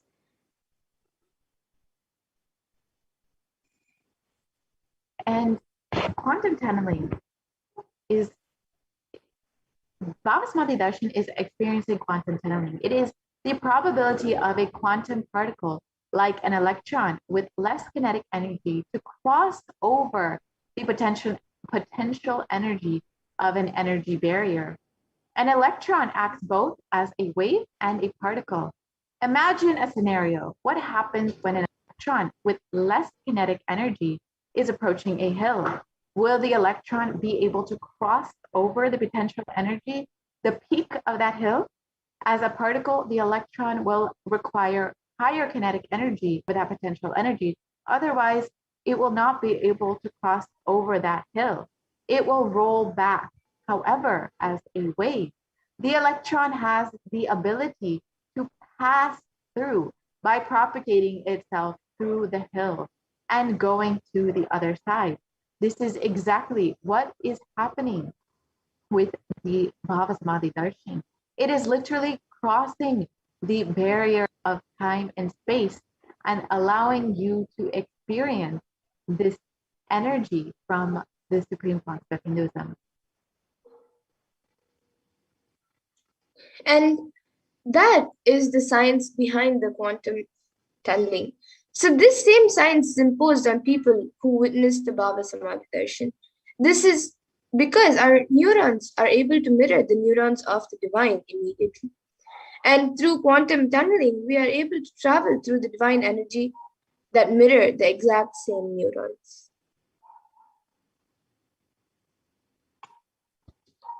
Let us understand the science of Bhava Samadhi Darshan.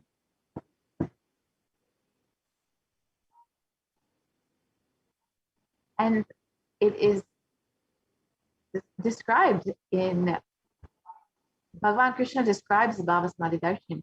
When Krishna once saw his own extraordinary sweetness reflected in a jeweled wall, he was amazed and said, "Oh, how unprecedented and astonishing is this deep and indescribable sweetness of mine. Alas, when I see it, even I become greedy to enjoy its sweetness. Just like Radhika, when I see my own sweetness in the mirror, I become eager to taste it. But I can't. After due consideration, I find that the only way to relish this sweetness is through the constitution of Sri Radhika."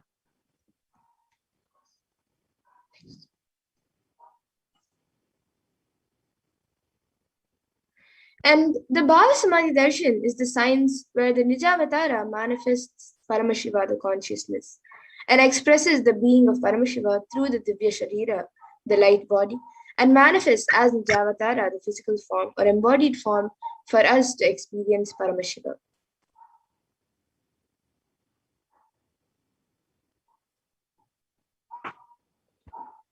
And the Shastra Pramana for this, as we saw earlier, is from the Malini Vijayottara Tantra, verse 60. Katana Shakti Padatva Yadva Padavalokanat Prasadat Swaguro Samyak Prapyate Paramam Padam. And by the enlightening teachings of the Guru Katana, by the Shakti Pada, the graceful transmission of the spiritual powers from the Guru, by looking at the sacred feet of the Guru, or by the complete loving favor of the Guru, Prasad, the ultimate goal in space, Paramam Padam, is attained.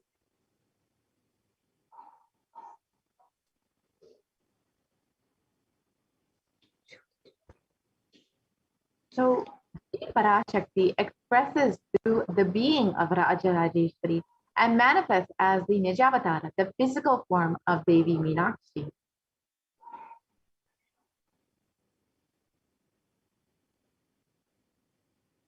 And Bhagavan Paramashiva expresses through the being of Subramanya and manifests as Nijavatara in the physical form of Bhagavan Murga, all of you can see.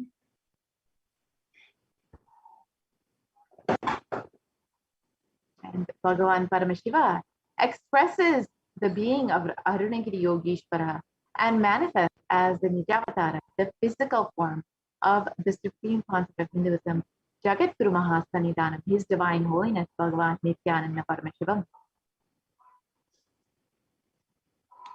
And Bhagavan Parandama expresses the being of Mahavishnu and manifests as the Nijavatara, the physical form, as Bhagavan Venkateshwara.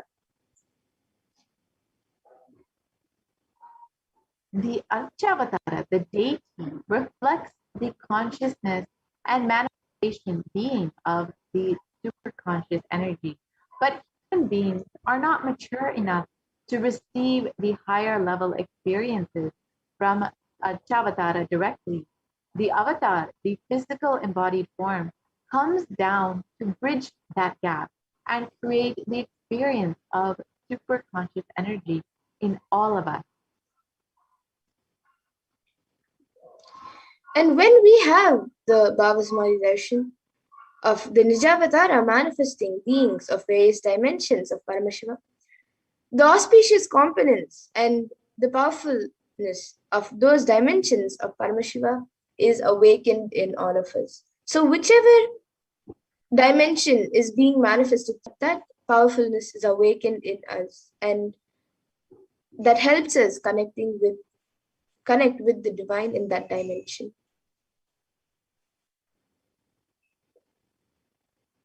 So let us, the dimension of Paramashiva manifesting in the Nijavatara for us to experience the same is Bhavasamadhi darshan. And the Bhavasamadhi darshan is the direct experience of causeless bliss.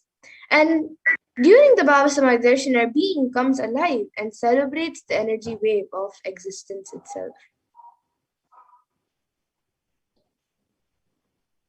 Our very muscles learn to imbibe and radiate Paramashiva. Bhavasamadhi darshan is like a window to the infinite expanse of consciousness, allowing us to glimpse the formless in a way that we can understand. And even without much effort from our side, our very biomemory, our very inner space awakens to the space of Paramashiva, the ultimate consciousness, during the Bhavasamadhi darshan.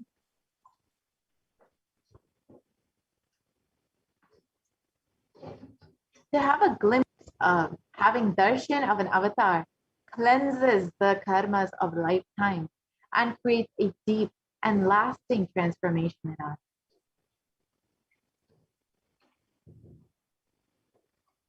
And gratitude is the space which enables the reflection of consciousness in all levels: physical, physiological, psychological, and ultimately the conscious level. Darshan meditation is, as a preparation, helps us to fall into the space of gratitude. And it is during that time when we drop the conscious resolutions, the Satya Sankalpa of anything that we want or need in our life. So be ready to reflect the consciousness of Paramashiva. That is all you need to manifest the best of your life and lives of people around you. So the right context to receive darshan is, I know you are the source of everything. You are everything, and you are in the embodied form of the Supreme Concept of Hinduism, Jagat Guru Mahasannidhanam, His Divine Holiness, Bhagavan Nithyananda Paramashivam. And you are in this body. You are the source for both. Let me connect with you. Let you reveal yourself to me.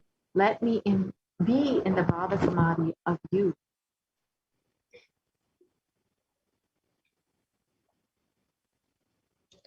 So now all of you can take a few minutes to set up for the Panchopachara Puja. So whoever might be wondering, some of you might be wondering, what exactly is this Panchopachara Puja? So Pancha in Sanskrit is 5 and Upachara means offering. So before the darshan, before we all receive Devi Parashakti, we will be doing the Panchopachara Puja. So all of you can set up for this puja, you can set up some sandalwood paste or powder, some flowers, some incense, a lamp, and a food offering, the Naivedyam. And if you would like to offer your Naivedyams, you can sign up in tiny.cc/food donation. So all of you can take a few minutes to sign up for this.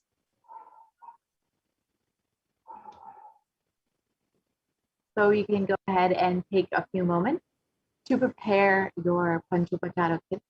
If you would like, go ahead and start making your Naivedyam offering as you get ready for Devi Parashakti manifesting through the Supreme Concept of Hinduism himself. And as we all know, Devi is continuously blessing us. So if you would like to offer your love, your gratitude, you can make a Naivedyam offering. And you can also offer through the YouTube super chat option in the live YouTube comments. You can offer anything that you want out of your love, out of your gratitude for Devi continuously manifesting in your life. And when you make this offering, you can, when you make offering, you can literally open your being up to allow for Devi continuously manifesting in your life. See, Devi has been continuously manifesting regardless of whether you are making this offering or not. But only when you decide that, yes, I want to open myself up and I want to receive everything that Devi is giving me, and you decide to make this offering, only then will you be able to receive all of the blessings, all of the boons that she is showering upon you. See, Devi has been continuously manifesting for several months to bless humanity, to guide us through this pralaya, and to give us so much of healing during this pandemic. As many of us know, this ongoing pandemic has taken a huge toll on humanity, and so many lives have been lost, and so much of livelihood of the people has been lost. Many people are falling into depression, are not knowing where their next meal will be coming from, are feeling insecure about their future. And Devi, for that reason, has been continuously manifesting through the Supreme Pontiff of Hinduism to give that healing energy that only Mother can give.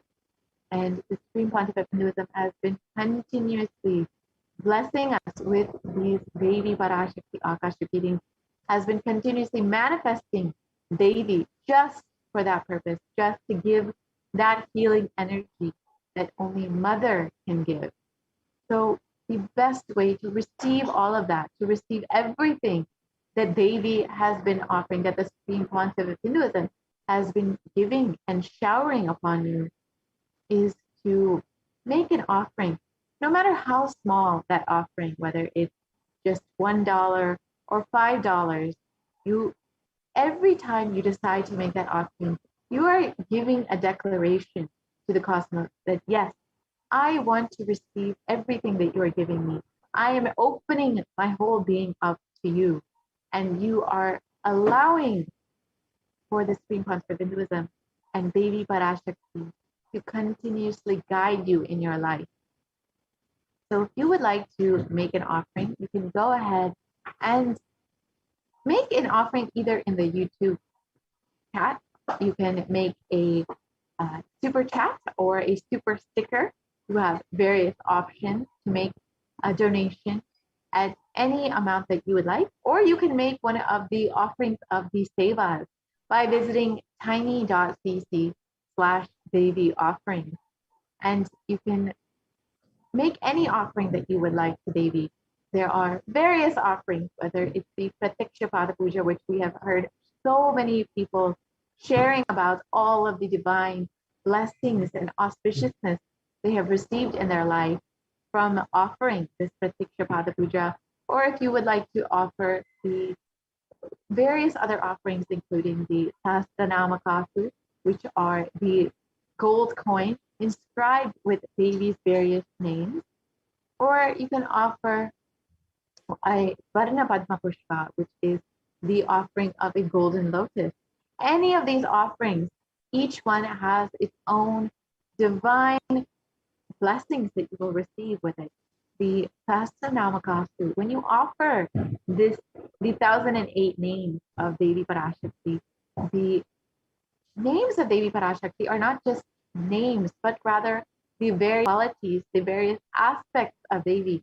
When you offer this, you will be blessed with all of these aspects of Devi herself to manifest all of the Ananta Kalyana Gunas, all of the auspicious divine qualities of Devi herself.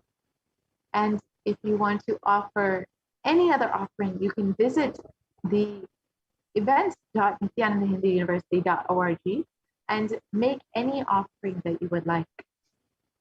So let us get ready to receive Devi Parashakti, who is manifesting through the Nijavatara of the Supreme Concept of Hinduism.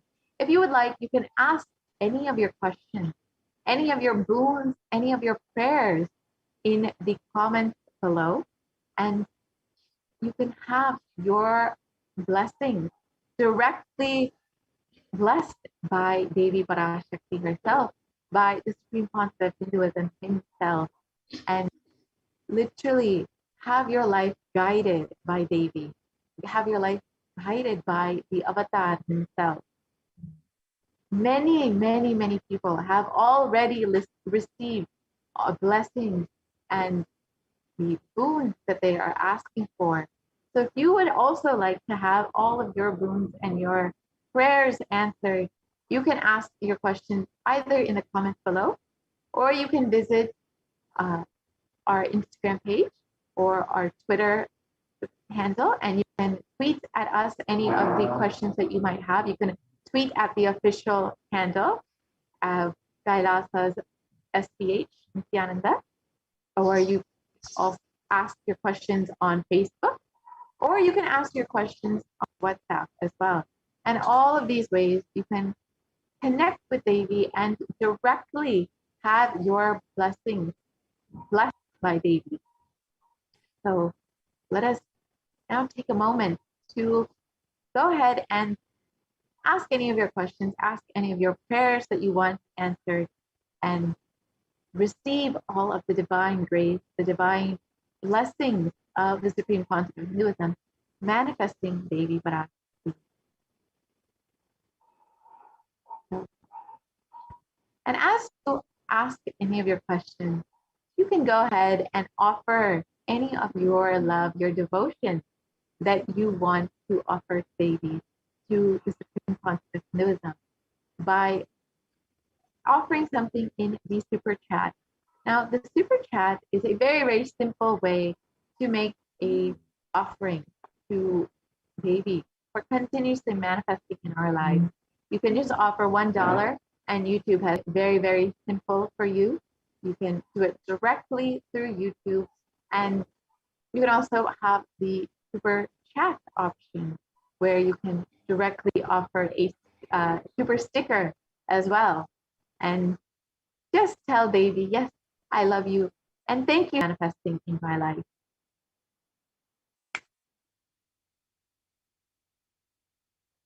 So with this, we will take a very short break and get continuously prepared for the live Akashic readings from Devi Parashakti, manifesting through the Supreme Concept of Hinduism.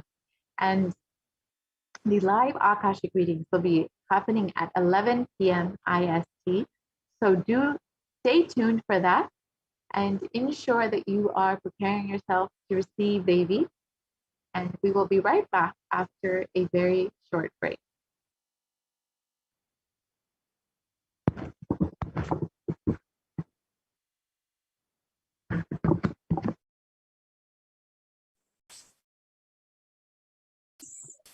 Nityanandam. Thank you, Monica Nityananda and Monica Nityananda. The beautiful session. And now, all of us are eagerly, very, very, very excitedly awaiting the darshan of the Nijavatara. So excited because what darshan we are going to be having, just say we had the Sundareshwara Bhava Samadhi darshan just in the morning, and now we are having the Devi Parashakti Akashic reading in the evening. It's been so exciting, and we would also love to hear all of your excitement. I'm already seeing so many hearts that are just flying, and all of you are sharing about how excited you are. Because everyone, you can go ahead and post it in the comment section, and we also encourage you to become a member as a part of the YouTube e-Kailashian community, become part of this e-Kailashian family. And as you become a part, and you can also get the chance to post your prayers and request for boons and ask your questions and have a karmic breakthrough directly through Devi Parashakti herself. So how excited are all of you? You all can go ahead and comment. Okay, I'm seeing Yogesh, Shri Rajagopal, Shri Induja, Aditya Kothare, Tanja Deverne. Lot of you, Erez Blazovsky, lot of you have started commenting. How excited are all of you? Go ahead and share with us. So what exactly happens to us during this Devi Parashakti Akashic hearing? As we all were listening, you know about this mirroring of neurons that will be happening, where whatever is happening in the avatar, in this brain, superconscious energy, what is happening in him will start reflecting in us. And that mirroring of neurons is so powerful because when that happens, we'll also experience the same manifestation of superconscious energy through our body physically. Actually, as all of us are going to be receiving the darshan of Devi Parashakti, as she manifests to attend to each of our prayers, giving us boons, manifesting powers through us, and giving us the powerful cognitions, leading us to the path of enlightenment, and ultimately even giving us the experience of Paramashivoham self. All these is not just limited to when Devi answers your questions. No. Just the sight of Devi, when you just behold her form, her grace, her beauty, her motherliness, her compassion, all of them by themselves will just put you into that space, a very powerful transformation process. Now, how do you receive the best of Bhava Samadhi Darshan? How do you receive the best of having the darshan of Devi Parashakti? Please understand, a very, very powerful method to receive anything, to open up yourself to anything, is to give.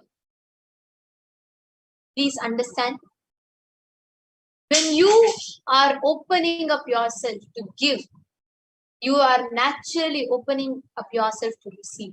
All places in life, even a mother's love, when she opens up and when she gives, she naturally starts receiving more. Every relationship, every business, every job, every aspect, every facet of life, this is a fact. And when it comes to the divine, this becomes even more intense. This becomes even more powerful, even more subtle, and even more powerful and divine. When you are going to be sitting in the presence of Devi Parashakti, and just to let all the viewers know, whether you're here for the first time or whether you're here after listening to the exciting announcement that Devi is coming live, you have joined back, you have gathered.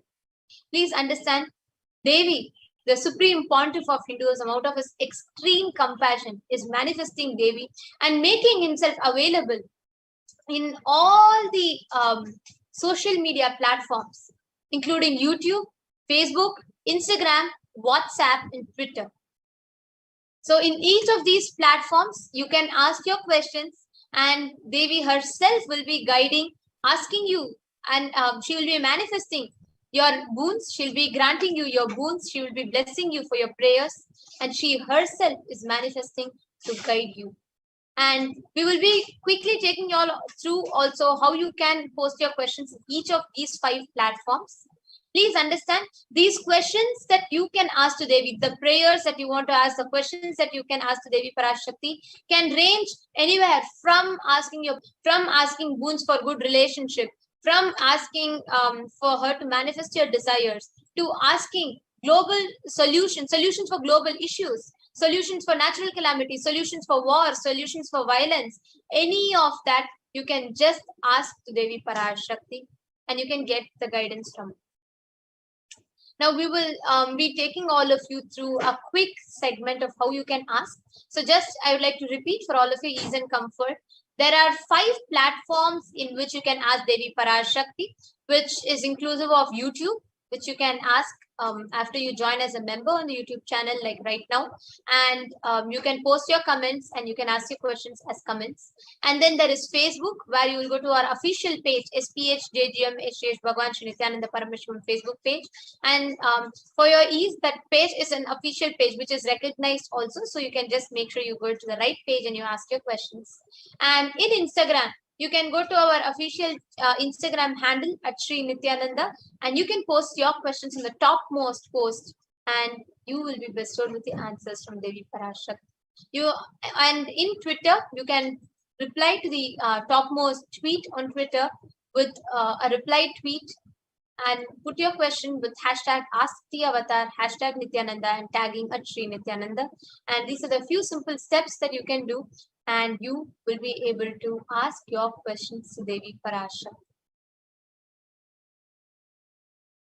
Now, as all of us are preparing ourselves, as all of us are going to be receiving the darshan of Devi Parashakti, please understand this sacred, profound science, this beautiful science.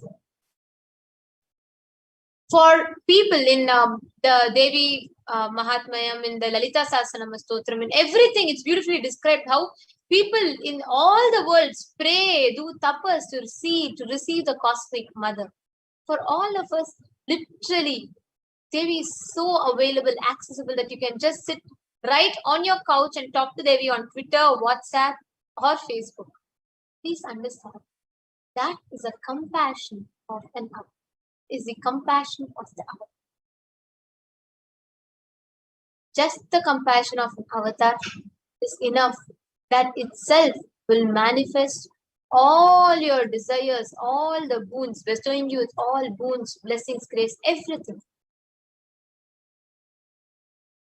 And please understand, whether you are sitting here watching, waiting for the darshan, just sit out of the space of gratitude, offering just maybe $1, just some fruits, betel leaf, betel nuts. Just keep that in front of your camera screen, and keep some food out of love. Prepare some food for Devi Parashakti and keep it in front of your screen, and just purely in the space of gratitude, that pure space of receptivity, just prepare to receive the darshan Devi Parashakti. Now, many of you, when I say, were asking, even today morning, when you were asking, how you can offer. Because as all of us know, this offering itself is a very powerful way to connect to the divine. Because when you offer, the way you open up once you offer is something so phenomenal. So now today we are going to be sharing with all of you one amazing, amazing way how you can connect with the divine. Pratyaksha Pada Puja. See what Brahma writes it is, and what we call as faith. Neither Vishnu nor Shiva nor any other god can change it. But it is only Guru's feet. Just the toe, he can dust it off and he can give you a nature in fresh. So today we are going to be taking all through how you can offer Pratyaksha Pada Puja and burn all your karmas of lifetimes together. And we are also having some of the sharings from different people, so they can share about their experiences with you on how they've experienced after Pratyaksha Pada Puja. How oneness manifested for a person just after Pratyaksha Pada Puja. So let us hear from her now.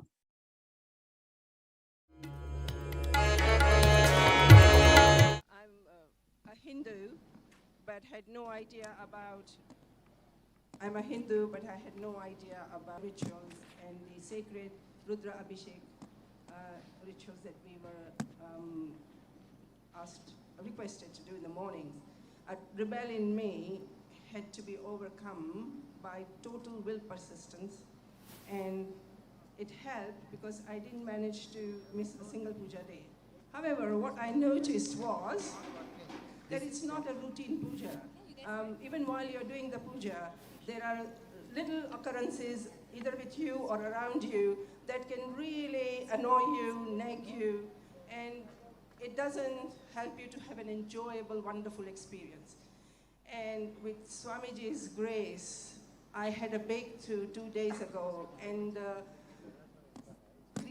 managed to create a space within me about Sadashivatvam where I said to myself, no matter what, I am going to have a wonderful puja experience every single day with integrity, with deep reverence and devotion to Swamiji, our Guru, and Sadashiva himself.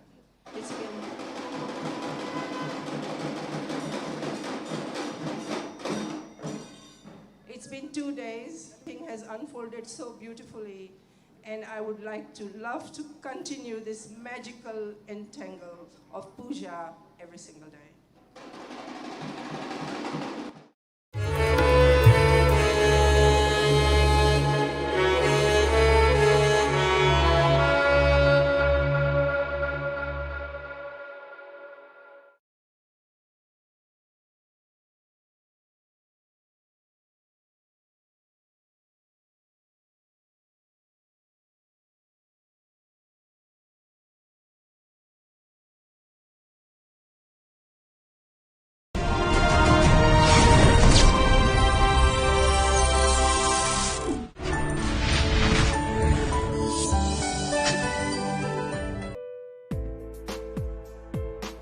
But I wanted to share this amazing miracle that happened yesterday.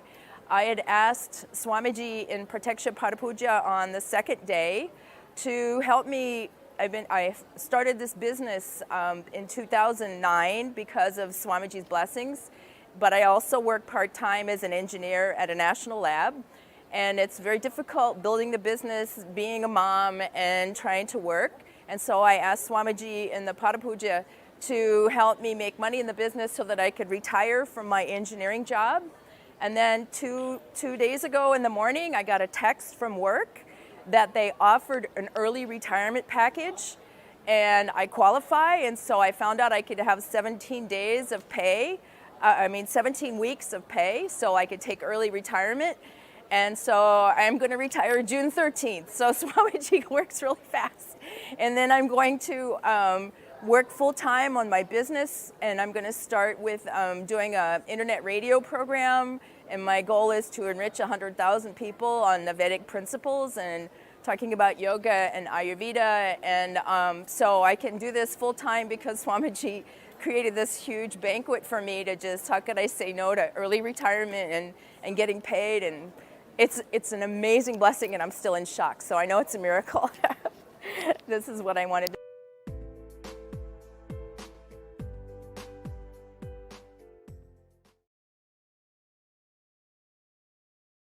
Like each of these devotees shared so beautifully, connecting to Swamiji, connecting to the avatar, connecting to the cosmos is one of the most profound things, because that is a formula to manifest almost anything instantly. Like how just out of her connection to Swamiji, she had manifested her whole early retirement fund, She just out asked of that Swamiji boon that she got from Swamiji, just out of that gratitude, when she experienced that space of that gratitude and devotion in Pratyaksha Pada Puja, and just that boon, just that one word, just that one blessing that she received from Swamiji. Actually, We can I see hope how it has manifested. all of you are hearing. She just offered Pratyaksha Pada Puja to Swamiji and got one boon. She asked for getting the wealth, for getting enough money for retirement. And Swamiji worked really fast. In the next day, she's getting a call from her office for the same reason and saying that they're going to give it early. So understand how the whole thing manifests, as we were sharing with you. What your fate is. What Brahma writes with his hand. No other God can change it, but Guru's feet is enough. He'll just dust it off and give a new future for you. And how many of you that are listening here right now, you have had such amazing experiences offering Pratyaksha Pada Puja? Do share your comments. You can post the comments here. Share with us, how do you feel about it? Like what are the amazing miracles, experiences that you have had offering Pratyaksha Pada Puja? And if you also want your sharing to be played and for your sharing to be shared with the whole world, you can email us at contact@kailasa.org with your video. And also for each and every one of you that are connecting to this, and you feel like, if I'm hearing this now, there must be something. I think I need to do it. I need to offer the Pratyaksha Pada Puja. Swamiji, you all can visit Nithyananda Hindu gateway.nithyanandahinduuniversity.org. The link is projected as a scroll here. gateway.nithyanandahinduuniversity.org, and you can offer, you can experience the same, manifest the same powerful space, powerful connection, and get your boons and everything manifested just by offering the Pratyaksha Pada Puja, the feet of Swamiji. The Pratyaksha Pada Puja is one of the most profound offering, the most beautiful offering, where just you experience a space of gratitude. There is just pure, costless gratitude. There is no transaction, there is no business deal, there is nothing. There is no negotiation with the cosmos. Just where you enjoy your existence, you enjoy the manifestation of cosmos as Guru. You just sit at the feet of the Guru and enjoy. There's a very beautiful chant where Sri Adi Shankaracharya sings beautifully. He says, Shariram surupam tatha va kalatram yasascharu chitram dhanam merutulyam manaschena lagnam guro rangri padme tata kim tata kim tata kim tata. Beautifully he says, you can have a beautiful body, you can be very handsome, you can have a beautiful looking wife, you can have a beautiful spouse, you can be very intelligent, you can have all the name, fame, knowledge, power, everything. You can have wealth as enormous and as stable as Mount Meru. But if you do not have the space of sitting at the feet of the Guru, just the space, the connection with the Guru, then of what use is it? What use? What use? Tatakim, tatakim. What then? What then? Guru is the ultimate. In the Guru Padaka Stotra, beautifully it is told, Ananta Samsara Samudra Para Naukarikabhyam Guru Bhakti Kabhyam. Means just to cross this whole ocean of samskaras, all the whole samsara sagara, the whole ocean of suffering, pain, maya, delusion that we create. The only boat that can make you cross the whole ocean is the feet of the Guru. Just Guru Bhakti, offering your gratitude at the lotus feet. To experience Pada Puja, space of gratitude. To experience that joyful space. Just offer Pratyaksha Pada. We'll just see how much of powerful, strong feeling connection that manifests in you, that gratitude that manifests in you, will just manifest various miracles in life. And you all can also keep posting in the comment section. Prabjot Gill has posted saying, I don't think I have offered Pada Puja, but I still had auspicious happenings. When if I just requested with open heart. Beautiful, Ma. And I really recommend if you offer Pratyaksha Pada Puja, the way how things will start manifesting in your life, because janmas of karmas that you have, right? It gets cleansed completely, it just gets burnt during Pratyaksha Pada Puja. That is why when you just go and sit at the feet of Guru, you'll see a whole being will just melt. Whole being will melt. you'll experience something, the way you experience about yourself, the way whole thing, you will see everything is manifesting for you. Everything will be so auspicious for you in your life. Actually, we have more and more sharings that people are sending. And we also request, if any of you have any amazing miracles, like I think Ma Dharmadara has posted, saying that tears are, like she's in cloud nine, very blissful and best oneness at Swamiji. Beautiful.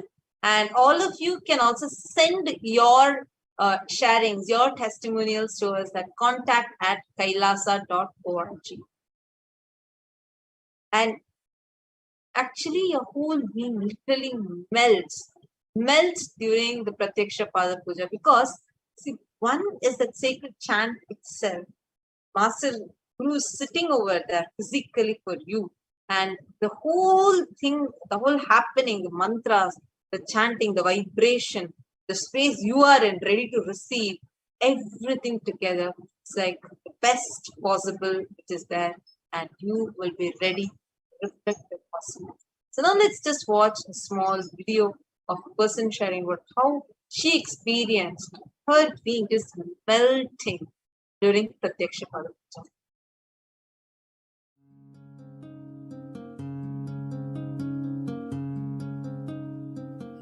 My name is Debbie, and I'm from St. Louis, Missouri, and I just want to talk to you about a Pratyaksha Pada Puja experience that I had. Actually, it was my very first Pratyaksha Pada Puja.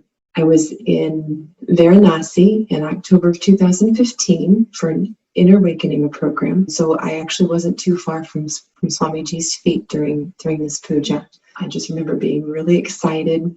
Yay, I get to do my first Pratyaksha Pada Puja. This is awesome. They give us all the puja items and get us ready, and we're sitting there, and Swamiji's sitting there on the chair. Ankles are crossed. You can see his feet. So then the puja starts. I'm thinking, I'm going to be in such a state of bliss, which I was.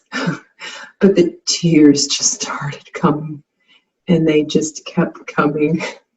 And I was basically just sobbing during the puja, through most of the way, probably 3/4 of the way through the puja. I finally got myself together towards the end. Such a release. I mean, I had no idea that I would actually have that reaction while doing the puja. I had never experienced anything quite like it. And it wasn't tears of sadness at all. And it's just such a beautiful place to be, beautiful space. And hopefully you can someday enjoy that as well. There are many opportunities to do Pratyaksha Pada Puja with Swamiji via two-way video conferencing, which is still very powerful, even though you may not be physically at his feet performing the puja. It's still very, very strong space to be in. And that's what I want to share today. I just want to share that it's a powerful, powerful ritual, connecting with the divine in that space of gratitude. And I just hope that those of you who have not offered Pratyaksha Pada Puja could actually experience that. Thank you very much for letting me share this. Nithyananda.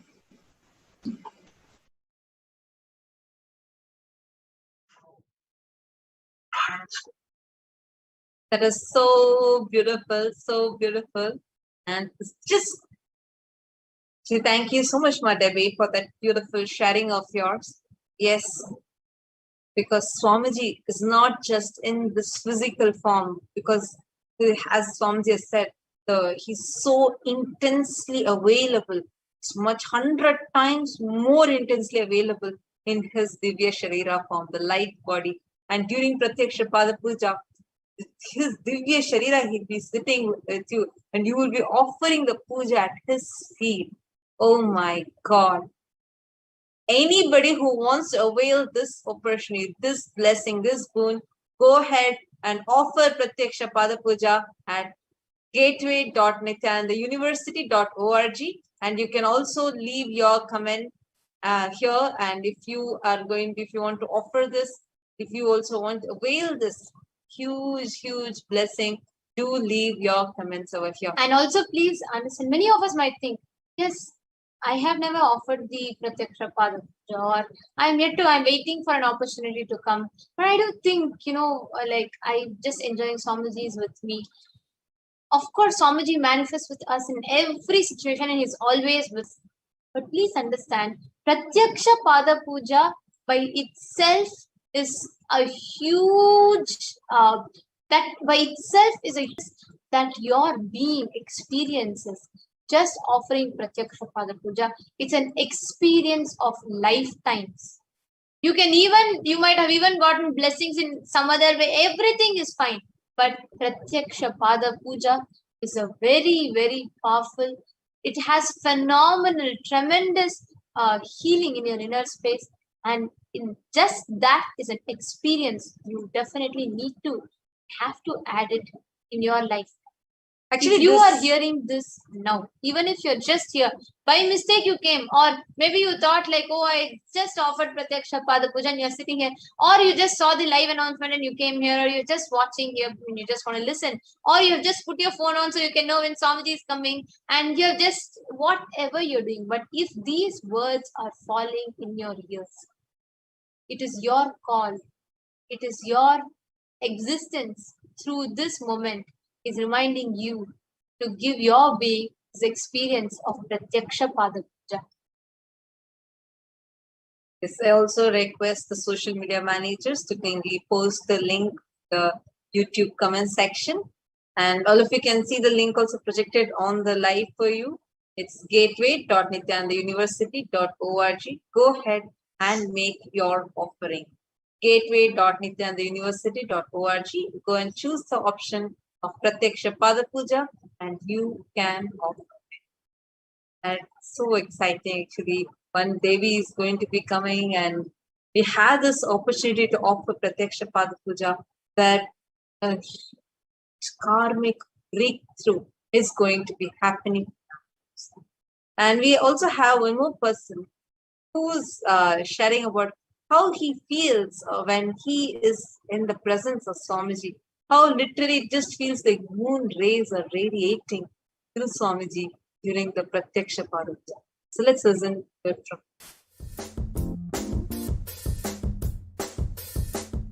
Doing the Pada Puja with him in the morning is something very special, very unique. Being in his breathing space and being so close, just the radiance. I did it on Chitra Purnima, and the radiance emanating from him is something that you could see it on the camera a little bit, even during two-way, satsang. But being actually physically in his presence, it's just like almost like moon rays. It's so bright, but it's so calm and gentle. It's really indescribable.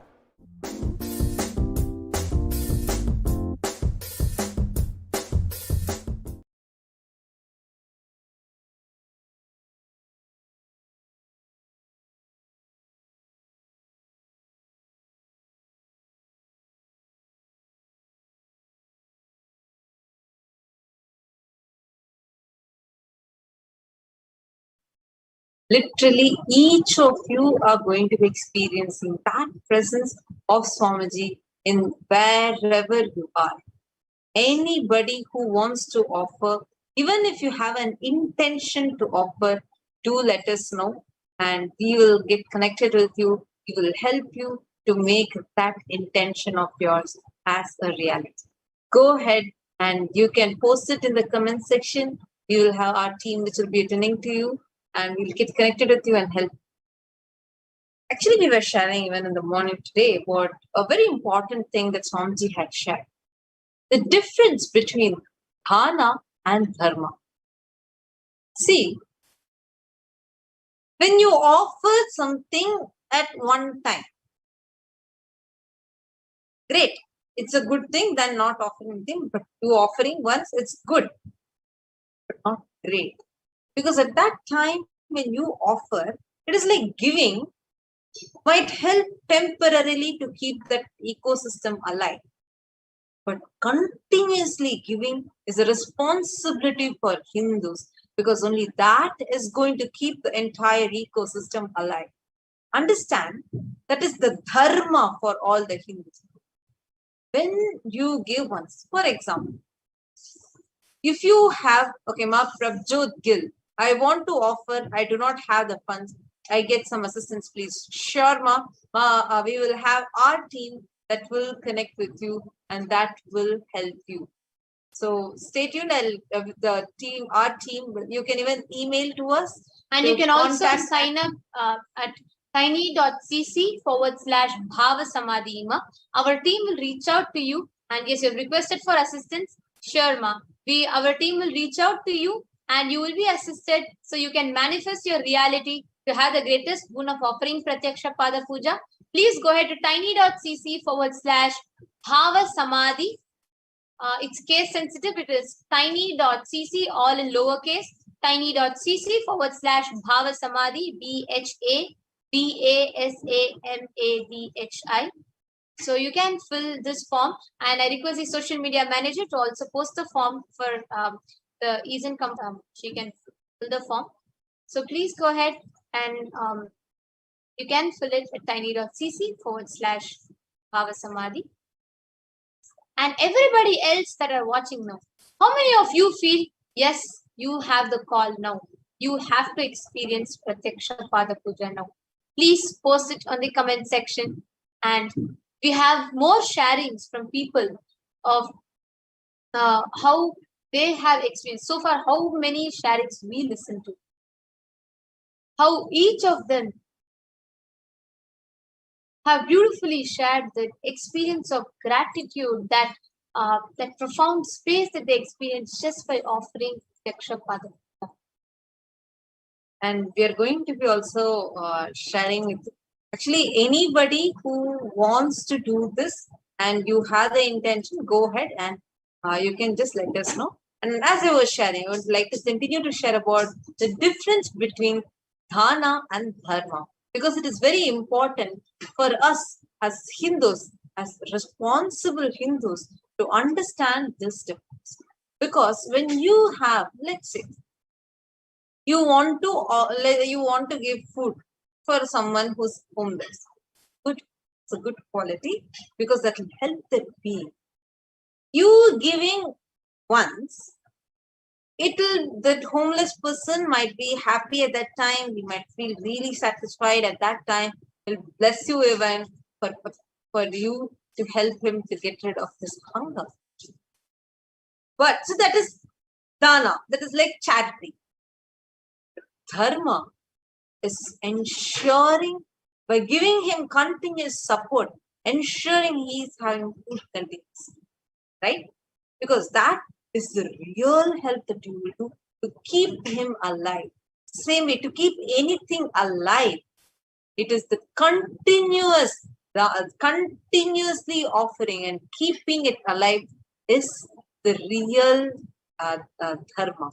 That is the dharma. That is why every king in every few months once will do a big like a big charity and continuously giving, doing different rituals and giving, keeping the whole enlightenment ecosystem alive just through dharma. This is dharma. This is what will help you. This is what will make you manifest what you want and make you give what you're manifesting. Give the same experience, what you are experiencing, to others also. And we are having a lot more of you who are joining. And I just have one more quick sharing that we have. But how, when a person had dialed the call from Swamiji after offering Pratyaksha Pada Puja, directly hearing Swamiji's voice, talking to them personally, what was their experience? Let's watch it now. And just to let all of you know, we are going to be having live Parashakti Akashic reading starting directly through the Supreme Pontiff of Hinduism, living avatar, the 1008th living avatar of Paramashiva, Jagadguru Maha Sannidhanam, His Divine Holiness Bhagavan Shri Nithyananda Paramashivam at 11 p.m. IST. And in a few more minutes, we'll also be beginning the Paramashiva Dhyana Mantra. So get prepared, get ready, and let us get ready for a spiritual feast. Now, just before we enter into the Paramashiva Dhyana Mantra, I also request everyone to go ahead and call more people. Let's inform people about this amazing blessing that we are having. So, I'm going to be, now we are going to be sharing with you about the person who had experienced that ultimate feeling connection. Any one of you, well, just recently you got connected to Swamiji and you just wanted to like really deepen your feeling connection. Pratyaksha Pada Puja is amazing for that, amazing.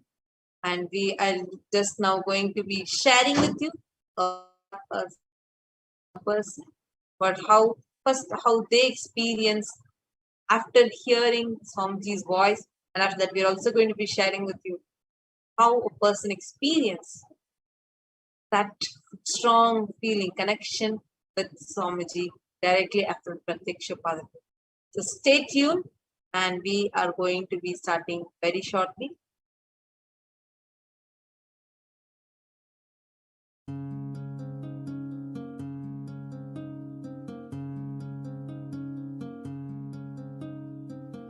My humble pranams at the lotus feet to Swamiji. My name is Anjali Oza. I'm from the UK, and I would just like to share a small snippet of my connection with Swamiji. So it began earlier this year in January. Mother was due to have her Dali Avatar call, and I was witness to her phone call, which was projected on a television screen. And it was, at first, a pretty normal experience, watching Swamiji through Zoom, which is something everyone's become very accustomed to. For me, it was all still quite new, but it was captivating from the very first moment. I was listening to him speak, listening to him answer questions, listening to him make jokes. And at some point after he finished speaking to my mother, I'm not sure what it was, but something inside me just clicked. There was a sudden sense of complete surrender, complete peace. And it was a peace that was all-encompassing. It was something I still can't describe to this day. It wasn't your normal complete silence. It was almost blissful. There was nothing else to think about except for just this wave of peace. And I've always been someone who's always believed that in order to feel something, to feel connection to something or to someone, you need to see something happen, or you need to understand how things work. And that evening just proved to me that that's completely untrue.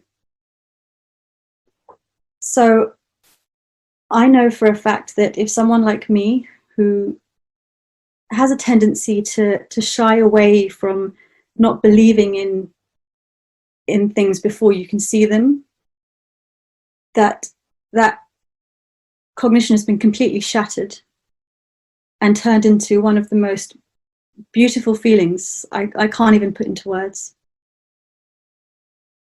Going forwards, I mean, from that day, it was just, I wanted to be a part of everything Swamiji was offering, satsangs, workshops, etc. And this program today, this Ganas program, has been an absolute blessing in so many ways. I can only hope that it helps me to expand and grow even more than it has done in the last month, and even more so as it has done from the beginning of this year as well, before the program even started. Just knowing Swamiji's grace, having his blessings, has meant the world to me. Nithyananda.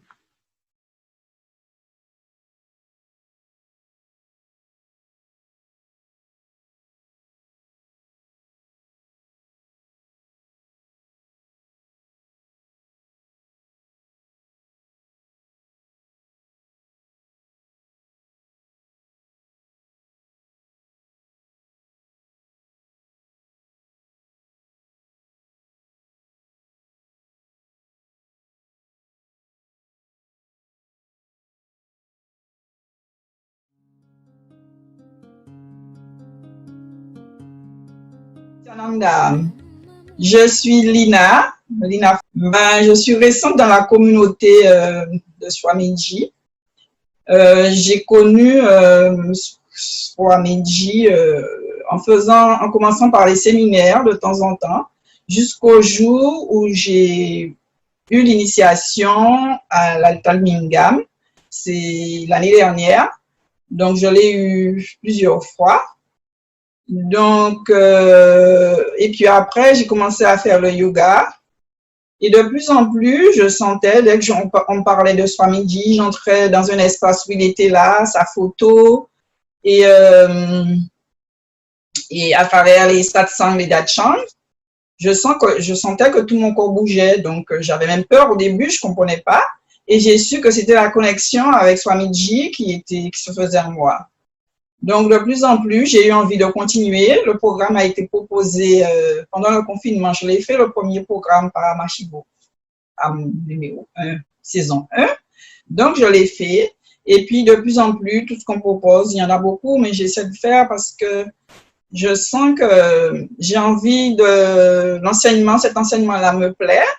À travers l'expérience des autres, ça me donne envie de continuer. Les autres sont épanouis, bien.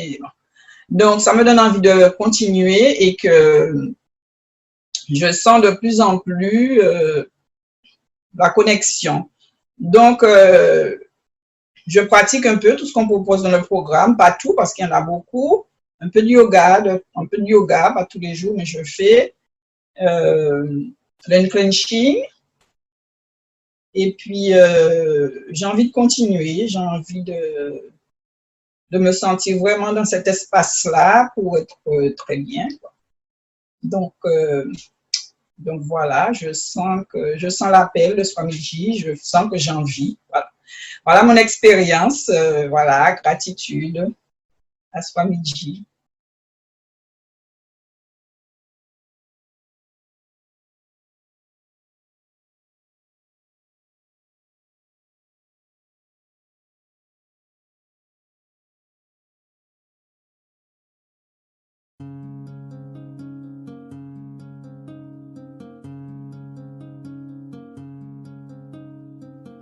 My humble pranams at the lotus feet to Swamiji. My name is Anjali Oza.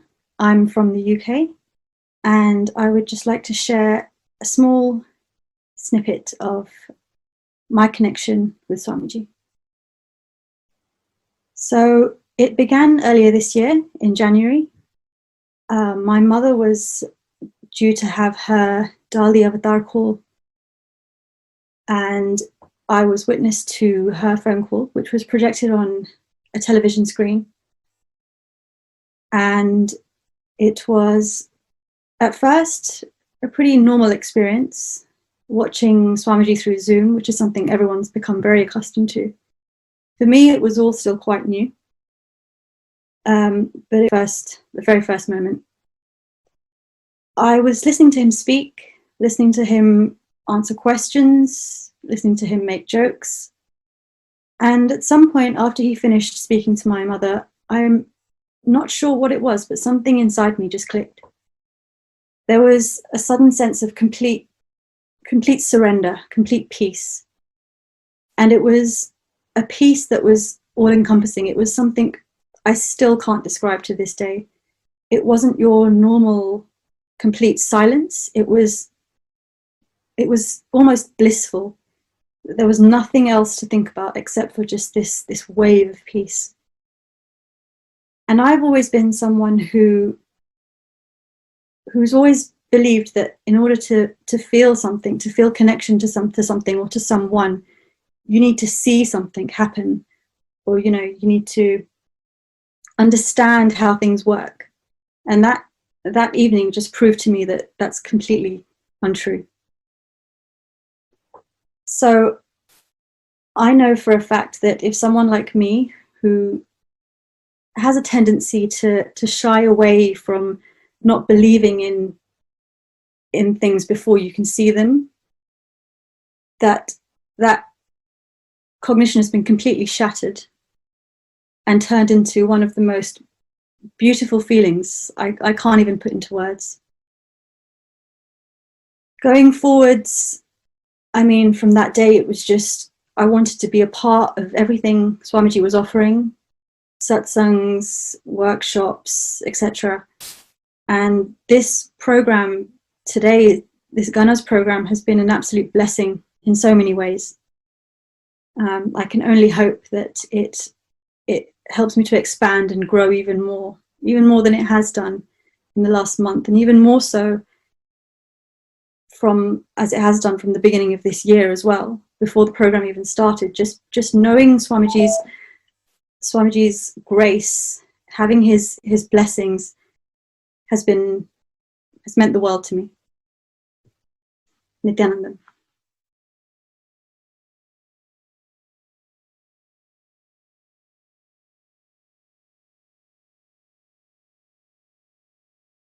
Listening to each of these sharings is extremely powerful, just so beautiful. Like Anjali was beautifully sharing.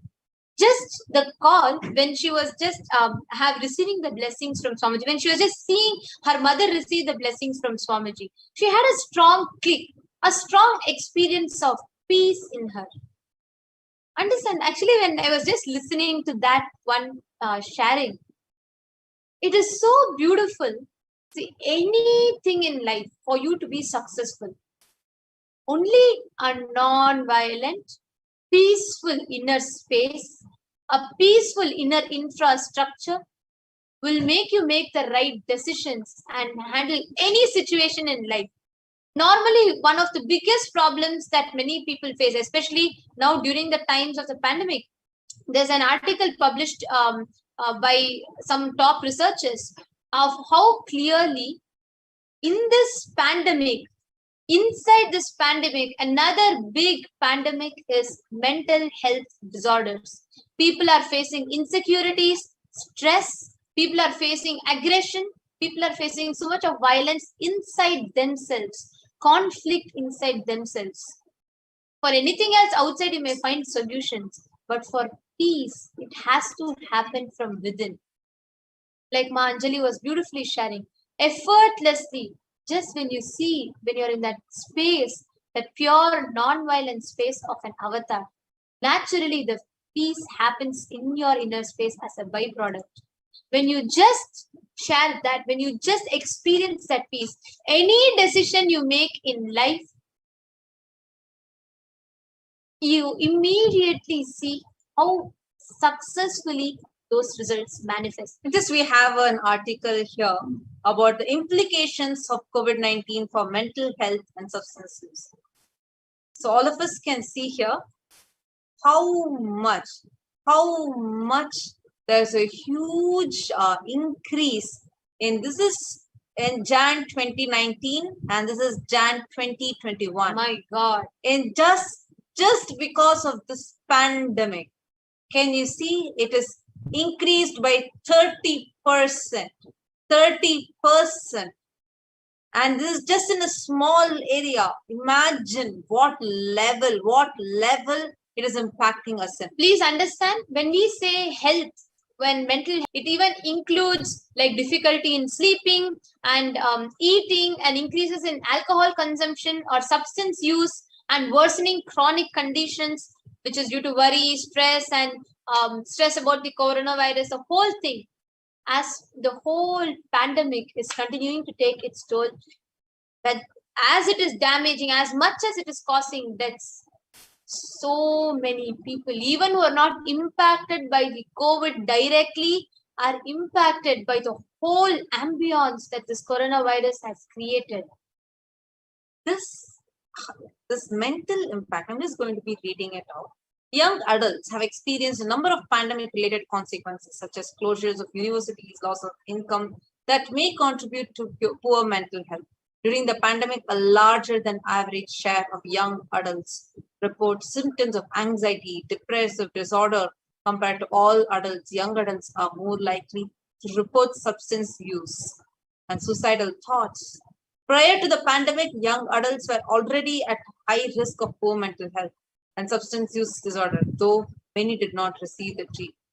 Understand the pandemic is directly affecting the mental disorder, the mental health of people, creating a huge number of mental disorders, more and more and more, more and more. People are becoming unpredictable. People are losing the peace which is there inside them. And most Just importantly, now, like Ma Anjali, she was sharing, like we had we listened to the sharing of Ma Anjali. She was sharing how just one call from Swamiji, hearing him talk to her mother, brought tremendous silence, peace, but a peace that is not just silence, dead silence, but vibrant peace in her. Just one call. Understand? People are abusing the drugs, abusing themselves by consuming those drugs, using the substance use and experiencing such high levels of suicide thoughts. Many suicide rates have increased. Understand, the peace inside people are missing. But here you have an opportunity. Here, just sitting at the feet of the master, like how Ma Anjali in her sharing, just a few seconds ago we heard her share, how just hearing her talk, hearing her mother talking to Swamiji and Swamiji talking to her mother, and just listening to that conversation, listening to Swamiji's voice, all of a sudden, but being just melted, where she suddenly experienced that space, that peace manifesting in her as vibrant peace, not death silence of a graveyard, but a vibrance, peace that is manifesting in her. That Paramashanta, which is exuding bliss through every pore of her. Understand, that is the space that you will experience sitting at the feet of the master. And anyone who is here